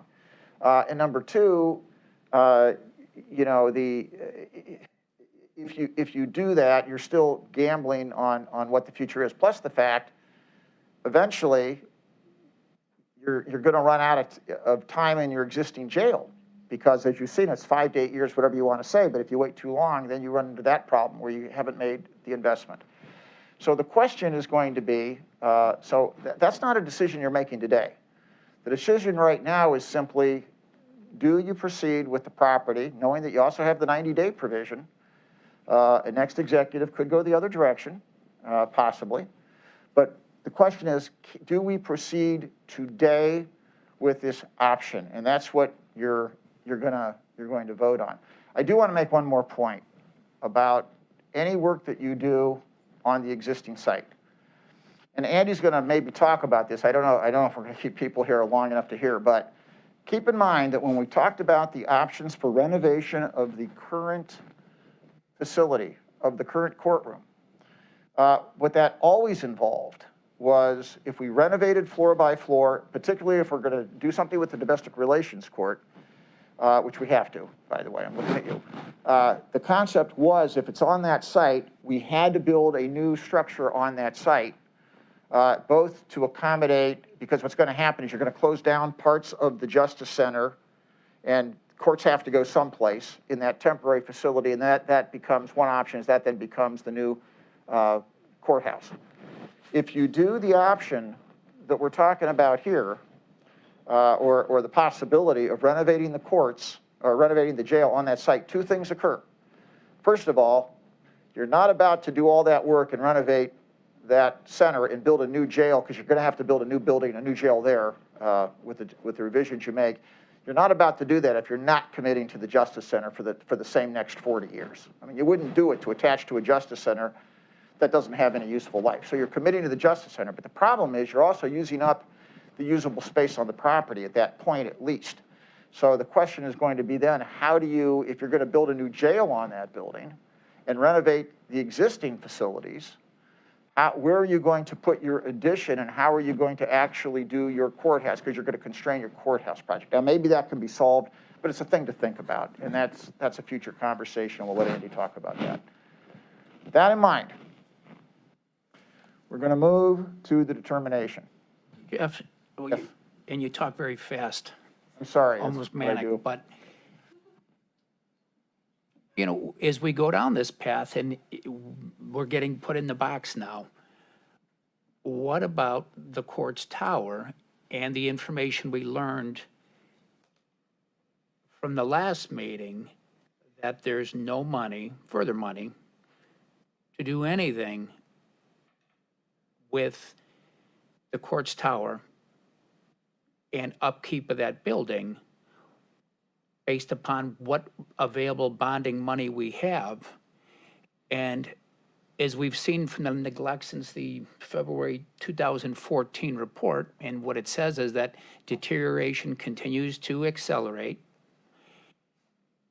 and the county has no money, right?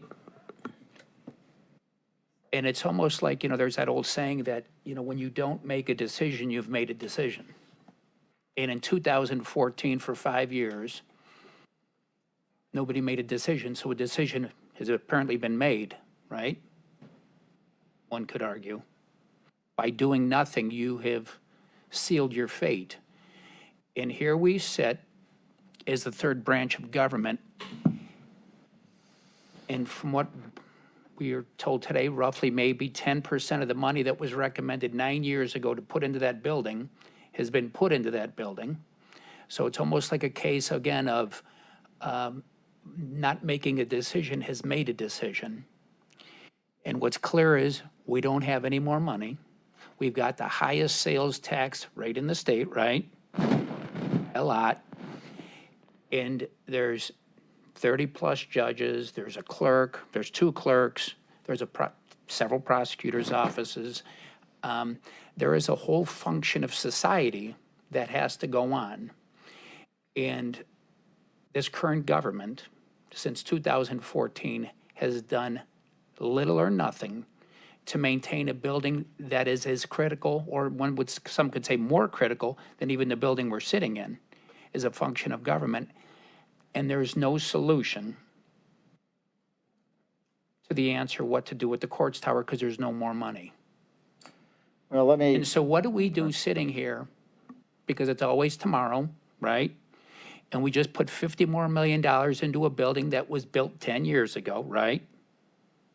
And we've got $66 million in neighborhood projects, right? And all this while I've got thick reports outlining the needs of the Justice Center that has been sitting on people's desks since 2014.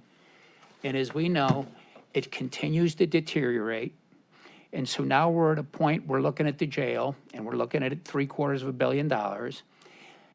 And the bond guru for Cuyahoga County said there is no money left for the courts, right? What do? Are we going to hold our breath and say, well, next time around, the administration and county council will remember that we are a co-equal branch of government, and this will be our time after Jacobs Field, after Gund Arena, after the Metro Health bonds, after the $66 million in neighborhood projects, after the $50 million in the convention center that's virtually brand new, right? What do? Take somebody's word? Well, if you're asking me that question, because apparently you are, and I don't know if it's a rhetorical question, but I have a few observations, and I'm not, and once again, I can't speak for, prior to the steering committee, prior to 2019. I mean, what has happened with that building, although you've heard quite a bit of. I know what happened to it. I think Well, Latoya Goldsby put it pretty well. She said, neglect of this facility got us here, and I agree. Okay, so, but the point I'm going to make, though, I just want to, first of all, we have to face where we're at now. We can't go back in time. We just can't. I will say this, that even if all of, and you have Scott Maloney here. He was part of that report, and he can tell you this. Even if all of that was spent, all that would have happened is you would have spent a couple $100 million more dollars. And bought 25 plus years per the report. Would not have bought, you would have bought no years in terms of, first of all, and Scott, you can talk about this. All it would have done is kept that jail exactly the same jail as it is today. The mechanical systems would be working, the windows would be working, but you'd have the same issues with code, you'd have the same issues with Ohio standards, you'd have the same issues with programming, so it would simply be this building. Now, whether or not that would be a good investment or not, I'll leave that for someone else to say. You'd still have the same issues with what that building does, and Scott, I don't know if you have a different view on that. No, I mean, it really is. But the question is, what are we going to do? What are we going to do? I'm going to answer your question. With the courts tower Okay, and bonds and money? Okay. That's the question. So there's a couple things I would say about that, and this is not, and bonds are not my expertise, but I'm going to give you some observations. Number one, and I would also have Andy Couples comment on this, and maybe even Eric, if you feel comfortable.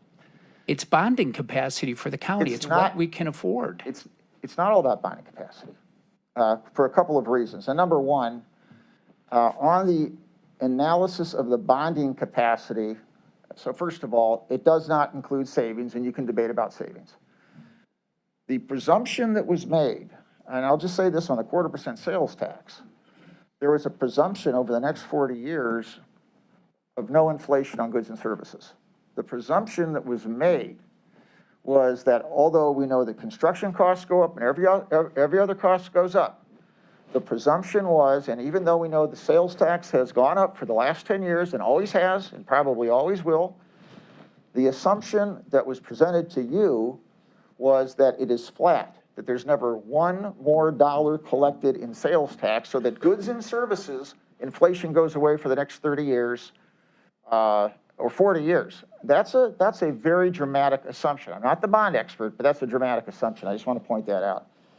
But in terms of a courthouse is very different from a jail, and here's the reason why. And I'm not suggesting we're doing this. You need your bonding capacity because you're going to own and control your jail. A lot of courthouses are not done that way. A courthouse can be done through a P3 methodology. A courthouse is basically a special, very special purpose office building. And what I mean by that is, it is often done where a third party comes in, builds your building, and they, in exchange for doing that, you may swap out the property rights on the existing site, which is very valuable. There may be parking. They take parking revenue. There may be some rent, but there may be other options other than bonding a new. And the other thing is, there's a question as to what the city's involvement is. But the building needs help now, not in 5 years when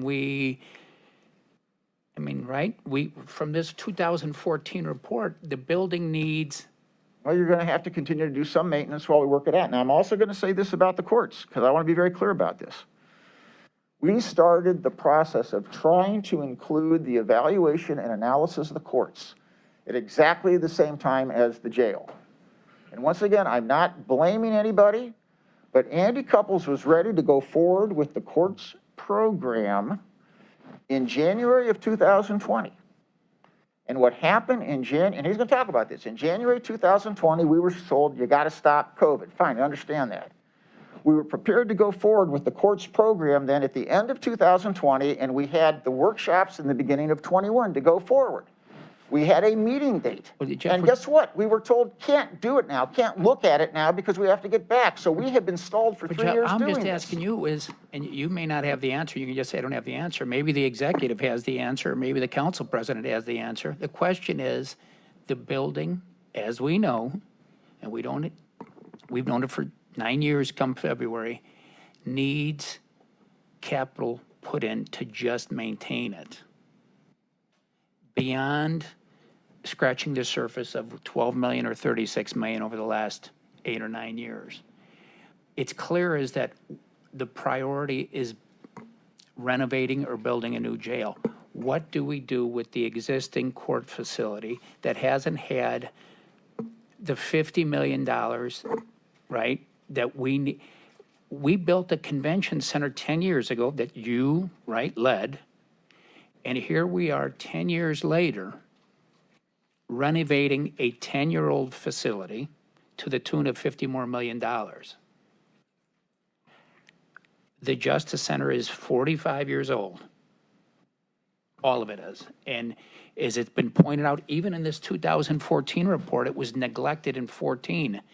And we're doing basic survival mode capital elevators. What do we do to maintain it? Because we're not building a new courthouse in the next 5 or 6 or 7 or 8 years. There's two questions there. One is for Matt Reimer, I think, to talk about, or for you to talk about what's going on currently. I mean, then the second part of the question is for Andy to come and talk about the future programming for the courts. And it's beyond a Band-Aid. And the question is, can this county afford it? No, that's not for me to answer. I mean, that's just not my question. That's Armin.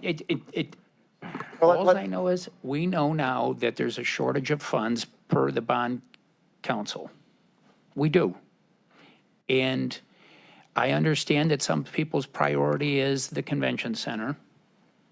I understand other people's priorities are other neighborhood things, but at some point the courts have to have capital improvement and that building needs it. I'm just done. It is what it is. But it would be helpful because as we sit here now, we know and we hear that there's $750 million and it's all going to be taken for a rehabbed or new jail. I think it's fair for the courts to wonder, when is it this building's time? Because we, as you know, there's more public going into the Justice Center. There's more visitors into the Justice Center than any other county building. It needs help. It needs capital. Comment, Erwin? Yeah, thank you. And thank you, Mr. Prosecutor. But there's a few things that are not accurate. What's that? I'm going to tell you. First of all, we were prepared, as Jeff said, to go forward with both together, the jail and the Justice Center, the courts. In fact, I had conversations even before the Justice Center the steering committee was contemplated with Judge Russo, talking about how we can do both together. He, of course, was very strong on doing a new Justice Center, and I agreed. Had I taken what you're suggesting to put $200 million into the Justice Center, the Courts Tower, back in 2015, that also would have been making a decision, because you would be sitting here today and saying, what are you talking about building a new Justice Center when we just put $200 million into that building? So that would have made a decision without this committee. You've said multiple times that there's no money. That is not accurate. The fact is that Mr. Franz, in response to a question, indicated that the amount generated by the sales tax as it is today is enough, is the almost exact amount needed to pay bonds for the jail today. He did not say that there would not be an increase, as Jeff said, in the amount of revenue, and in fact, we've seen revenue on the sales tax going up every year. He had on his PowerPoint savings generated in the amount of up to $12 million a year, which if we're able to reach that, and as was just indicated, that could be spent on paying off bonds for the Justice Center. That was what was contemplated initially. It wouldn't necessarily pay the full Justice Center, but it would go a long way to paying the Justice Center. And the statement that we're out of bonding capacity is just false. The fact is that I think we have, $1.5 billion to $2 billion still in bonding capacity at this point as the county. Our bond ratings are very good. We've been applauded by Moody's and Standard & Poor's for the way we've run the finances of the county. We can pay for the Justice Center. And as I've said from day one, I would today even be committed to doing a new Justice Center if that was the decision, or renovating the existing Justice Center. But I wasn't going to make that decision in 2015 to put $200 million into the Justice Center before we've considered all the options. That would not have made sense. Well, I think we can agree to disagree, because we may not be here if we had put $200 million into it in 2014.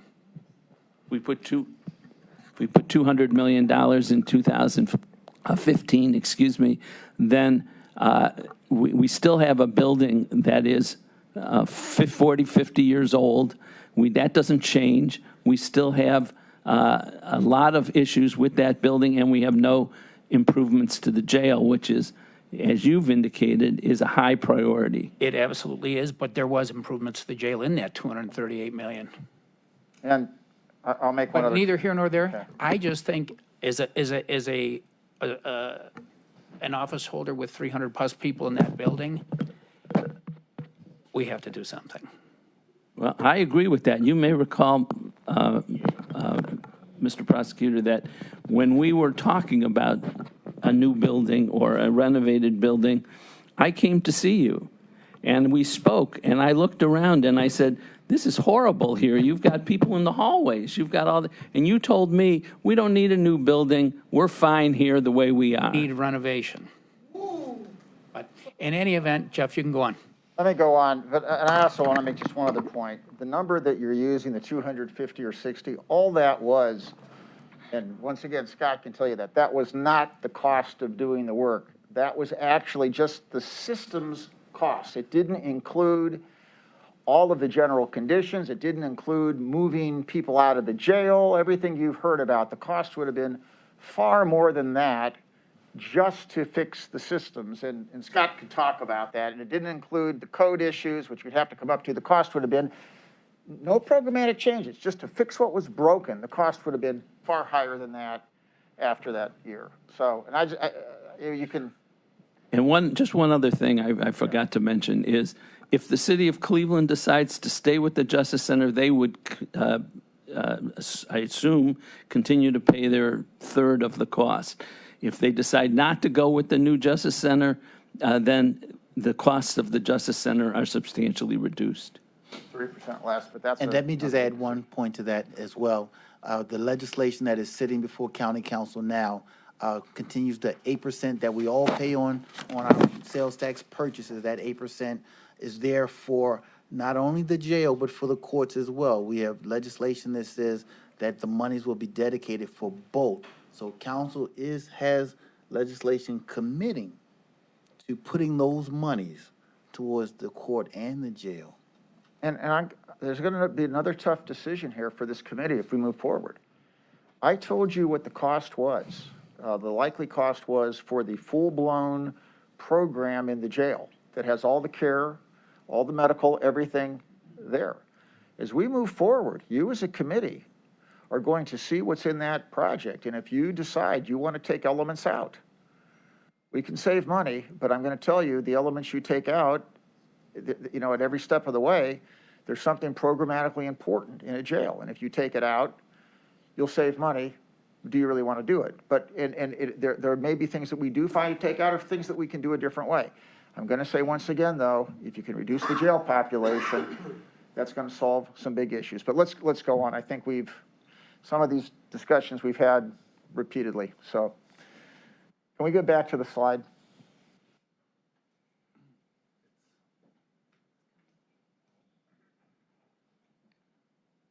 No, here, hold on. Okay, so it's time to vote, or it's time to discuss the resolution. Here's the resolution. And all this really is, it's exactly what the April determination says that we do now. So it says, because April said you had to have the input, so having the input, it reports and information requested in the determination of April 21, 2022, including environmental analysis, including an updated phase 2, is required to provide reasonable assurance that current environmental restrictions, I'm sorry. Oh, aren't I on here? Can you hear me? All right, I'm sorry. Okay, so let me read it again. Having received the input, reports, and information requested in its determination of April 21, 2022, including, and here are the 3 things that you heard today. Number 1, environmental analysis, including an updated phase 2, as required to provide reasonable assurance that current environmental restrictions can be removed and the property is safe for residential use. Number 2, an independent, and I'm going to make one comment here because this was the drafting before. The technical term on residential is restricted residential use. I want to make very clear that that's what we're talking about here. Number 2, an independent third-party review of its prior determination regarding a renovation option for the current jails. And 3, terms of the proposed agreement for purchase of the proposed site. The steering committee hereby ratifies its determination of April 21, 2022, and I quote from that determination, that the site located at 2700 Transport Road in Cleveland, Ohio, being otherwise described as permanent parcels number 122-27-001 and 122-27007, 38.954 acres, and 122-27013, 5.7320 acres, is an acceptable site for the new Cuyahoga County Correction Center complex. That's the determination. And while we have been doing nothing but discussing it, is there any other discussion that anyone wants to have before I ask for a motion? Okay. Having heard no discussion, I would like, is there a motion by someone on the steering committee to move this determination? Mr. Arman moves for it. Is there a second? I'll second. And it's seconded by Ms. Byrd. Okay. I doubt there's any need for further discussion. So at this point in time, I'm going to put it to a vote, and I'm going to just ask the vote will go left to right. Mr. Budish? Ms. Byrd? Yes. Judge Celebrezzi? Sheriff Hammett? Yes. Mr. Sweeney? No. Ms. Bates? No. County President? Yes. Judge Sheehan? Jeff, I just want to make one comment before I say anything. I've listened to the public's comments and the presentations that have been heard today, and I respect everyone who came up here and spoke. I appreciate those of you who've given us their expert reports, and those of you who keep going to meetings after meetings on this. In my opinion, today's vote is not about building a new jail.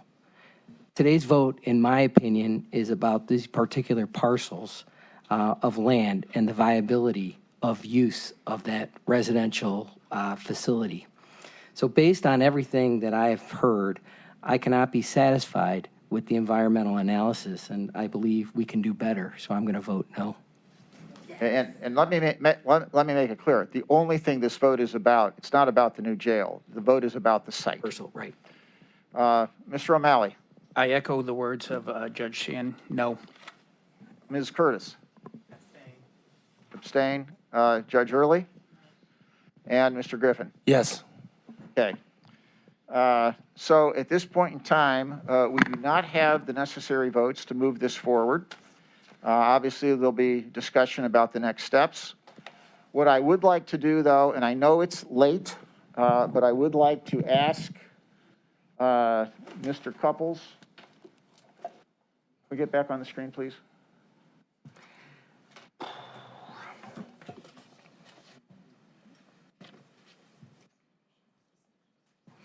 To come forward and just talk about what the next steps are for courts programming, how this fits together and how it's impacted. It's probably some further conversation, but I think Andy came all the way here to make this, and I want him to quickly present on what the next steps are anticipated to be for court programming. Move forward. Thank you. It's good to be back with the steering committee. In January of 2020, the decision was made of what the 4 options would be, all of which was for a new jail and several options for the court. 1, a new courthouse on a new site, and 2, to the renovation of the existing building. We worked on that for the next couple months, but then, as you all know, about March, we really got caught in the COVID lockdown. We'd actually started to schedule working group meetings on the courts and the jail for March. We called off the ones in March. The reason I know it was March is because when we finally did them in 2021, it was 1 year later. So we did keep moving. So what we've been asked to do is to wrap up the court's part of this equation, because this always was a justice center, jail plus courts answer. It included both pieces.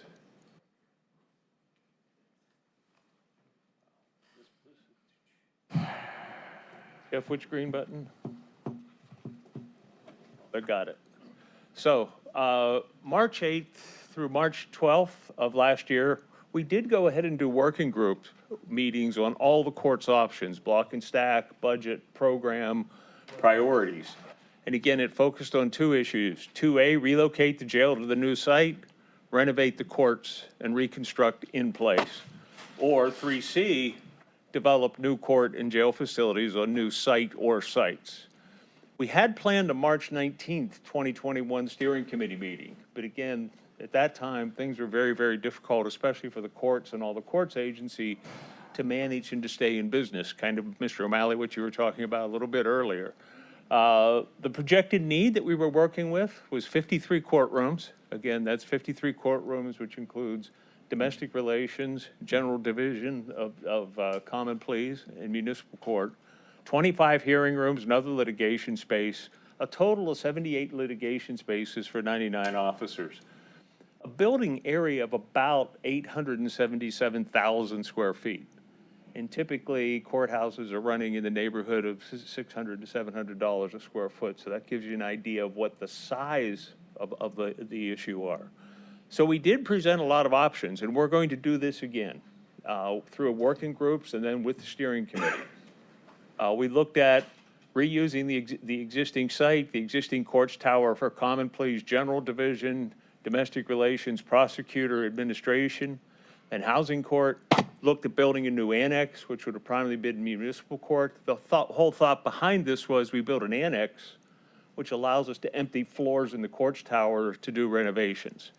And again, when we talk about that 200 and some million, Scott, from 2014, it did not include functional renovations. It did not include addressing accessibility. It did not include a lot of other things that will need to be considered in terms of current codes as part of a renovation program. And then we also looked at what a new building could be in terms of block and stack. And on top of this, there were two other options.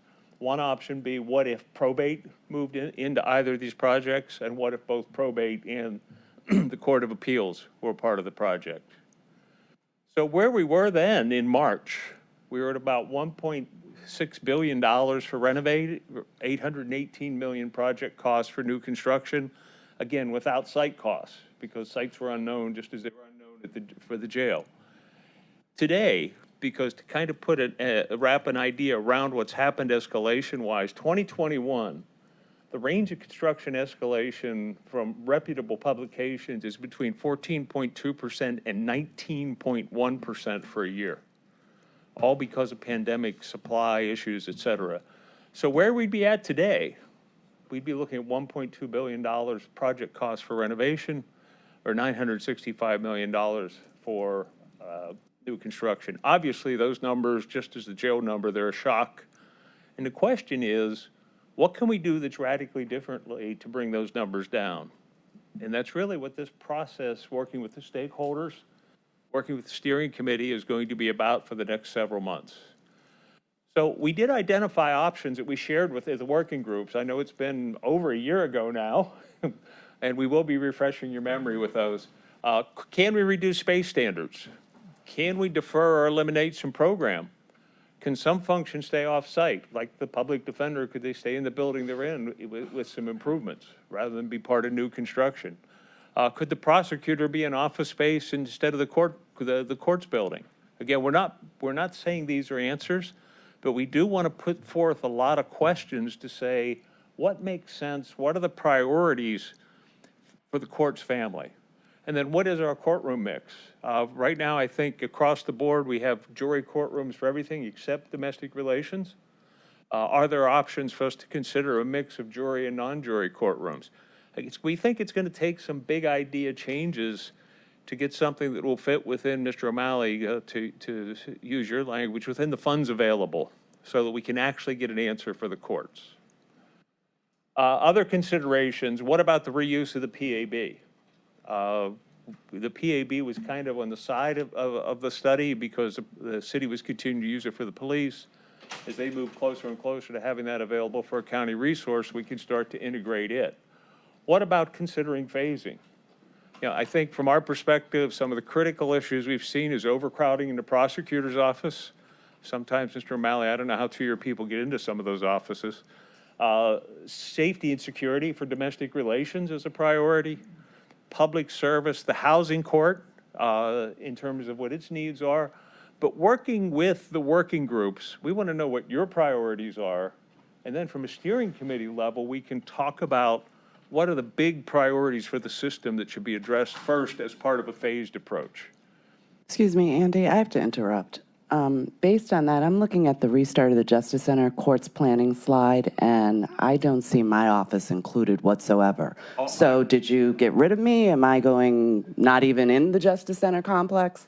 No, I think we gone. assumed the clerk would be traveling with the courts. Oh, okay, well, I'm not listed, and I think that's a little bit problematic. The city clerk is correct listed that. and others are. Thank you. All right. So just here's our thought going forward. We're going to take the next 4 to 6 weeks to update all of our information, get some questionnaires out to all the stakeholders about what's happened with staffing, what work from home means for you, what kinds of things might also be able to be considered as we look at programming, adjusting the program. Probably the weeks of November 28th and November 5th, we will want to do a round of working group stakeholder meetings. Judge, I think when we did yours, we did 3 or 4 at lunches so we could do them in small groups. We'll do the same thing again. Absolutely. We also concurrently want to meet with the city and county to determine what's a realistic basis for budgets for planning forward, so that we at least have an idea from the kinds of numbers that Mr. Booty shared with us as to what would the available funds purchase in terms of bonds, just to give us an idea for informed decision-making ultimately. Then come the steering committee for deliberation and direction, going through what the stakeholder findings were, what priorities might be, what some of our choices might be for implementation. And those choices will be applied both to renovation and reconstruct in place and new construction. It's not about making a decision yet which way we would go. It's understanding how those things could affect us in terms of having a viable plan to do concurrently with the development of the jail. Coming out of that, with steering committee input, we'll do a second round of working group meetings with all stakeholders, update our basis, and around March of next year, come back to the steering committee with a final white paper on what the recommendations are for the courts. And at some point in this, there will be a point to make a decision between renovate, reconstruct in place, or new building on a new site. Are you going to establish residency in Cleveland, Andy? Right here, Andy. So I tried to get that done short, quickly. I just asked a question. Did you establish residency in Cleveland for this this timeline? I'll be more than happy to be here, Judge. More than happy. You guys have been great to work with. Thank you. Any other questions? I tried to, given our time, tried to condense that a bit. Oh, thank you. Thanks. Okay, Jeff?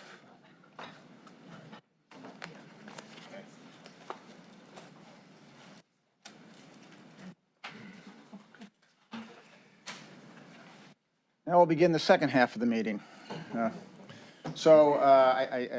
We still have members here. I think it's time, I think it's appropriate to have a motion for adjournment. Please move to adjourn.